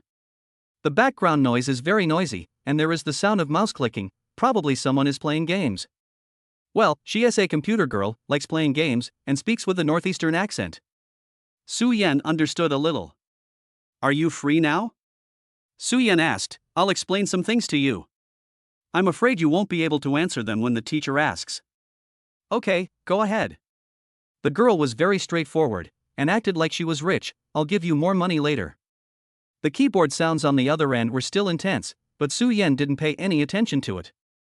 He asked her some questions while talking to the program. As a result, her irritable voice suddenly came out of the microphone, "Pinch the B, pinch the B, I said pinch the B, are you deaf, Flash? Sorry, where were you just now?" "Regarding your topic." "What subject?" "Design and implementation of campus online meal ordering system." "What system?" After a while, the girl suddenly realized, "Oh, so this is my topic." Su Yan felt like he was wasting his life. "Fuck you. You don't even know what your research topic is? Okay, if nothing else, just confirm the payment." The girl looked a little impatient. "I'm going to play games. I'll find you next time if I need work." "Wait a moment." Su Yan said quickly, "I have annotated some places for you, remember to read them and delete them after reading." Only then did I realize that the other party had hung up the phone. What followed was the news that the order was completed and 1,000 yuan had been credited to my Alipay account. Maybe she was really anxious to play games. Forget it, you can't stop someone who wants to die. Now that he had received the money, Su Yan no longer cared about her life or death. There are many stupid and lazy college students. Su Yan roughly calculated that with such income, it should not be a big problem to support Tong Tong. So, the living expenses issue can be considered to have been barely solved. But he had to study and make money, so he didn't have much free time to do other things. He closed the computer, took a shower, and went back to his room to rest. In fact, I have asked Tong Tong what his future father does for a living. Tong Tong didn't know, she only knew that her father's job was to sit in front of the computer. Of course, considering Tong Tong's wealthy family background, Su Yan felt that he would not be a simple bold programmer in the future. Specifically, it may depend on the development and opportunities of the university. The next morning, Su Yan got up yawning and went downstairs to buy breakfast. He doesn't have this habit, mainly for Tong Tong. But while he was standing there waiting, he suddenly heard someone calling him from behind. Looking back, Meng Yufei, dressed in casual clothes, was sitting at the stall with a half-eaten rice roll in front of him. Although he was not wearing a police uniform, he still sat upright and looked very energetic. "Why are you here?" Su Yan had a headache. The rice rolls here are better than the ones downstairs in your house? What are you talking about? Why don't you call someone first? Meng Yufei waved. Come, uncle wants to talk to you. Su Yan could only walk over helplessly. Every time I hear you say that, I get goosebumps. Why do you have to pick up my aunt when you can pick up anyone else? Although Meng Yufei is much older than him, he was indeed a good friend of him and Chen Hao in the past. What do you mean by bubble? This is called mutual affection. Meng Yufei stared at him for a while and said, Okay, tell me what's going on. Su Yan inexplicably felt as if he had been caught fighting when he ran out in junior high school. Say what? Su Yan didn't feel guilty and casually inserted the straw into the soy milk. Who is that little girl, to you? Meng Yufei narrowed his eyes and looked at his reaction. Don't think you can get away with it by just fooling around. You send her to your aunt's house every day and ask her to help take care of her. Do you think I can't see her? It has been going on for a week.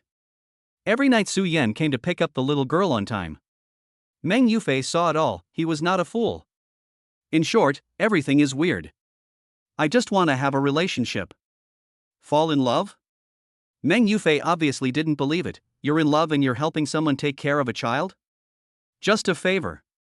Su Yan drank the soy milk slowly. The family situation is rather special. The little girl has no place to live, so let me help take care of her first. Running away from home? Meng Yufei thought for a moment. Then I have to contact my parents. Su Yan was a little unhappy. Why do I feel like you are interrogating me? Meng Yufei also felt that he might be making a big deal out of nothing. After all, looking at the little girl's appearance, she doesn't look like a wild girl. On the contrary, children from wealthy families have outstanding temperament and appearance. But he thought about it and felt that this matter must be made clear. I didn't interrogate you, I just cared about my nephew. Meng Yufei tapped the table with his chopsticks. Either tell the truth, or give me the girl's contact information and I will ask her myself. So you're just imagining things on your own and think I'm guilty? Su Yan squinted at him and said, Okay, wait a moment, I'll call my aunt first. Meng Yufei was stunned for a moment. Why call your aunt? Tell my aunt that you bullied me. Su Yan took out his cell phone, found his aunt's number from the address book, and his finger paused on the dial button. At this moment, Meng Yufei's expression changed a little. When did I bully you? You want my girlfriend's phone number, isn't that bullying me? You little brat, you're taking things out of context, aren't you? Okay, you fight. Meng Yufei wasn't particularly afraid. I'm only willing to make a trip for your business. I wouldn't bother to care if it were someone else.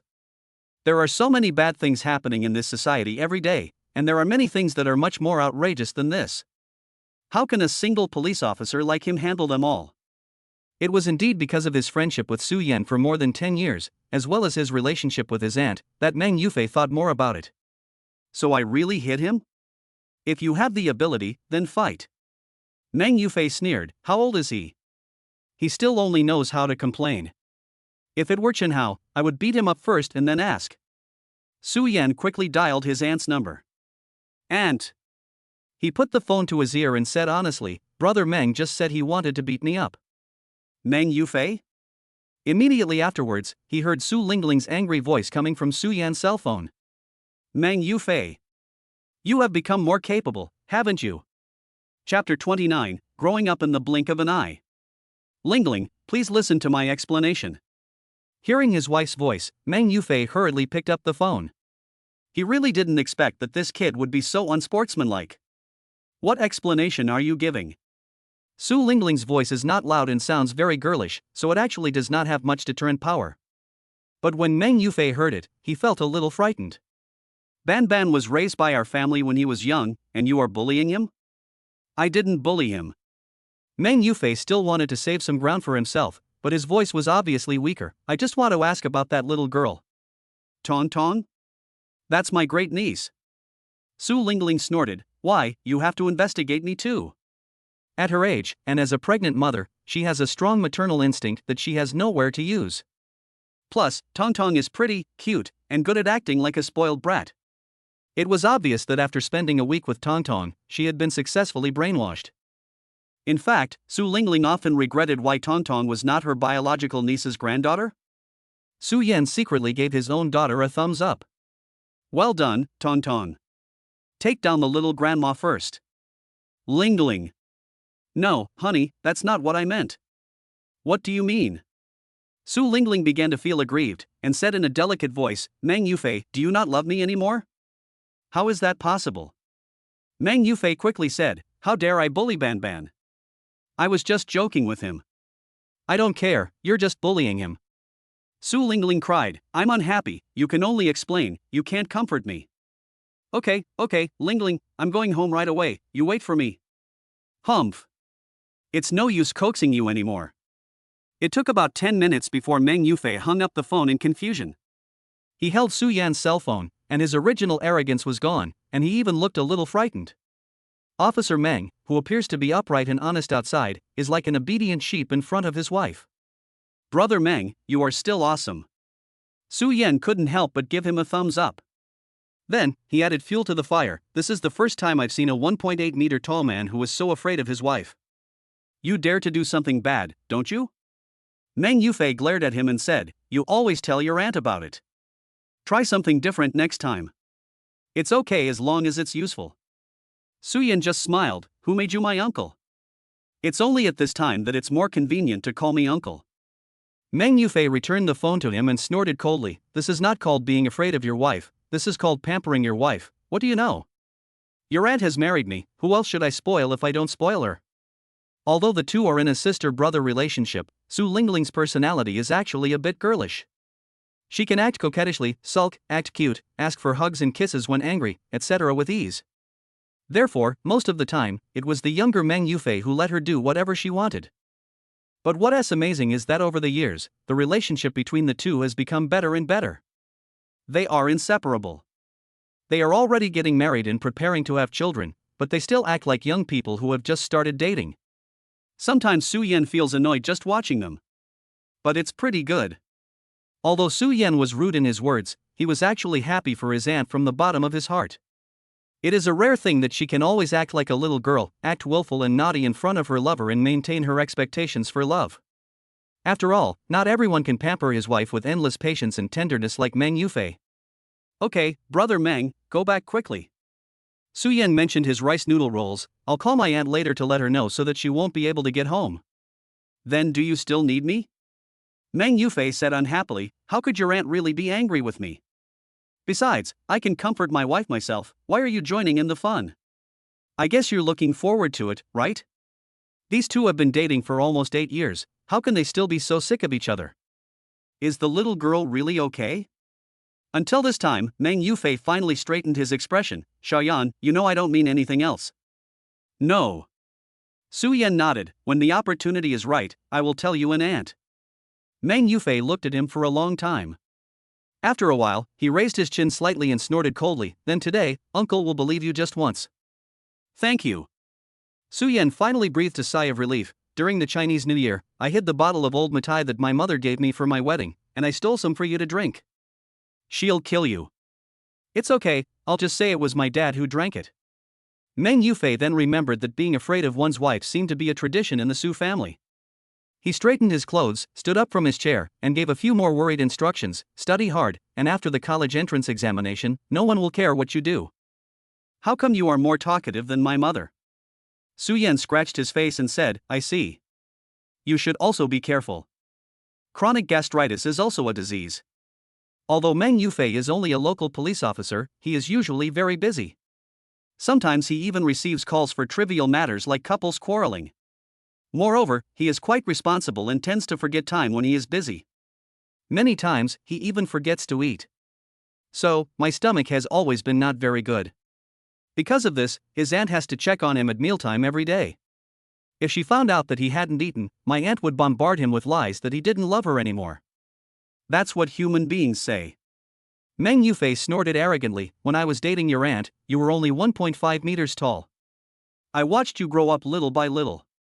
How could your uncle harm you? This guy is also 18 years old this year. He can only advise her to focus more on her studies, and there was nothing else she could say. Su Yan nodded. It's indeed a bit uncomfortable to call him uncle. Of course, it's not that he has any opinion on the relationship between Meng Yufei and his aunt. In fact, that's because Meng Yufei has always been a very good big brother. At that time, all the children in the community were happy to play with him, and when there was anything delicious to eat, drink or fun to do, he always thought of his younger brothers and sisters first. He is a very gentle, sunny boy with an extremely good temper and patience. It's not surprising that my aunt would fall in love with Meng Yufei, who is so much younger than her. Su Yan is an only child, so he always treats Meng Yufei as his half-brother. Okay, I just came to see you today. If everything is fine, I'll go back. Meng Yufei seemed to remember something, and finally smiled, reaching out and patting his shoulder. Your girlfriend is very beautiful, I think she is a pretty good girl.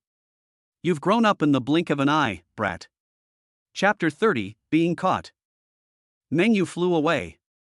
It was obvious that he still cared a little, but in the end he didn't ask any more questions. Su Yan carried breakfast upstairs, then went to the room to wake Tong Tong up. The little girl looked at him sleepily. Then she covered her ears with a pillow and angrily turned her head away, ignoring him. Su Yan pulled the quilt. Mom will be here soon. Tong Tong pulled the quilt back, covered her head, and then faced him with her. But, Dad, I want to sleep. Get up quickly. There was no other choice, so Su Yan had to pull her out of the quilt like grabbing the scruff of a kitten's neck. How come she's not cute at all when she wakes up every day? It took him 10 minutes to help his daughter, who was still sulking and didn't want to talk at all, get dressed and wash up. When Tong Tong finished eating the rice rolls in front of him, Wen Ning also came over. She changed her shoes and walked into the living room, and saw Tong Tong performing Phantom Meow Fist on her father. Su Yan was not angry either. He sat on the sofa and played with her. What's wrong? This is? You were not happy to be woken up by me in the morning. Su Yan placed his palm on Tong Tong's forehead and watched her punch the air with her fists with interest. Wen Ning wanted to laugh, but she still pretended to frown. Tong Tong, didn't you promise Mom? Tong Tong pouted, but stopped making a fuss. She ran over and threw herself into her mother's arms. Su Yan was too lazy to move and just sat on the sofa looking at her. Wen Ning's outfit today was also quite simple. She was still wearing straight-leg light blue jeans, but she was wearing the parent-child outfit she bought last time at the mall. Because he had grown well, the ragdoll cat painted on his chest seemed to be propped up a little, making him look fatter. Wen Ning noticed his gaze. I don't know why, but I always feel that this guy's eyes are a little strange. Wen Ning paused for a moment and said calmly, I've bought it. Su Yan raised his eyebrows. Who asked you? How can you come out today? Dad took his stepmother and stepsister back to his hometown. It seems that there is indeed something wrong with the old man's health. When Shiming called last night and said he would have to wait until tomorrow to go home. Therefore, Wen Ning saved the trouble of explaining to her family. Today she brought all her papers with her and planned to stay with Tong Tong for the whole day and go home in the evening. Is there anything else in the fridge? Wen Ning glanced at the empty dining table. I'll make something delicious for Tong Tong at noon. Su Yan thought about it and it seemed that there was nothing left at home, so he got up and prepared to go to the supermarket downstairs to buy some. And Tong Tong likes to eat strawberries, so Su Yan buys 2 boxes home every day. I'll go with you. Wen Ning immediately said, bring Tong Tong with you and see what the little girl likes to eat. Su Yan hummed and took the coat from the shelf. There is a large supermarket across the street downstairs. In addition to various daily necessities, there are also fresh vegetables and various meats every day. It was also the first time for Wen Ning to take her daughter out to the supermarket. Seeing Tong Tong jumping around happily was also very fresh. Su Yan pulled a shopping cart and walked behind. His style of buying things also opened Wen Ning's eyes. Basically, as long as Tong Tong said in a soft voice, I want this, Su Yan would just throw it into the shopping cart. But Wen Ning is different. She doesn't have much pocket money, and her life is not particularly wealthy. When I go to the supermarket to buy things, I spend a long time just looking at the prices. When buying shampoo, you may have to go back and forth for a long time to choose. Dad, Tong Tong wants to eat potato chips. Su Miaodong's eyes sparkled, I want tomato flavor. And seaweed flavor. As a result, as soon as Su Yan picked up a bag of potato chips, Wen Ning snatched it away. Her face was tense and a little dissatisfied. This usually mild-mannered campus beauty from Wen University becomes inexplicably cool and beautiful when her upturned fox eyes are slightly narrowed. Why did you buy this for her? Su Yan hesitated for a moment, but Tong Tong likes to eat it. She likes to eat it, so you buy it for her? She turned around and put the chips back on the shelf. It's not good for children to eat too many snacks. They will easily get fat. Also, it's not very healthy. In this regard, Wen Ning is still quite persistent. Tong Tong is in the period when she is growing the fastest.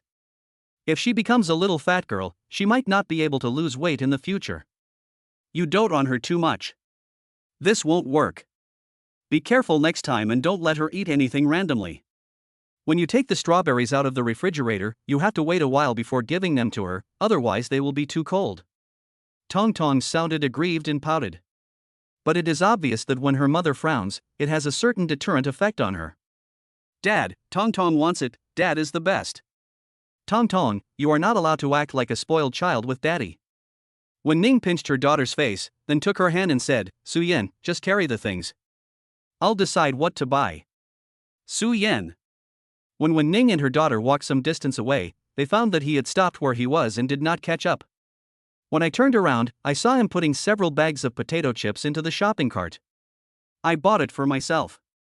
Su Yan glanced at her. I'm not Tong Tong, what can you do to me? You like potato chips too? Dislike. Wen Ning felt that Su Yan could be quite stingy sometimes. It's like there's some kind of obsession with family status. Anyway, whenever it comes to this issue, he likes to go against you. If you don't let him buy it, he will insist on buying it, as if he wants to prove that he is the boss of the family. When you eat, Tong Tong will be greedy and pester you for more.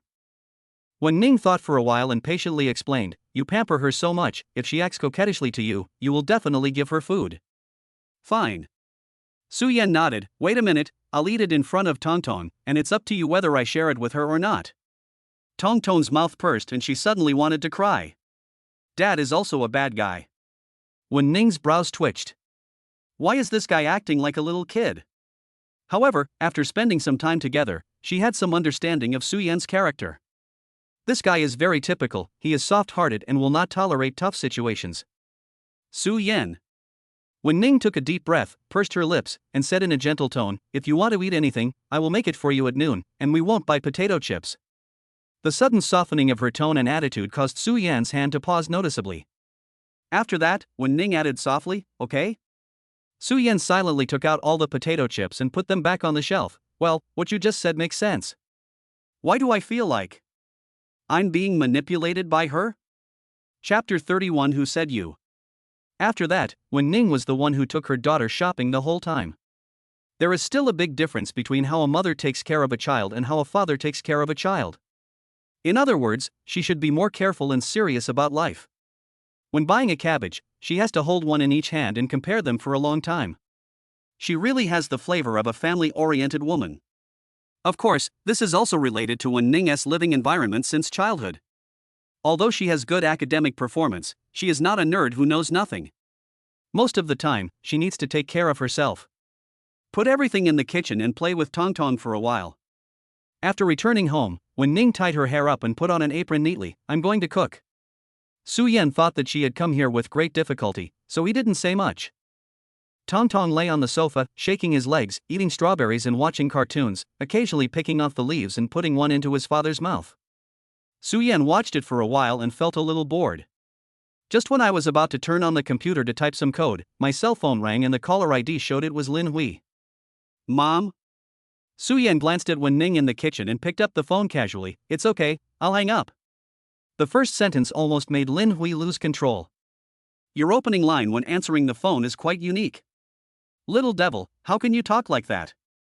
Lin Hui was a little unhappy and said impatiently, hurry up and get up, I'm downstairs. Question mark. Su Yan was stunned, why didn't you tell me in advance? I came to see you and have to report to you? Lin Hui sneered, I'm making dumplings at home today. I'll bring some to you so you don't have to eat takeout every day. There was no point in making dumplings at home since there was no holiday today. Su Yan guessed that she had made them specially for him. By the way, I took advantage of the weekend to visit my son whom I haven't seen for a long time. However, Lin Hui has always had a sharp tongue and would not admit that she cares about her son. Mom. Thinking of this, Su Yan couldn't help but feel a little moved. Why don't you turn back now? There's still time. Question mark. Lin Hui's tone was a little absurd. Are you talking like a human being? No, I'm not home today. Open the door, I heard you watching cartoons. Su Yan was silent. He glanced at Tong Tong lying on the sofa, and then at Wen Ning cooking in the kitchen. He always felt like he was caught in bed with someone. Just as he was stunned, Lin Hui outside had already started knocking on the door. Open the door quickly. When Ning came out upon hearing the voice and looked at Su Yan with some confusion. My mother is here. When Ning's expression finally changed. She looked down at her outfit and asked, what should I do? Su Yan answered honestly, I don't know. The house was very small, and after Lin Hui blocked the door and killed her, she couldn't hide even if she wanted to. Besides, with Tong Tong around, hiding is unrealistic. Just act naturally and say you are a classmate coming to play. Lin Hui's knocking on the door became louder and louder. Su Yan had no choice but to go open the door first. When he reluctantly opened the door, Lin Hui, wearing a brown windbreaker, was standing outside. Although she is in her 40s, she still looks quite fashionable, with big wavy burgundy hair. She is a very elegant aunt. I've been waiting for you for so long, why don't you open the door for me? Lin Hui walked in with a bag in her hand, looking very disgusted. Did you just get up? What time is it? Did you do some craft work last night? Question mark. Su Yan took the dumplings, then pushed Lin Hui's shoulders and asked her to turn around. Okay, Mom, you can go back. The dumplings are delicious. Hey! You little bastard. Lin Hui was really a little angry. Now you won't even let me into the house, right? Now, Su Yan was left with no other options. Lin Hui changed into a pair of slippers and walked into the living room, still complaining. How old are you and still watching cartoons?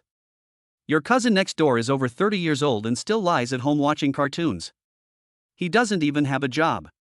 Before she could finish her words, she suddenly stopped talking and stood there in a daze. Ah, hello, Auntie.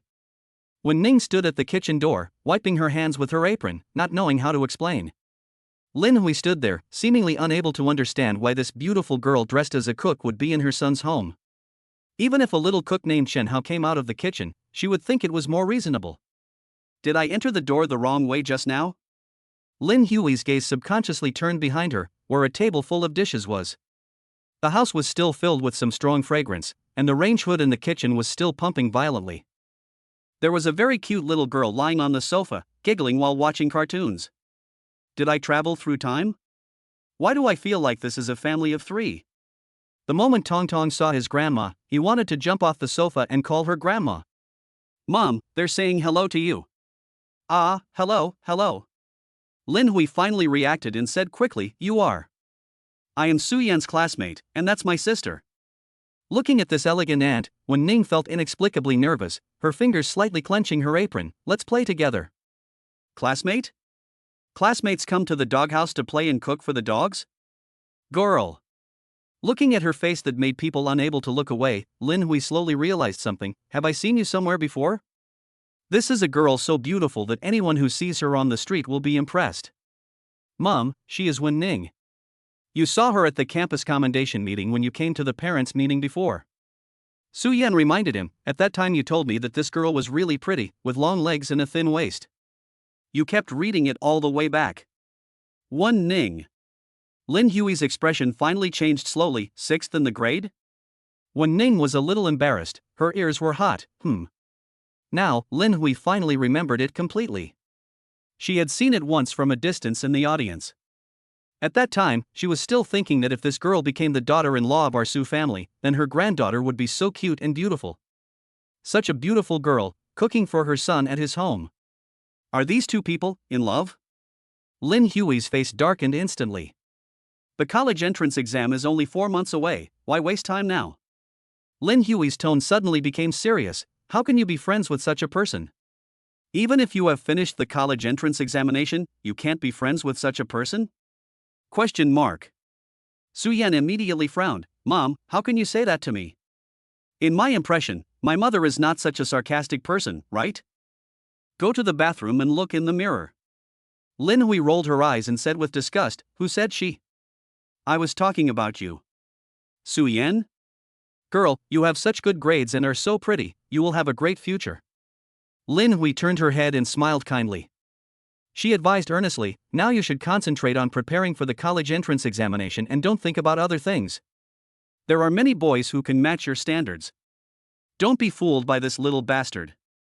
Su Yan? Chapter 32, Queen Mother's Blessing. Aunt.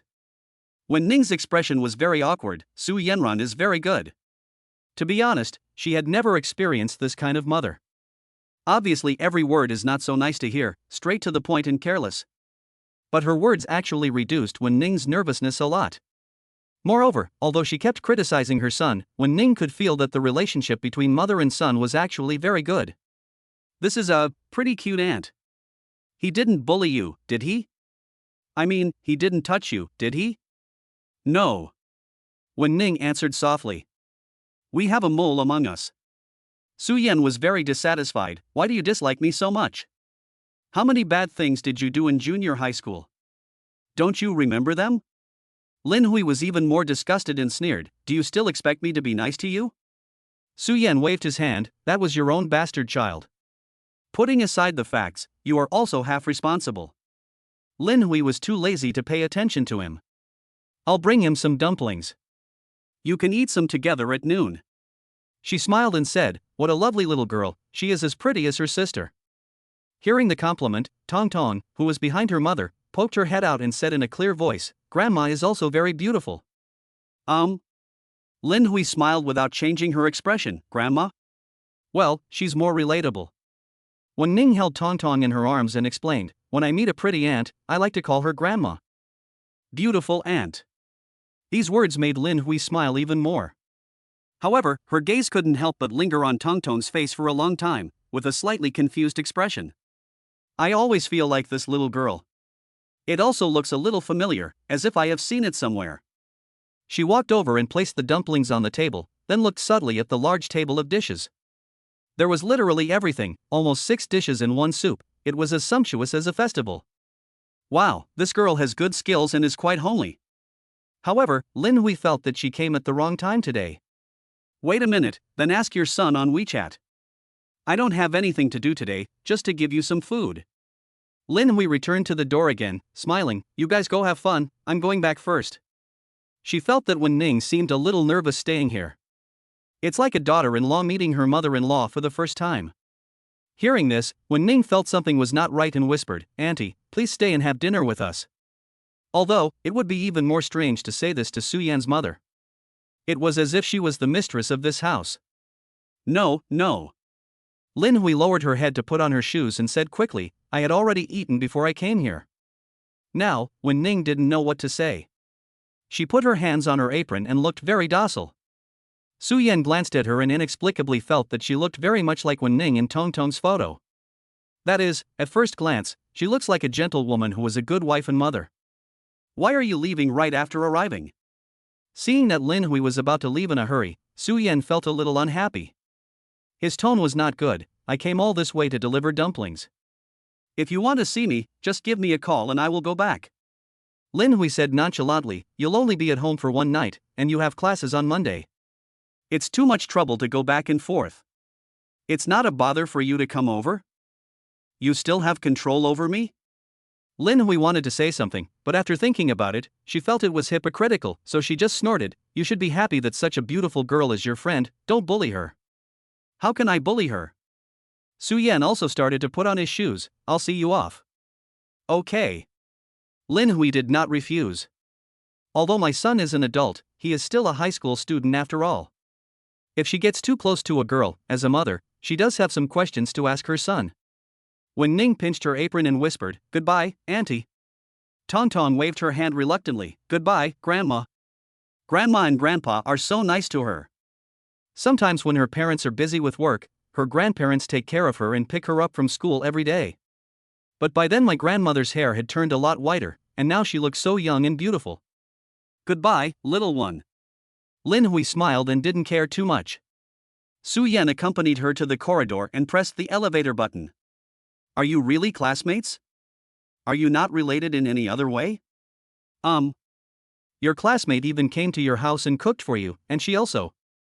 Lin Hui paused for a long time before continuing, he is a dog lover. She really doesn't care too much about whether this matter will affect her son. After all, the girl is 6th in the grade, and by comparison, it might be easier for his own son to influence her. To put it bluntly, is there much room for my son's academic performance to decline? It is really a blessing to be able to go to undergraduate school. As for your classmate, she has such good grades and can teach you, which is great.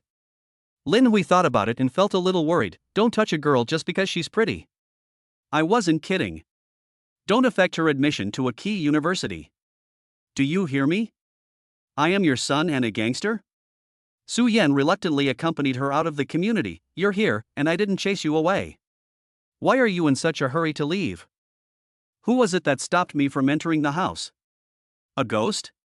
Just have a meal with us. Su Yan frowned. If you are only here for 10 minutes, then why are you here? He hasn't been home since the start of his senior year of high school, which is a full month. Lin Hui is usually busy with work, so she seldom calls him, but she transfers money to his card on time every month. So, even though Lin Hui didn't say anything nice to him after she came over and kept scolding her son, Su Yan was actually still very happy. Is there something wrong with my brain? Lin Hui opened the car door and said casually, your female classmates are here to play, why should I stay there and be annoying? Like a vicious mother-in-law? Besides, if she stayed there, the girl would look very nervous. Okay, hurry up and eat. Don't keep people waiting. Remember to eat your dumplings. Lin Hui waved her hand. I'm leaving. She has always been a very opinionated mother with a strong and decisive personality, so Su Yan had no choice. I could only watch her start the car. Don't mess around before graduation. I don't care about you. Lin Hui put her hand on the car door. You are not a child anymore. You know what you should and shouldn't do. Then, he drove away in a very cool manner.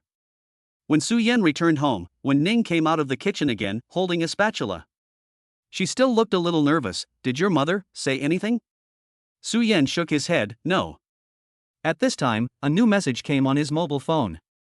The Queen Mother Jixiang transfers 3,000 yuan to you. Don't be stingy, big boys. Tell me if it's not enough. Oh. Su Yan showed her his phone generously. My mother transferred money to me. When Ning lifted her hair by her ear and leaned over to take a closer look, then whispered, what does your mother mean by this? Su Yan was also wondering what our Queen Mother Lin meant. It's almost March 8th. He hesitated. Maybe she wants me to buy you a Women's Day gift? Chapter 33. The living room is yours. When Ning just pretended not to hear this. To be honest, the meeting with Lin Hui was a little different from what she had imagined. In fact, Lin Hui herself is not like an ordinary mother. She never acts like a mother or an elder in front of her son or his classmates. This is almost completely different from Xiao Ziqin, who also has a strong personality. Even if it was Wen Xiong, it would be impossible for her to speak to her mother in such a casual manner at home. Therefore, Wen Ning was actually quite envious of the relationship between the mother and son in the Su family. Both of you can say whatever you want to say, and there is no need to hide anything. Anyway. Even though they had only met once, Wen Ning felt that she still liked this aunt very much. Although she knew she shouldn't think this way, Wen Ning couldn't help but have a very strange idea. Being her daughter-in-law should be a very pleasant thing. Tong Tong's words have already proved this matter. Wen Ning touched the back of her ear and looked away somewhat embarrassedly. Let's eat first. But to be honest, this beauty from Wenzhou University is indeed born to be a wife. The ingredients were simple and the dishes she made were ordinary home cooking, but Tong Tong enjoyed eating them very much. Even the silly hair that popped out on his head started to shake. Su Yan also felt that her attainments in this area were comparable to Lin Hui's. Of course, it could also be that the pure and beautiful beauty from Wenzhou University was sitting opposite him, eating quietly with her head down, which satisfied Su Yan's mouth while satisfying his sight.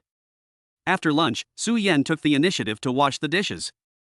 Wen Ning played with Tong Tong for a while, then took the little girl to her room and coaxed her to take a nap. When Su Yan walked out of the kitchen, Wen Ning just tiptoed to close the door of the room. Asleep. Wen Ning raised her finger. Let's keep our voices down. Why does it feel like a couple put their child to sleep and then went to another room to secretly be intimate? What to do this afternoon? Su Yan wiped his hands with a towel. In the past, when two people were together, Tong Tong was always sandwiched between them. But now that Tong Tong had gone for a nap and they were alone together, Su Yan really didn't know what to do. Write the test paper. When Ning gave him a strange look, I even brought my school bag. This is a good opportunity to check whether he has memorized grammar and vocabulary well this week. English is something that needs to be accumulated. As long as you persist, you will see the rewards. Show me the papers you've done these days. When Ning sat down next to the clean dining table and took out everything from her school bag and placed it on the table. Seeing that Su Yan didn't move, she couldn't help but knock on the table with the pen in her hand. Why are you standing there? Hurry up. When it comes to studying, she is still quite confident in front of Su Yan. Su Yan. She scores 100 points higher than you and is indeed qualified to be your teacher. Thinking of this, Su Yan really didn't have much temper, so he took his paper and gave it to her to check. Wen Ning looked very carefully, and sometimes she would reach out to push back the hair that fell by her ears. The afternoon time seemed a little quiet. Not bad. After reading it all, Wen Ning's expression relaxed a lot. It can be perceived that Su Yan has made some efforts. He is very smart and has a good memory. Although the English paper is still a bit terrible, it is much better than last time. Are there any questions you don't know how to answer that are wrong? Wen Ning said seriously, I can tell you about it. Su Yan leaned back in his chair casually, twirling the pen in his hand, and nodded arrogantly, I usually won't make the same mistake again if I missed a question once. You're so awesome? Wen Ning asked in confusion, why are the grades so bad? Students whose scores fluctuate around the undergraduate line are indeed considered to be in the middle or lower range in number 1 middle school. My mom doesn't really care about me. When I get home, I play games until midnight. I don't have time to study. Su Yan sat up straight and began to flip through the papers at hand. Of course, Lin Hui herself didn't have too high expectations of him. Do you like playing games? It's okay. Su Yan didn't care, just killing time. Wen Ning was silent for a while, a little absent-minded. She remembered the day when Su Yan went to sell game consoles and CDs with his school bag on his back. In fact, it should be something he likes very much. Are you still going to study? Su Yan also imitated her and knocked on the table vigorously. If you want to watch me, just watch me. There is no need to find an excuse to study. Directly counterattack the enemy. Who looked at you? When Ning came back to her senses, I was just in a daze. Your eyes are almost on me, and you haven't seen it yet? That's not. When Ning said slowly, have you never seen someone who is so arrogant with less than 600 points? Question mark. Su Yan felt despised by her, holding the pen in his hand. He said unhappily, just wait, I will beat you in the next monthly exam. When Ning was not angry about his deliberate omission of some words, but instead found it very interesting. This guy is sometimes very mature, and sometimes he gets stubborn. It's quite childish too. Anyway, it's pretty cute. No. Quite an interesting guy. But I got 688 points. When Ning couldn't help but curl the corners of her lips. It's also rare, I played a joke on him. Then I'll wait for you to kill me. Don't say it and then fail to do it. When Ning paused and said word by word, masters. All right. Hearing the score of 688, Su Yan instantly became obedient. He was not some god who could attain enlightenment in Longchang, and he had already anticipated the situation of the next monthly exam. I'm really sorry for not letting Lord Wen enjoy his life. After that, when Ning stopped joking with him and started to explain the wrong questions to Su Yan seriously. Although she was a top student, she was very patient. Even when things were relatively simple for her, she did not show any impatience. Instead, she broke them down and explained them to Su Yan. The organization is very clear, even comparable to that of Su Yan's own teacher. Moreover, although her voice was gentle, it was actually very pleasant to hear, so Su Yan seemed to accept it very quickly. All I can say is that a beautiful woman does have advantages in all aspects. Similarly, when Ning also discovered that Su Yan didn't seem to be bragging just now. He has a very strong ability to understand and an incredibly good memory. Whatever Wen Ning told him once, he could always tell it fluently when asked about it again. He's so smart, but he only got such a low score. Did he really not pay attention in class at all before? Thinking of this, Wen Ning felt a little regretful. This guy is actually really awesome.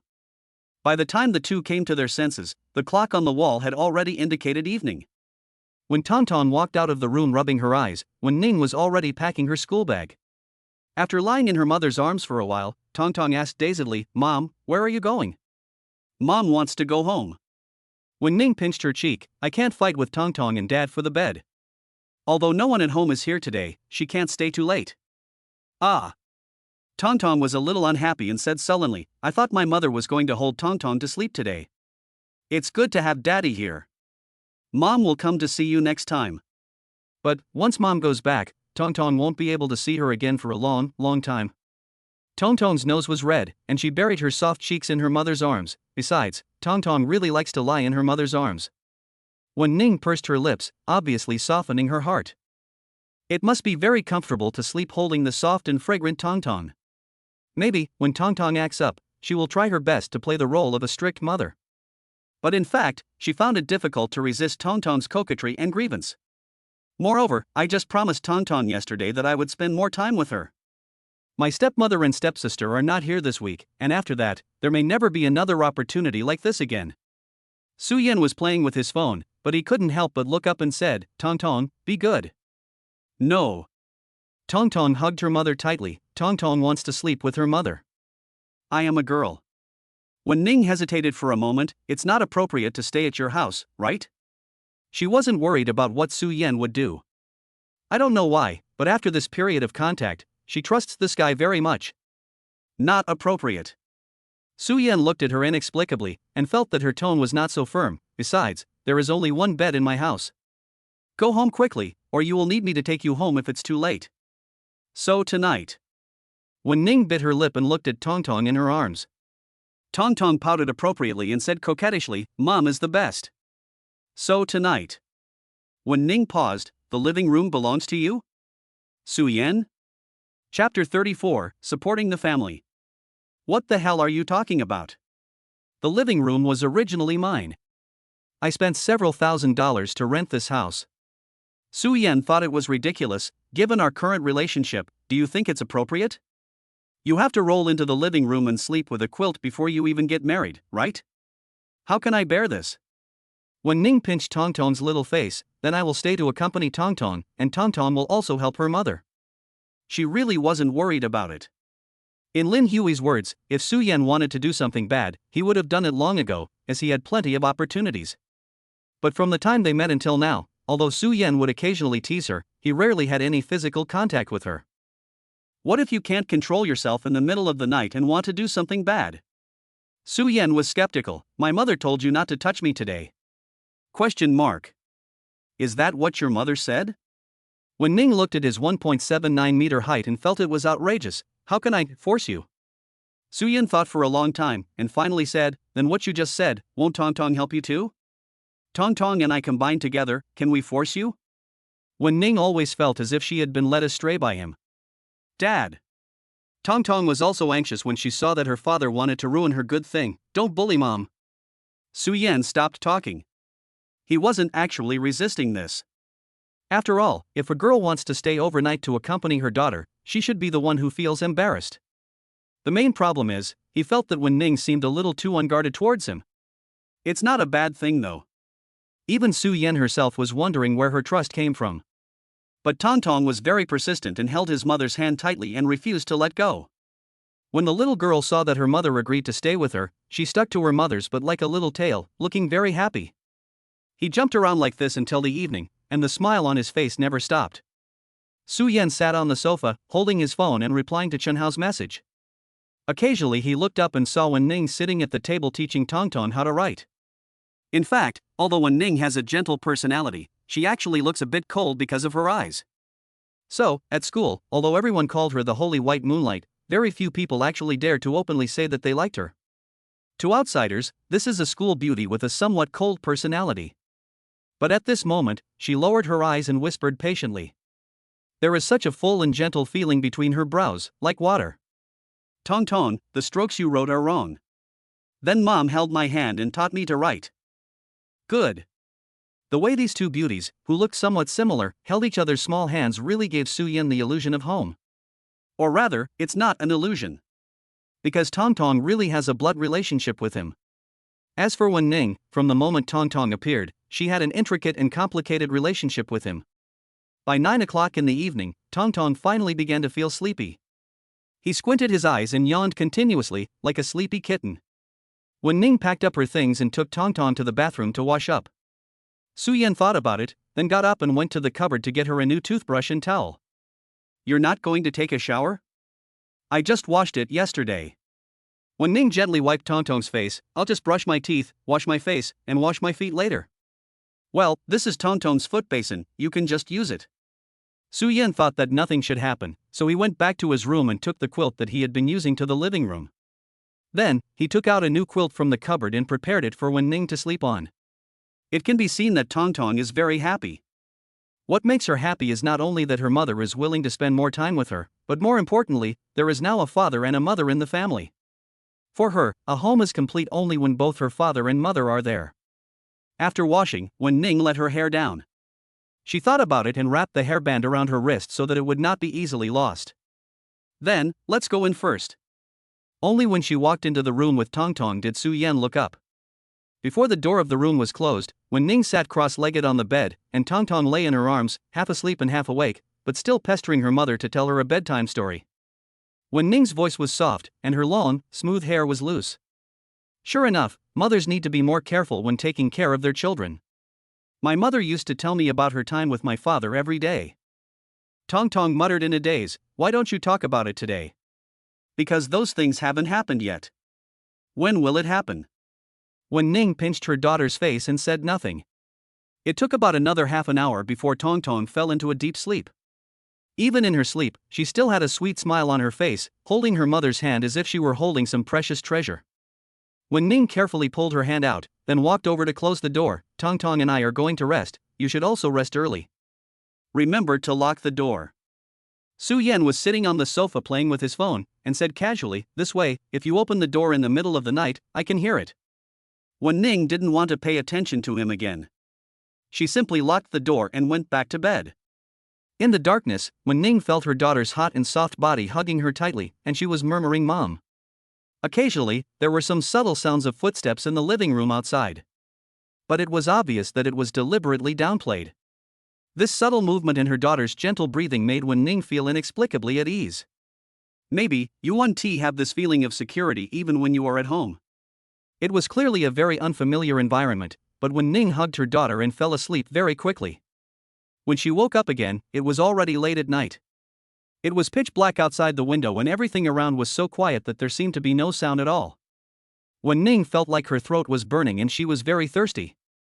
She lay on the bed for a while, but couldn't bear it anymore, so she slowly and carefully moved Tong Tong's hand aside. She was going to the kitchen to get some water. Because her mind was still confused, Wen Ning didn't think too much about it. After tiptoeing out of the room, she walked towards the kitchen without even looking at the sofa. Unexpectedly, Su Yan hadn't slept at all yet. He was sitting at the dining table typing on the keyboard and only turned around when he heard the sound. Su Yan looked at her meaningfully for a while. "Why don't you go back and wait for a while?" "I just came out to drink some water." Wen Ning finally came to her senses a little. It was late at night, so Su Yan didn't tease her much. He just nodded and said, "Go pour it yourself. There's warm water in the bottle." After Wen Ning poured out the water, she looked at the computer screen. "Why aren't you sleeping yet?" Above is a black interface with strings of densely packed codes. It looks quite complicated, and it doesn't seem like something a high school student of this age would do. Su Yan didn't explain much. He just rubbed his hair and typed quickly on the keyboard, looking a little sleepy. "You're working?" "Not really, just make something simple." Su Yan said lazily, "It's easy and makes money quickly. When Tong Tong goes to school, it will cost a lot of money." Wen Ning was stunned. The light from the computer screen hurt her eyes and she looked a little dazed. This was the first time she felt that the long gap between the two time and space had really disappeared. It looked real, but Wen Ning felt it was not quite true. Su Yan's cheeks are obviously younger, but it seems. In the previous moment, under the dim light, he really overlapped a bit with the gentle middle-aged man in Tong Tong's photo. "Go and rest first." While Su Yan was still typing, a hand suddenly pressed on his keyboard. "It's late. It'll be a while. Go to sleep first. Tong Tong is also my daughter." Wen Ning pursed her lips and said hesitantly, "When she goes to school, I will help support the family. At that time, I will definitely pay you back for what I owe you." "Support a family? Isn't it about raising Tong Tong? Are you going to raise me too?" Chapter 35. Are you not angry anymore? Okay, go to bed. Seeing that it was almost time, Su Yan didn't argue with her. He turned off the computer and stood up. "Then you have to make more money. Tong Tong said that I will be very valuable in the future. I'm afraid you can't afford to support me." "Who said I would support you?" Wen Ning then remembered what she had just said and felt that there was something wrong. She inexplicably felt that her momentum had been weakened and wanted to refute. Then, you need to learn more talents, such as singing and dancing. After standing there in silence for a long time, she finally managed to say, otherwise, I'll be in big trouble. You are so beautiful. Su Yan stood in front of the sink washing his face. I sell my body, not my art. Wen Ning couldn't respond to this. She took the glass of water and went back to her room. Su Yan didn't care. After washing up, he lay down on the sofa to rest. He didn't have a problem with being too picky about his bed, so he fell into a deep sleep quickly. When I opened my eyes again, it was already morning. The early morning sunlight shining on his face made Su Yan feel a little blinded. He took his cell phone from the coffee table and looked at the time. It was 9 o'clock. The bedroom door was closed and the living room was extremely quiet. In order to maintain Tongtong's healthy schedule, Su Yan sat up helplessly. As a result, when he went downstairs to buy breakfast and came back, the mother and daughter had not yet gotten up. What time is it? In the room. Wen Ning hugged the soft Su Miaotong as if she was hugging a very comfortable rag doll, pursed her lips and fell into a deep sleep. Dimly, she heard knocks on the door. I bought you breakfast. Take Tongtong to get up. Didn't you say that your family will be back today and you have to go back early? It was Su Yan's voice. Wen Ning didn't want to move or respond at all. Yesterday, she returned to her room and didn't sleep well in the second half of the night. It was almost dawn before I could fall asleep. At this moment, I felt extremely sleepy. I couldn't open my eyelids at all and was almost pulled back into sleep by the sleepiness. But about half a minute later, the knocking continued. Now, even Tongtong in his arms was unhappy. Mom, go open the door. Tongtong frowned and covered her head with the quilt in a daze. It's so noisy, so noisy, so noisy. Wen Ning also felt extremely irritated. Half asleep and half awake, a feeling of depression suddenly rose up. With a cold face, she quickly got up from the bed and walked over to open the door. At this moment, Wen Ning was only wearing the ragdoll cat long-sleeved trousers that matched the parent-child outfit. Because she was rather thin, Su Yan discovered that the size of this Wenzhou University campus beauty was actually not small.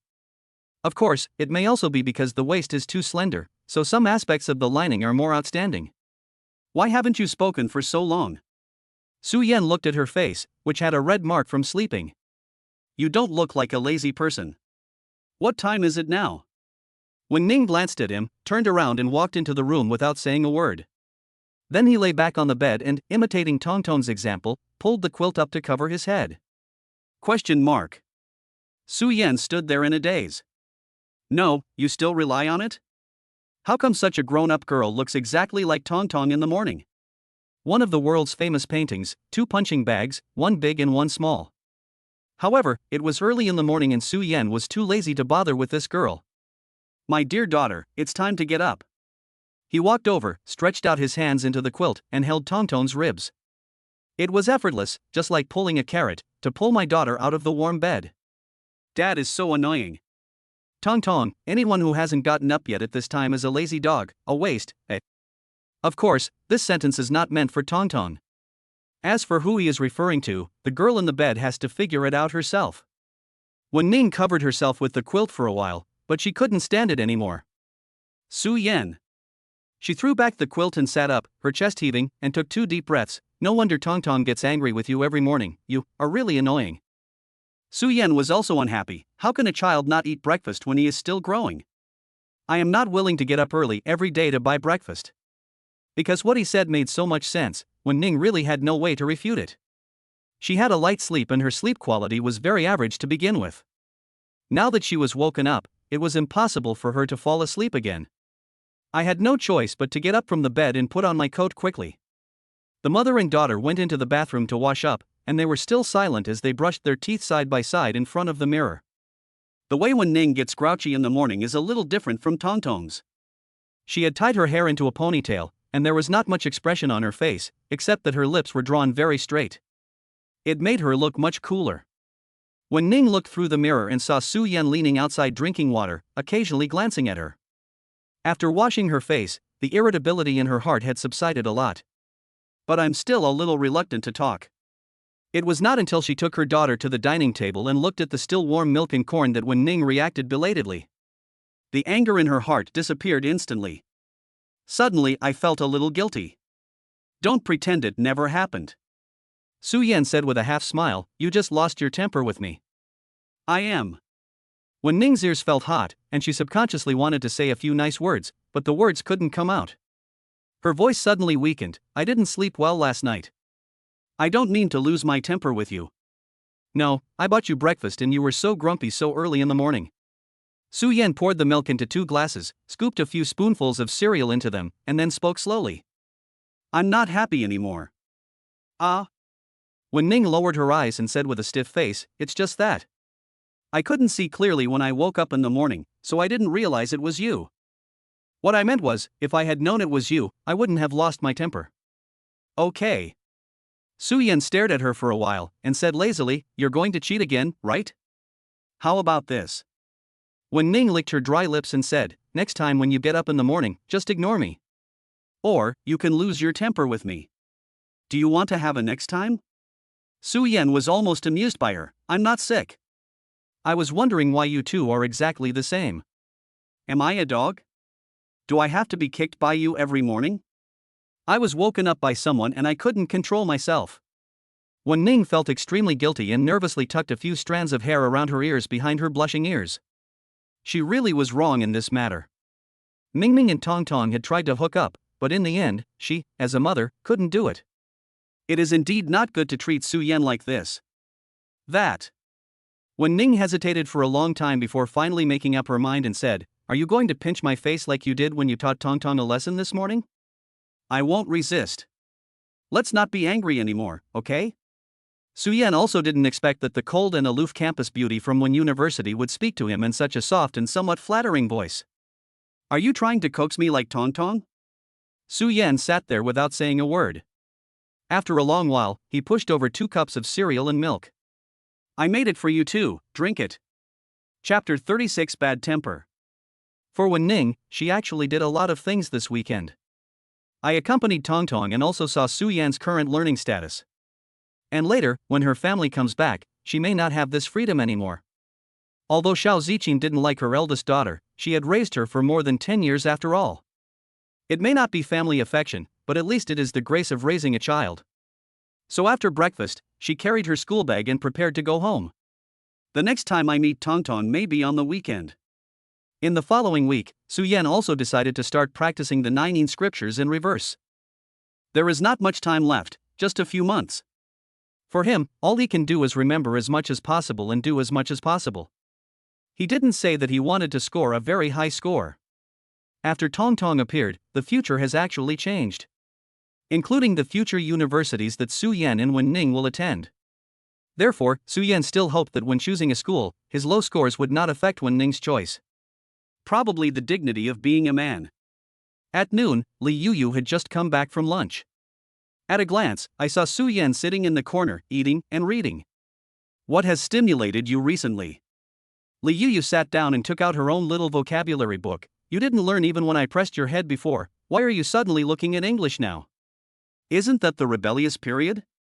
Su Yan said casually, that's right, when my English teacher thought I was hopeless, I became more motivated to study. Li Yuyu sighed, you really are. These days, she felt that Su Yan was even more obsessed with studying than she was. Not to mention during breaks, even when I'm walking, I'm flipping through the Daily Word app on my phone. Is this guy possessed? Yuyu, I've always wanted to ask you something. Su Yan drank a sip of egg drop soup and said, why didn't you choose liberal arts when you were divided into classes? Li Yuyu ate silently with her head down and read a book. She knew she wasn't very smart and her reactions were a little slow in all aspects. His logical thinking and ability to draw inferences from one instance to another are a mess. Mathematics, physics and chemistry are extremely difficult, and Chun is just torturing himself and his teacher. You have to put in more effort than others and rely on rote memorization to barely catch up. Hey, why are you two hiding here to eat? Chen Hao, who was passing by with a tray, discovered the two people. Su Yan didn't say anything. Because, behind him, there was a girl standing. Wearing a simple school uniform and with bangs like a comic book heroine. She has big eyes and a cute smile on her face, looking cheerful and cute. Su Yan had some impression of this girl. She seemed to be a girl from some liberal arts class? Anyway, she got along well with Chen Hao. I eat with my friend. Chen Hao smiled at her and said, go find them over there. It's okay, let's eat together. The girl held the food, blinked her eyes, and took the initiative to ask, do you mind? Li Yuyu raised his eyes and looked at her, then quickly lowered his head. She also completely ignored everyone, as if everything happening in front of her had nothing to do with her. I know you. Su Yan nodded. Chen Hao has mentioned it to me every day recently. Chen Hao's face was obviously confused. When did I tell you? Really? She was obviously a little surprised, and the smile on her face became even brighter. Hao and I are actually just ordinary good friends. We met when he was playing basketball on the playground. Su Yan said sincerely, he said you are a very cute girl. Hee, thank you. Actually, I don't have any. Student Lin, you. The girl was stunned for a moment. Well, my last name is Su, my name is Su Chanchan, and I'm from class 11. The atmosphere suddenly became awkward. Su Yan was silent for a while. Sorry, I may have the wrong person. He said woodenly, Chen Hao didn't seem to have mentioned you to me. Cough. Li Yuyu was eating boiled eggs and almost choked to death when she heard this. She started coughing violently and her face turned red. I wanted to laugh but didn't dare to, so I could only lower my head and suppress the corners of my mouth, blushing secretly. Because it was really awkward, the girl didn't feel comfortable staying any longer, so she whispered, I'll go over there first, and then took the food tray to find her classmates. She's a girl, how can you be so excessive? Chen Hao didn't care and sat down carelessly. I just met her in the physical education class yesterday, a girl from the liberal arts class. I know. Su Yan said lightly, stop causing trouble for others. How is this a disaster?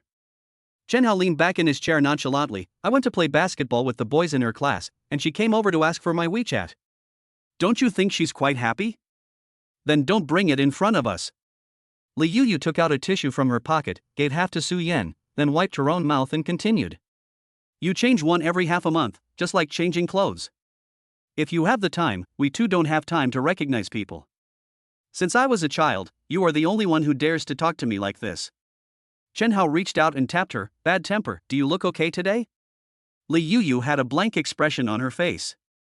She cleaned up her own plate, then stood up and said to Su Yan, I'm going back first, you stay with him. Then, without waiting for the two people to say anything, he turned and left. What's going on? Chen Hao was also a little unhappy. She seemed to be chatting happily with you just now. Why is she like this when she sees me? It's like two people look down on each other as soon as they meet. When we were in elementary and junior high school, Yu was very cute.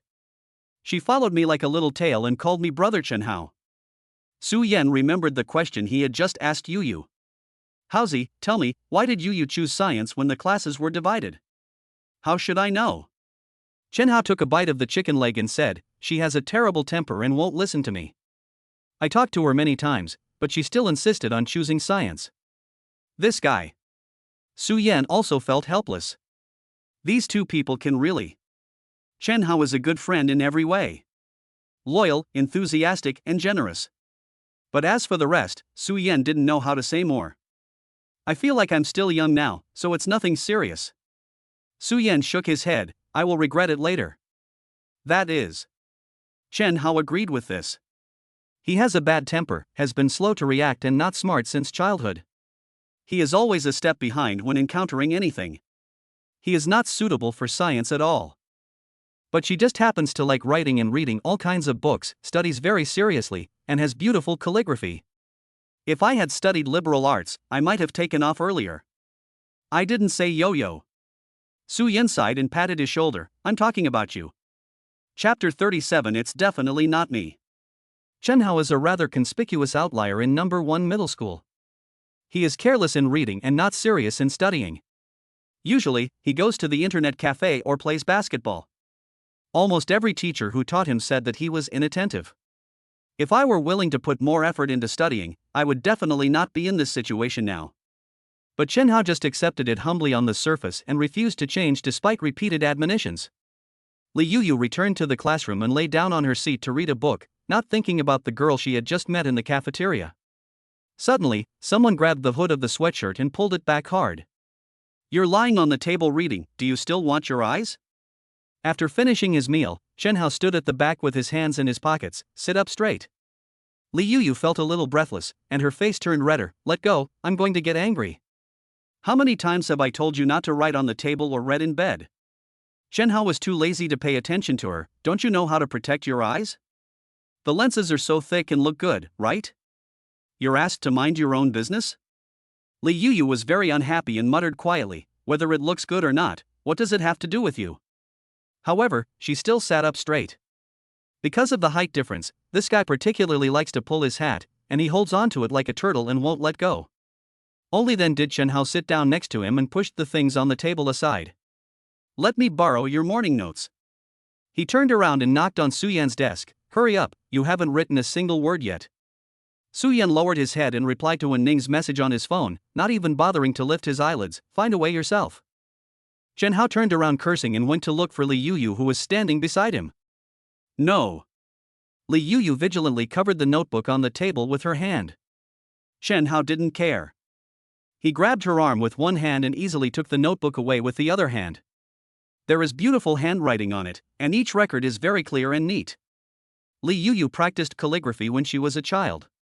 Although her grades were not very good, her handwriting was unexpectedly beautiful. I say, girl, why do you have such a bad temper? As Shenhao copied, he casually said, when we were little, I was so good to you and spoiled you like a younger sister. How come you don't remember your brother's kindness at all? Obviously, when she was with Su Yan, everything was normal. Sometimes, when he is teased, he will squint his eyes and smile. Maybe she is not that pretty, but at least when she is happy, she can have touching moments. After getting used to her facial features, it's easy to feel happy when you see her smile. Li Yuyu curled her lips and said unhappily, you have to keep talking about such trivial things for so many years. Isn't it annoying? Speak with some conscience. Shenhao shook the pen and said as he wrote, I have a lot of friends, both male and female, but you are the only one who dares to give me the cold shoulder every day. Li Yuyu sneered, so, where are they now? Shenhao subconsciously wanted to refute, but then he realized that she had said nothing wrong.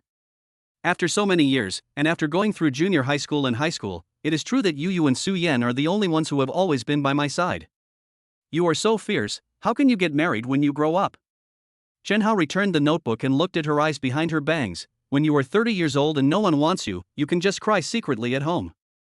Li Yuyu was too lazy to pay attention and continued reading with her eyes downcast. She knows that she is not pretty enough, and most boys like pretty girls. Girls like Wen Ning, who are pretty and smart, are the most popular among boys. In fact, I still feel a little unhappy in my heart. She had no choice but to turn herself into a beautiful girl. So, there will be some envy. Seeing that little potato ignored him, Shenhao felt bored. He was an active person at heart and found it difficult for him to sit quietly, so he moved over to talk to Li Yuyu. Hey, I was just joking with you, are you angry again? No. Li Yuyu had a blank expression on her face. I have a bad temper and I don't look good either. There's nothing wrong with what you said. During lunch break, the old radio played melodious music. The sound was soothing, but it made her feel extremely irritated. Shenhao was stunned. I just said that you can't get married because of your bad temper. I didn't say you are not good looking. But I just don't look good. Li Yuyu looked calm. This is the fact. Then let's do this.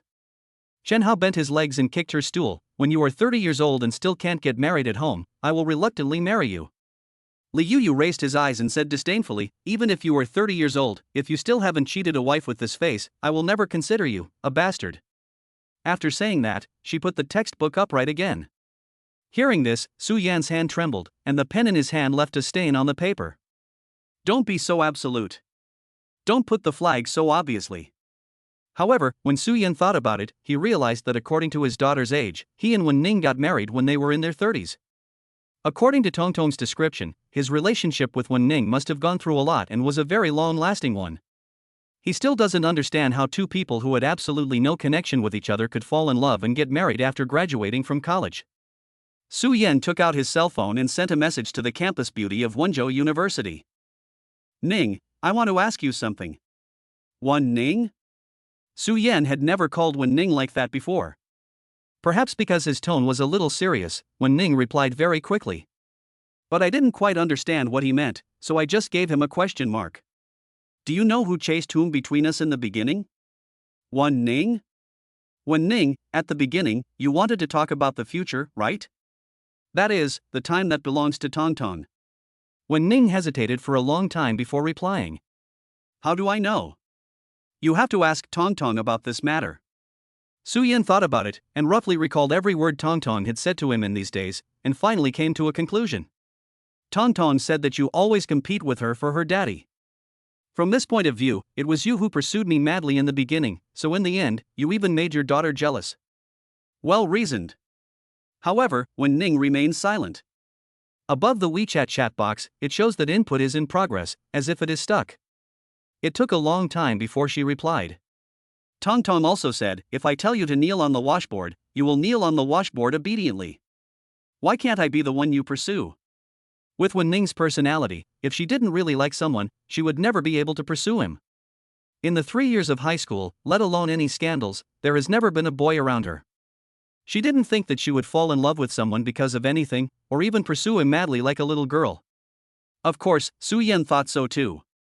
I will go back and ask Tongtong in the evening. Well, let me ask clearly. 2 people sent a message in the chat box at the same time. Su Yan, it's definitely not me. Wen Ning, it's definitely not me. Chapter 38. I'll accompany you. After returning home in the evening, Su Yan asked Tongtong about this matter. It can be seen that Tongtong's mother does talk about the past with her daughter often. She had heard her parents' love story countless times. When Mom was in school, many boys liked her. Tongtong boasted, but Mom didn't like them at all until she graduated and met Dad. Su Yan turned on the speakerphone. Wen Ning on the other end of the phone was also quietly waiting for her daughter's answer. But unfortunately, even Tongtong doesn't know who is chasing whom. Mom said that it was Dad who liked her first, and Dad pursued her for a long, long time before she agreed. Tongtong bit her finger and said, but Dad said that it was Mom who took the initiative to confess her feelings on the day they got together, and then she stood on tiptoe to kiss him. Both of them were silent. So, until the 2 of them form a family in the future, will this matter remain an unsolved mystery? Are these 2 tsunderes in love? In fact, I can feel it to some extent. Wen Ning paused for a long time before deciding to take the initiative. She said gently, you've been chasing me for so long. You're quite persistent. Not bad. Su Yan said lazily, on the day you confessed your love, your relatives had to stand on tiptoe. It was really hard for them. Wen Ning was a little sulky and didn't say anything. It was hard for her to imagine that with her personality, she would do something so proactive. But what Tongtong said? Judging from the heights of her and Su Yan, if Su Yan didn't lower his head, she would have to stand on tiptoe a little. Su Yan was also a little depressed. After chasing for a long time, I finally agreed. Tongtong, are you sure that Daddy is the wolf that was hit by the frying pan? Of course, Su Yan didn't think Tongtong was lying. Maybe it's just that the 2 people at the moment don't know. What is it like when you truly fall in love with someone? In the following period of time, although they called each other every day, they had fewer opportunities to meet. One reason is the busy academic schedule. One reason is that Wen Ning has to take care of her family. Until one day near the end of March. That day, Su Yan suddenly felt very uncomfortable in his abdomen. At first, he thought he had eaten something bad and didn't think too much about it. But gradually, I realized something was wrong. The pain seemed to be getting worse, and I was feeling a little nauseous and queasy. Also, I seemed to have a slight fever. I felt groggy and in a very bad condition. Feeling sick, Su Yan didn't delay and prepared to go to the hospital after school. Chen Hao and Li Yuyu were also shocked to see that his lips turned white from the pain, sweat covered his forehead, and he was unable to get up from the chair. 2 people immediately accompanied him like family members. Ah Yan, you have to hold on. Chen Hao, with tears in his eyes, said to his good brother, how can I live without you? Stop crying like a fool. Su Yan grimaced in pain, I can't die. After registering at the hospital, the doctor asked Su Yan to take an X-ray. It's a pity that he's so young. After reviewing the film, the doctor turned around and said, let's cut it off. Su Yan? Appendix. The doctor then slowly smiled, don't worry, young man, it's nothing serious, you came just in time. The final result was acute appendicitis, which is indeed common in young people of this age and has many triggering causes. Because I received timely medical treatment, the problem was not serious. The operation can be completed in less than 2 hours and the risk is very low. Just rest for a few days and control your diet and you'll be fine. I was almost scared to death by you just now. Li Yu finally breathed a sigh of relief. I'll go pay the money first, Shenhao, you call Ian's aunt. By the time Wen Ning found out about this, it was already the next day. Because he thought it was not a big deal, Su Yan did not tell her. It was Tong Tong who called her crying and told her that her father was sick. Because Tong Tong was crying and couldn't speak clearly, Wen Ning's heart suddenly tightened and she felt her breathing a little difficult. Because of what happened to her mother, she is extremely sensitive to words like hospital and disease. After finding out which hospital it was, she immediately hailed a car and rushed there after school. In a simple ward, Su Yan was half lying down in a white hospital gown, looking very helpless. Tong Tong lay beside the bed, holding her father's hand, her voice hoarse from crying. Tong Tong, be good and stop crying. Su Yan pinched her face and said, Dad is fine. Just at this moment, Su Lingling came in from outside carrying a wash basin. When she heard Tong Tong crying, her nose suddenly felt sore. Then, I started crying too. Ban Ban, Auntie feels bad when she sees you like this. Su Lingling sniffed hard. You have never had any serious illness since you were a child, how come you suddenly became like this? You are the only male in our family. Aunt. Su Yan was silent for a while. I just removed the appendix. Not sterilization. Su Lingling choked up and said, but it hurts so much to have a cut on my stomach. I've been given anesthesia, it doesn't hurt at all. It hurts to get anesthesia, the needle is so long. So Su Lingling cried even harder. At this time, Wen Ning pushed the door open in a hurry. Su Yan was leaning on the bed. His complexion looked fine, except that his lips were a little pale and he had an 4 on the back of his hand. What's wrong with you? Hearing the crying, Wen Ning also panicked. She was fine last week. It's just appendicitis. Su Yan turned his head to look at her in surprise. Little girls are easily frightened. She thought something happened to me. Wen Ning bit her lower lip, then Aunt. Su Yan chuckled, Aunt is still a little girl. It was not until Su Yan took out the film and Wen Ning looked at it carefully that she finally relaxed. It took Su Yan a long time to coax his aunt and Tong Tong and make them believe that there was nothing wrong with his body. Tong Tong, is it okay for you to stay at your aunt's house for the next 2 days? Su Yan pinched his daughter's ear, it's really okay. If Tong Tong keeps crying, I will be sad too. With his aunt around, he didn't dare call himself dad in front of Tong Tong.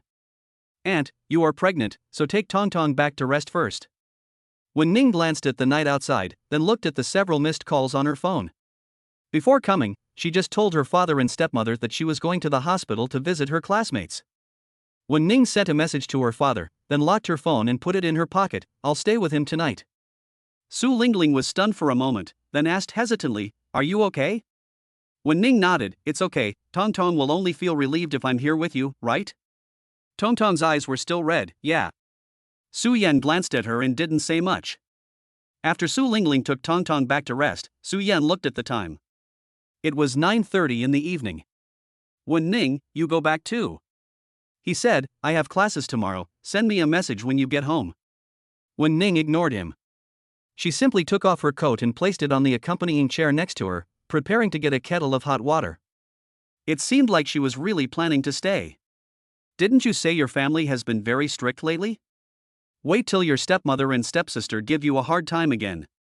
Su Yan frowned, I'm really fine, I just need to rest for a few days. Wen Ning's movements finally paused. She turned around to look at Su Yan, feeling inexplicably blocked in her heart. When my mother left, I was 7 years old. She said sullenly, that's what I was told. Su Yan. His throat moved slightly, not knowing what to say. That night, she asked me to go home. Wen Ning said softly, she also told me that after a good night's sleep, Mom would be healthy and nothing would happen to her. So, she has always been a little afraid of hospitals. After all, when I was a child, I spent several years in the hospital with my mother. Only those who have experienced it will know this. But Xiao Ziqin and Wen Xiong would not understand these things. Su Yan was not very willing to let her recall the past events. Didn't you say before that your family doesn't allow you to play with boys before graduation? He sat up and tried to smile. But the wound on my stomach was still a little painful. What if your stepmother goes to school and accuses me of premature love? Then just say that I was the one who pursued you. You always believed that anyway. Wen Ning also smiled, I won't leave until you are completely well. Chapter 39 This is his wife. Wen Ning did not give him the chance to refuse. After saying that, he turned around and went to the bathroom to get some hot water. When she reached the corridor, the cell phone in her pocket vibrated. It was her father calling. Ning, where are you now? Wen Qiming's steady voice came from the phone, Dad will take you home. I'm in the hospital.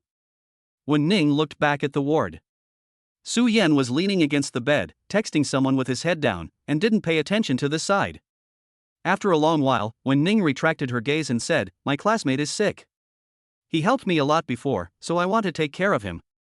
Is it the boy from before? Wen Ning didn't say anything. But this is not what you should do as a student. Wen Qiming said patiently, he has his family and people who care about him. You are just a high school student now. The most important thing is? Study? But Dad, I'm graduating in a few months. Wen Ning interrupted him, when that time comes, what will be the most important thing to me? Wen Qiming was speechless. Dad, don't worry. Wen Ning held the phone and said softly, there are some things I just don't know how to tell you. Since she was a child, Wen Ning has always hoped that her father would favor her once when making a choice. But from the time Dad brought Aunt Xiao directly to his side, to the time when Xiong was born, to now. Not even once. Wen Ning really didn't know how to start talking about Tongtong. Dada's family and Su Yan's family are different. He has his own wife, family, and a daughter who is in the first grade of junior high school. Correspondingly, fathers may have to consider and care about their feelings more. Rather than yourself. Wen Qiming, Ning, you. My daughter has always been quiet and reserved. From childhood to adulthood, she almost never made any requests and never refuted what he and Xiao Ziqin said. This was the first time he heard his daughter speak to him in such a tone. Wen Qiming actually knew that Ning had always been a very stubborn child. Perhaps it was because her childhood was too happy and wonderful when her mother was still alive. Therefore, if Ning finds out that she is not her parents' only and firm choice, she would rather not become dependent on others. In this respect, Ning's personality is exactly the same as her mother's. This is true whether it is family or love. And it was not until now that Wen Qiming really felt one thing. My daughter has grown up. She began to want to make choices for herself, not for her stepmother and stepsisters. The call didn't end until half an hour later. Wen Qiming didn't know what to say to his daughter. Whenever he opens his mouth, he just keeps saying things like at your age you should focus on studying. Both of them found out sadly that they didn't know when. The rift between father and daughter has actually reached this point. What's wrong? Su Yan looked at Wen Ning who walked in from outside. You have been gone for a long time. Wen Ning shook her head. I called my dad and bought a toothbrush, toothpaste, and a towel. She put the bag down and didn't mention the matter again. I just asked the nurse. Wen Ning poured hot water into the basin and tested the temperature with her hand. You have to stay in bed today and tomorrow and can only eat liquid food. Moreover, within 2 weeks after discharge from the hospital, you cannot do strenuous exercise and the wound cannot be exposed to water. It is not a serious disease, but you still need to pay attention to it. Are you hungry? Wen Ning asked casually, do you want to eat something? No need, just sit next to me and read a book. Su Yan shook his head, then help me get the laptop, it's in the bag. What you up to? The work I accepted hasn't been completed yet. No. Feeling that he was disobedient, Wen Ning was a little angry. The nurse said you need to stay in bed, why are you always so stubborn? You are not allowed to play with your phone anymore, just lie down after wiping your face. After being scolded, Su Yan was a little stunned.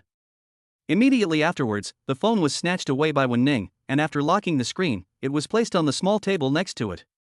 No. Su Yan was confused. You seem a little arrogant in front of me recently, and you are not my wife yet. Yes. Wen Ning wrung out the hot towel and spread it out. I love to bully delicate patients. Come, bring your face over here and roll around in the towel. Delicate? Su Yan took it depressedly. I'll wipe it myself. After washing up, Wen Ning poured out the water and then sat on the accompanying chair. If you need anything, just call me. She turned off the light and took her coat off the rack. Su Yan turned his head and watched her sit on the accompanying chair, then rustledly put the coat over herself, and finally put her feet in. Only the head is left outside, and one hand can be free to play with the mobile phone. The faint light from the screen shone on her face. Wen Ning's appearance was already a little cold, and now she seemed even more aloof. She was very skilled at this action, as if she had done it many times. She has slept in the hospital's accompanying chair many times. When she was a child, Wen Ning should have been able to wrap herself up tightly like a ball. Now, she has grown up. And the person who required her to hide herself under her coat and watch over him all night long is no longer there. Thinking of this, Su Yan felt inexplicably blocked in his heart. Wen Ning raised her eyes sensitively. You should go to bed early, you have classes tomorrow. Su Yan didn't want to talk about her sad story, so he lay down without saying anything more. It was late at night when he woke up again because of thirst. The ward was quiet. Faint moonlight shone in from outside and there were occasional footsteps in the corridor. Su Yan didn't think much about it and sat up to get a glass of water. Because they were in the hospital, Wen Ning was not sleeping deeply and was woken up all of a sudden. What's wrong? Pour some water and go to sleep. As a result, when he was about to get out of bed, Wen Ning had already stood up. You're thirsty, can't you call for help? Wen Ning walked to the table and asked, don't you know you are a patient? Your tone. Su Yan was a little unhappy. Why are you still imitating my speech? Wen Ning ignored him and put the warm cup of water in his hand before returning to the chair and lying down again. In the second half of the night, Su Yan quietly got up again. As a result, he met Wen Ning's beautiful eyes again. I need your help when I go to the toilet? Wen Ning closed her eyes again and pulled her coat up, then go ahead. Early the next morning, Wen Ning prepared to go to school. Drink the porridge later. You can read a book in the morning, but don't use the computer. She carried her school bag and instructed, I'll come back at noon. Su Yan nodded, go to class, don't come here often if you have nothing to do, I'm not a child. Wen Ning glanced at him, folded up the accompanying chair and put it aside, then left with her school bag on her back. When she got out of school at noon, she looked at the time and bought a meal on the way to take to the hospital. When we arrived at the hospital, we found that there was another old man admitted to the ward. There was a middle-aged woman sitting next to him, who seemed to be his daughter. At this moment, Su Yan was chatting casually with the old man. Uncle, how old are you this year? 52. The woman peeled an apple for him helplessly. If you were 52, should I call you dad or brother? The old man was laughing and looked very energetic, not like a patient at all. Wen Ning didn't care and walked in and put her school bag on the table. Have you eaten yet? She pulled the curtains aside to allow some sunlight to shine on Su Yan's quilt. I've eaten. My aunt came here just now. Wen Ning nodded, opened her lunchbox, and sat down to eat. She ate quietly, but not slowly. The old man suddenly smiled and said, young man, is this your wife? Wen Ning's hand paused while eating. She glanced at Su Yan and silently swallowed the food in her mouth. No. Uncle, she is not my wife. Su Yan smiled and said, it's just a very good classmate of mine who came to see me specially. Oh, you're not married yet. The old man nodded and said, that girl is so kind to you, you should take her home as your wife. Su Yan. Wen Ning. My dad has a bit of Alzheimer's disease. The woman was a little embarrassed and quickly stuffed the apple into his hand. Dad, that's his friend, not his wife. Not his wife. You have Alzheimer's disease. Your whole family has Alzheimer's disease. The old man was very angry. I can tell at a glance that this girl is his wife. Chapter 40, really similar. No. Wen Ning still wanted to struggle. But the old man obviously didn't listen. He thought the two were a couple and sat on the bed and laughed foolishly. When are you getting married? Uncle, we are still children. Yeah, it's time to have a baby. The old man nodded and said, if your relationship is stable, you should have a big fat boy as soon as possible. It will be so cute. Wen Ning couldn't bear to listen anymore. She wanted to explain, but felt that it didn't make sense. Faced with this old man who talked a lot but had no ill intentions, she couldn't say anything harsh. Wen Ning stuffed a boiled egg into her mouth and muttered, someone is going to give him a big fat boy. Oh, I like girls. The old man was very happy. It's better to have a girl. Girls are good, obedient, and kind to the family. Su Yan also smiled, that's right. Wen Ning couldn't stand it anymore, I'm going back. She collected the lunchboxes and put them in the trash can, preparing to take the trash down with her. In fact, when she came over at noon, she really had nothing to do. This resulted in her behavior appearing like she just came over to take a look at Su Yan and then ate a box lunch nearby. Actually, it's a bit strange. It's no wonder that the old man misunderstood. However, at noon on the third day, Su Yan was discharged from the hospital. He is in good health and is recovering well. Go home and rest for 2 days, then come back to remove the stitches and there will basically be no problem. Are you leaving now? The old man felt a little reluctant to see the two people packing up their things. He is old and does like to talk to people, but his children are sometimes busy. So these days, Su Yan was the one chatting with him. Yeah, I'm busy studying. Su Yan carried his school bag and said, Uncle, you are fine too. Get well soon. Hey, you two should benefit from it. The old man's face was full of smiles. After returning, have a child as soon as possible. People still need to be young. No. After being chattered for 2 days, when Ning couldn't bear it any longer when she was about to leave. Uncle, please stop nagging me. We will get a divorce when we get back. Su Yan wanted to laugh a little, but there was a wound on his stomach, and he still felt a little pain when he held his breath. But I also felt that it was very fresh to hear such words from her. After leaving the hospital, when Ning stood by the road and stopped a car, ready to take Su Yan home. You should go back to school. Su Yan took his things and said, tomorrow morning, I will go to class as usual. It's just a few days, so you won't fall behind much in your studies. After all, it's already the sprint stage. When Ning, on the other hand, has been going to the hospital frequently these past 2 days, and Su Yan is a little worried that she will be affected. When Ning was probably thinking about something, and said casually, it's okay, there's still time. Seeing that she insisted, Su Yan didn't say anything more. After returning home, the two of them took slippers from the shelf and walked into the living room with ease. I haven't been home for several days. Tong Tong has been living with Su Lingling these days, so the house seems a little deserted. When Ning sat down at the dining table and took out a stack of sticky notes from her bag. She was checking her phone carefully while writing something on it. What are you doing? Su Yan curled up on the sofa, looking at her leisurely. Precautions. When Ning responded, you are not allowed to eat cold, spicy, or greasy food recently. In short, all stimulating foods are taboo. Moreover, it is better to drink porridge for a few more days. After all, it is a minor operation. Although the risk is not great, you still need to pay attention to diet and rest after the operation. I'll put it on the kitchen door so you can see it as soon as you open it. Afterwards, when Ning thought about it again and pasted one on the upper left corner of the computer screen. No computer use allowed after 12 a.m. There was also one posted on the shoe cabinet. Within 2 months, you can do some activities, but not too strenuous exercise. In short, when Ning would write down anything she thought was important and then post it in the most conspicuous place. Seeing her walking around posting notes and holding her phone thoughtfully, Su Yan was a little absent-minded. In fact, there is a sense of time dislocation. Maybe in 10 or 20 years, he will see such scenes every day. He didn't know whether Su Yan and Wen Ning in Tong Tong's world would think the same way. At that time, they had already entered the marriage hall, had a well-behaved and beautiful daughter, and lived a happy life. But maybe, sometimes, in their spare time and a life as sweet as honey, they will have a little regret. They missed each other's best years and never had each other's youth. But right now. When Su Yan came to his senses, Wen Ning was already standing in front of him, carrying her school bag and preparing to leave. Were you listening to me just now? Su Yan shook his head honestly, no. When Ning sighed and took out the sticky note from her pocket again. She quickly wrote some words with the palm of her hand, then tore it off. There's one more. Just post it here.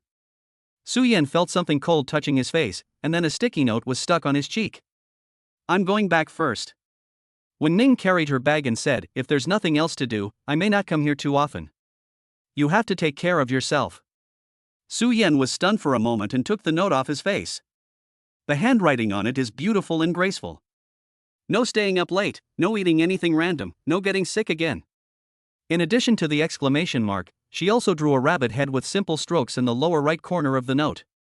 Wen Ning must have practiced before, as she was able to draw the angry expression of the rabbit head with just a few strokes. His ears stood up and he looked quite angry. When Wen Ning was sitting with her head down putting on her shoes, she heard Su Yan's low laughter coming from behind her.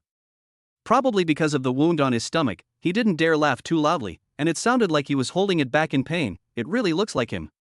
Wen Ning didn't know what he was laughing at, and said hesitantly, I think so too, I look like your mother. My mother isn't that attentive. Su Yan smiled and said calmly, I mean, she really does look like my wife. Wen Ning was obviously a little embarrassed. Faintly, one could still see two dimples on Su Yan's face when he smiled. It's exactly the same as Tong Tong. The main thing is that Wen Ning also felt that her behavior seemed to have that flavor. Yes, give a good rebuttal. What wife? Your condition seems to be quite similar to that old man's. Wen Ning licked her lips subconsciously. Are you also suffering from Alzheimer's? Chapter 41. Let's be good friends tomorrow. Su Yan felt that this girl was indeed a little bit easily teased. Why are you so anxious?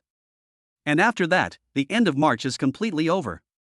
The early spring of April arrives, stepping on the green buds sprouting from the trees. The minor illness did not affect Su Yan's life. As usual, I get out of school and come home from school every day, and then pick up Tong Tong in the evening. Wen Ning came less often, but every time Su Yan opened the refrigerator, he could see the note stuck on it. Afterwards, Su Lingling again proposed the idea of sending Tong Tong to school. Mainly, after this period of contact, she found that Tong Tong was really smart and clever. For an 8-year-old girl, arithmetic problems at 3rd or 4th grade in primary school are no problem at all. Ban, I asked someone to help me get some connections at school. When he came to pick up Tong Tong that day, Su Lingling handed him a school uniform and a school badge. Tong Tong can go and sit in on the class together, so that he can go to school and attend classes with ordinary children. Real? In fact, Su Yan has always wanted Tong Tong to go to school, mainly because if she wants to integrate into society, she needs to have her own friends besides her parents and grandparents. But it's only temporary. Su Lingling nodded. A few months is nothing, but a few years, it might affect the girl's future. My aunt's meaning is actually quite clear. Try to get your child's identity issue settled before the end of summer vacation so she can start school in September. If you delay any further, it might not be good. Su Yan didn't know whether his aunt had noticed anything, but this was what he had planned. It just so happened that at that time, he and Wen Ning had also finished their college entrance examinations. Maybe, taking the kids to college. Aunt, did you spend money? Not much money. Su Lingling said casually, I just paid some textbook fees, nothing else. Su Yan nodded, squatted down and asked his daughter, Tong Tong, do you want to go to school? Yes. Tong Tong held her father's hand and blinked her eyes. Her almond-shaped eyes were beautiful and moist like grapes. Things like rebirth and time travel are too mysterious, but after going through this period of time, she thought about it in a daze for a long time and could understand it vaguely to some extent. She is different from other children. This is a very important secret. You can't tell it to anyone except your parents. So, when there are other people around, she is very well behaved and smart, and doesn't call daddy loudly. Since Tong Tong was willing, Su Yan didn't say anything more. The next day, Su Lingling arranged for Su Miaotong to attend the 2nd grade class at Chaoyang Primary School. The head teacher's surname is Hu. She is also a woman in her 30s and has a good relationship with Su Lingling. Teacher Hu fell in love with the girl at first sight, and said with amazement, this is the first time I have seen such a beautiful girl. Su Lingling just smiled, her sister is more beautiful. Su Miaotong wore a white dress today. Children of this age rarely wear white clothes because they get dirty easily. But she was clean and tidy, with her soft long hair tied into 2 braids, making herself look like a little princess. In addition, I was a transfer student, so as soon as the first class was over, I was surrounded by many classmates, chattering and asking questions. Because she is beautiful and has a lively and outgoing personality, all the children in the class like to play with her. Su Lingling saw this and left the school with peace of mind. Tong Tong, your braids look so beautiful. My grandmother gave me the tattoo. Your clothes are so pretty too. Yeah. Mom bought it for me. Su Miaotong smiled with her eyes curved. She took out some bunny-shaped gummy candies from her bag and distributed them to everyone one by one. When I was assigned to the last row, there was a yellow-haired girl who looked very sloppy. He is thin and his clothes looked dirty. She had short hair and sat alone in the last row, writing. She had no deskmate and no one talked to her during breaks. My name is Su Miaotong, you can call me Tong Tong. Su Miaotong put a candy on her desk and said in a sweet voice, it's delicious, soft and sweet. The little girl looked at her without saying a word, but silently pushed the candy back. Su Miaotong was a little disappointed, but still didn't want to give up. She generously took out a handful of candies from her bag and continued to ask, what's your name? The scruffy little girl raised her eyelids subconsciously. What caught my eye were Su Miaotong's bright big eyes, which were watery, her cheeks were fair and delicate with a little baby fat, and her eyelashes were long and curled. Seeing her looking at her, Su Miaotong gave a pure smile. The little girl suddenly stood up and slapped her hard on the palm. Then, he ran directly outside. The sharp-eyed children spotted it immediately. "You Yao Yao, you are bullying me again. Tong Tong, don't play with her. She doesn't even have a father or a mother. She's a bad kid." Su Miaotong looked at the clear red mark on her soft hand and felt very aggrieved. She doesn't seem to like me very much. But at the same time, I felt that the name Yu Yao Yao was extremely familiar. I seemed to have heard it somewhere. But Tong Tong tilted his head and thought for a long time but still couldn't remember.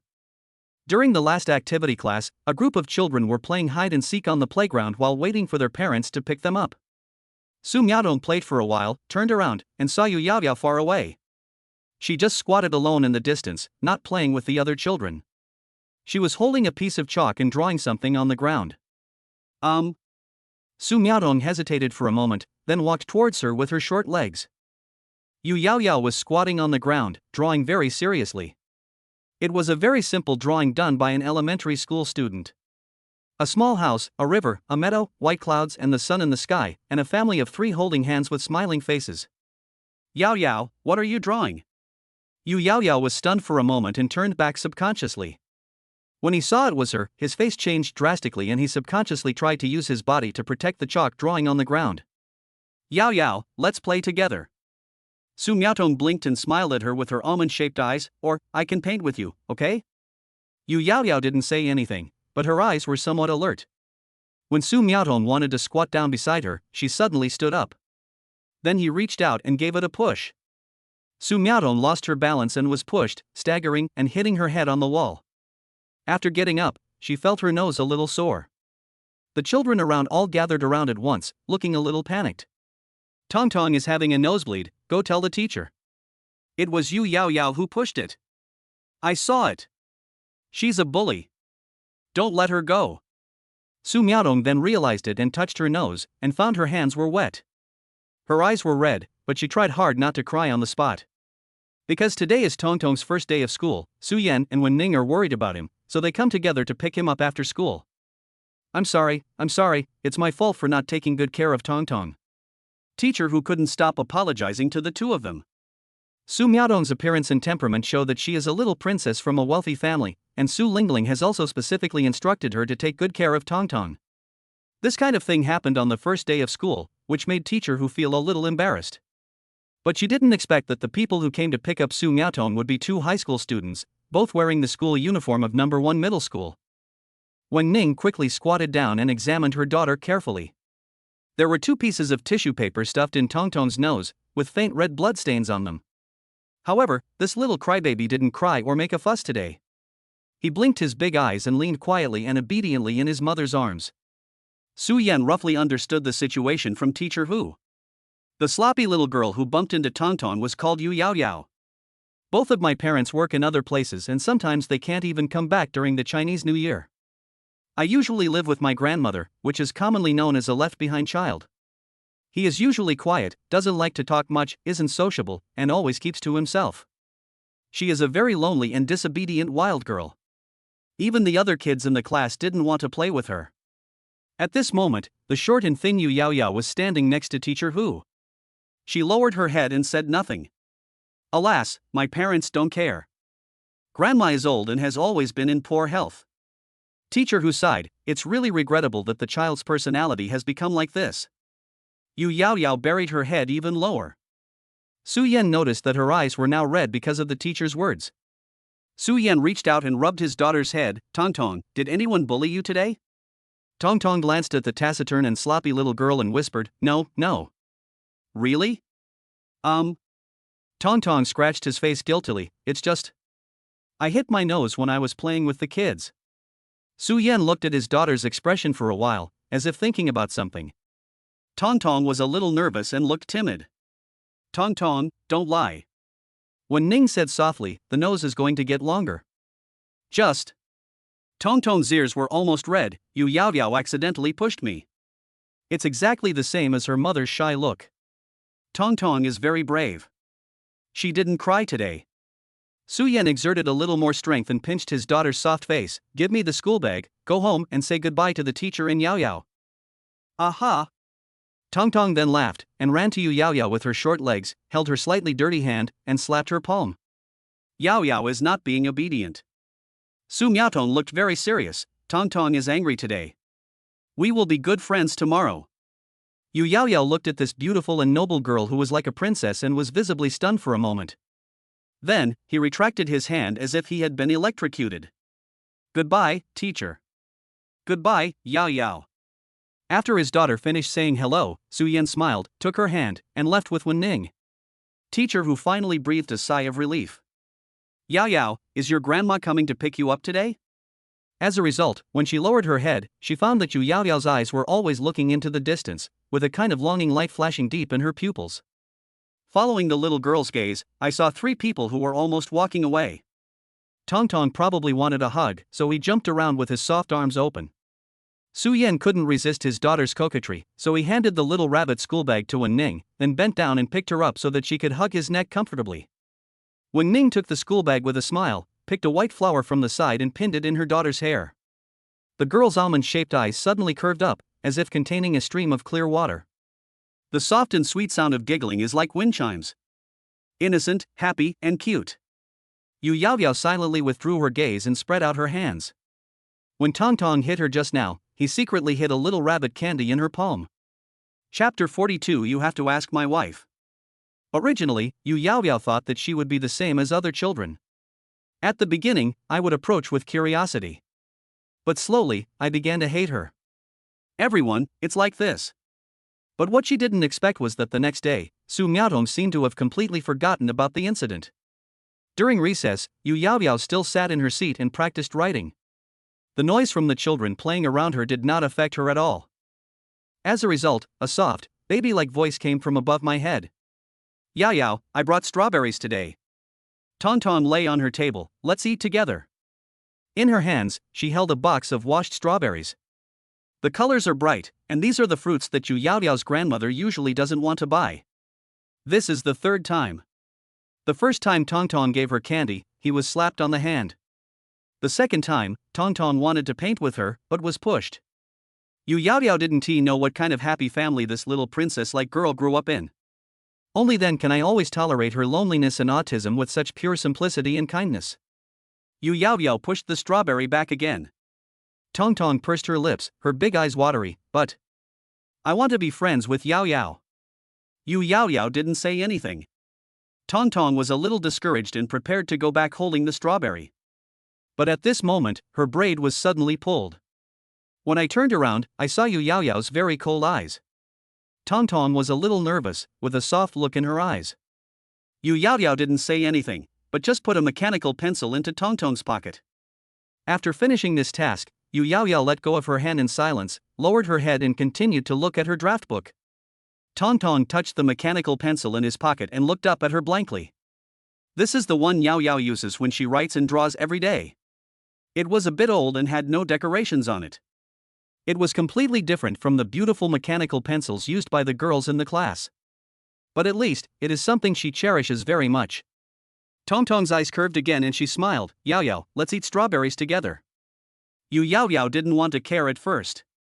But seeing her innocent and cute look of holding a strawberry with her little white teeth, I couldn't help but feel soft in my heart. Okay. Yao Yao, have I seen you somewhere before? No. Really? Tong Tong shook his little head, feeling that the name Yao Yao was unusually familiar. Maybe, you've heard it from your dad or mom? Su Yan was very relieved about his daughter's situation at school. Tong Tong is at the age when he has the strongest desire to share. She wanted to tell her parents everything that happened at school every day, all her joys and sorrows. Therefore, Su Yan also knew that his daughter was doing very well in school. In mid-April, Su Yan went to have his hair cut short and threw away the glasses he had been wearing for almost 3 years. Mainly because I'm about to graduate. He had no interest in being an invisible person in the class anymore. Because of this action, he clearly felt that he received a lot more attention in his grade. The main thing is that he looks somewhat similar to Su Lingling, with very fair skin, and is of the elegant and handsome type. Especially when laughing. In Lin Hui's words, my son looks a bit effeminate. It is also because of this that Su Yan has never liked others commenting on his appearance. Wen Ning also noticed it, but didn't care. Anyway, she always knew that Su Yan had a good appearance. Until, one day at noon. In the cafeteria, Wen Ning had just finished getting her meal and sat down when she saw Su Yan queuing at the window. Next to him, there was a girl he didn't know. She was pretty and looked very graceful. The two people seemed to be talking about something. The venue for the graduation banquet must be booked in advance. Class monitor Zhang Ruoxuan said seriously, in addition to the students, there are 6 teachers. Su Yan thought for a moment and said, well, 4 tables are probably enough. He is the life committee member, and the head teacher entrusted this matter to him and the class monitor to handle. Mainly, the graduation banquet must be booked in advance. Otherwise, by June, all the restaurants would be full and there would be no room left. You have a good relationship with Yu, can I ask if you can book a better private room? Zhang Ruoxuan asked cautiously, her restaurant business is so good, I heard that the monitor of the next class had to ask a lot of family connections to get a reservation. Okay. Su Yan nodded, I'll ask Yu if I can give you a discount later. Zhang Ruoxuan said with emotion, it's good to have a super rich woman who runs a restaurant in my class. I can go and report to Old Wu in the afternoon. The college entrance examination is very intense now and they don't have much time to discuss this matter. I can only finalize it during lunch break. Let's add WeChat, and we can communicate directly there if we have anything to say. Zhang Ruoxuan turned her head and smiled politely, thank you for your help. We were classmates for 3 years in high school, but we never added each other on WeChat. Privately, we have indeed never had any contact. Su Yan hummed, you're welcome, I'll report it to you directly. When Zhang Ruoxuan smiles, she looks relaxed and comfortable, as if she has let go of a worry. Her face is rosy and pretty. The afternoon sun shone on her face, casting a soft halo. Seeing the girl take out her cell phone, Wen Ning's lips finally straightened slowly. Who is this? So, just after Su Yan reported his WeChat ID, he heard someone calling him from not far away. Su Yan. Wen Ning stood up and waved at him expressionlessly, come here. Su Yan? This was the first time Wen Ning called him at school. Didn't they agree that no one else should find out about their relationship? Zhang Ruoxuan was stunned. She immediately recognized that this was the campus beauty from number 1 middle school, Wen De. Come here and eat next to me. Wen Ning's voice was cold, without much emotion, by the way, let me ask you something. Su Yan. Zhang Ruoxuan was thinking about the relationship between the two and didn't dare to stay. She ran away with the food tray. Su Yan hesitated for a while before walking over reluctantly. Just at this moment, Chen Hao and Li Yu came to have dinner with their good brother. Ian, why are you eating here alone? When Chen Hao saw clearly the girl sitting opposite him, he was stunned for a moment. Li Yu, on the other hand, greeted him very naturally. When Ning was silent for a while, you two, go sit at the table next to you. Chen Hao. Li Yu. Chen Hao was in a daze and wanted to ask something, but was directly pulled away by Li Yu. What's wrong with you today? Su Yan was a little unhappy. It was not until this moment that Wen Ning realized what he had just done. Subconsciously, I stood up and called him. Anyway, I just felt a little uncomfortable. When they came to their senses, they were already sitting face to face in the cafeteria. Wen Ning's ears felt hot instantly. She lowered her head, bit her chopsticks as if it was natural, and said calmly, you forgot what you promised so quickly? Su Yan also reacted all of a sudden. But he didn't feel guilty at all, instead he found it very interesting. This girl? What are you thinking about? Su Yan couldn't help laughing out loud. He didn't explain and just sat there lazily, looking her up and down. Wen Ning felt a little suffocated by his laughter. I don't know what's so funny about this. This guy always seems to be like this, laughing at her for no apparent reason. You did something wrong, but you're still secretly happy, right? She thought about it and decided that she had to find something to make him unhappy. Finally, Wen Ning stretched out her chopsticks and directly picked up the only chicken leg on the plate opposite. About the graduation banquet. Su Yan didn't care, and explained with a smile, apart from this, I don't usually talk to her. Wen Ning obviously didn't quite believe it. I saw with my own eyes that girl took out her cell phone while smiling. Didn't you just add her on WeChat? No, she wanted to add me and said we'd be in touch. You gave it? Give it to me, give me the chicken leg first. Su Yan stared at his chicken leg and explained casually, looking like he had no psychological burden at all. Wen Ning's lip line slowly straightened again, and her face looked a little bad. I was about to return the chicken leg to him, but now I took it back. No, I'm not full. Su Yan really thought that her reaction was funny. In fact, he and Zhang Ruoxuan were just talking about work. A grown-up girl, but quite stingy. Su Yan laughed again, and his light laughter fell into Wen Ning's ears, making her feel extremely irritated. It's like waking up in the morning feeling sulky. After she had laughed enough, Su Yan stopped teasing her and tapped her rice plate with his chopsticks. Look at your own phone.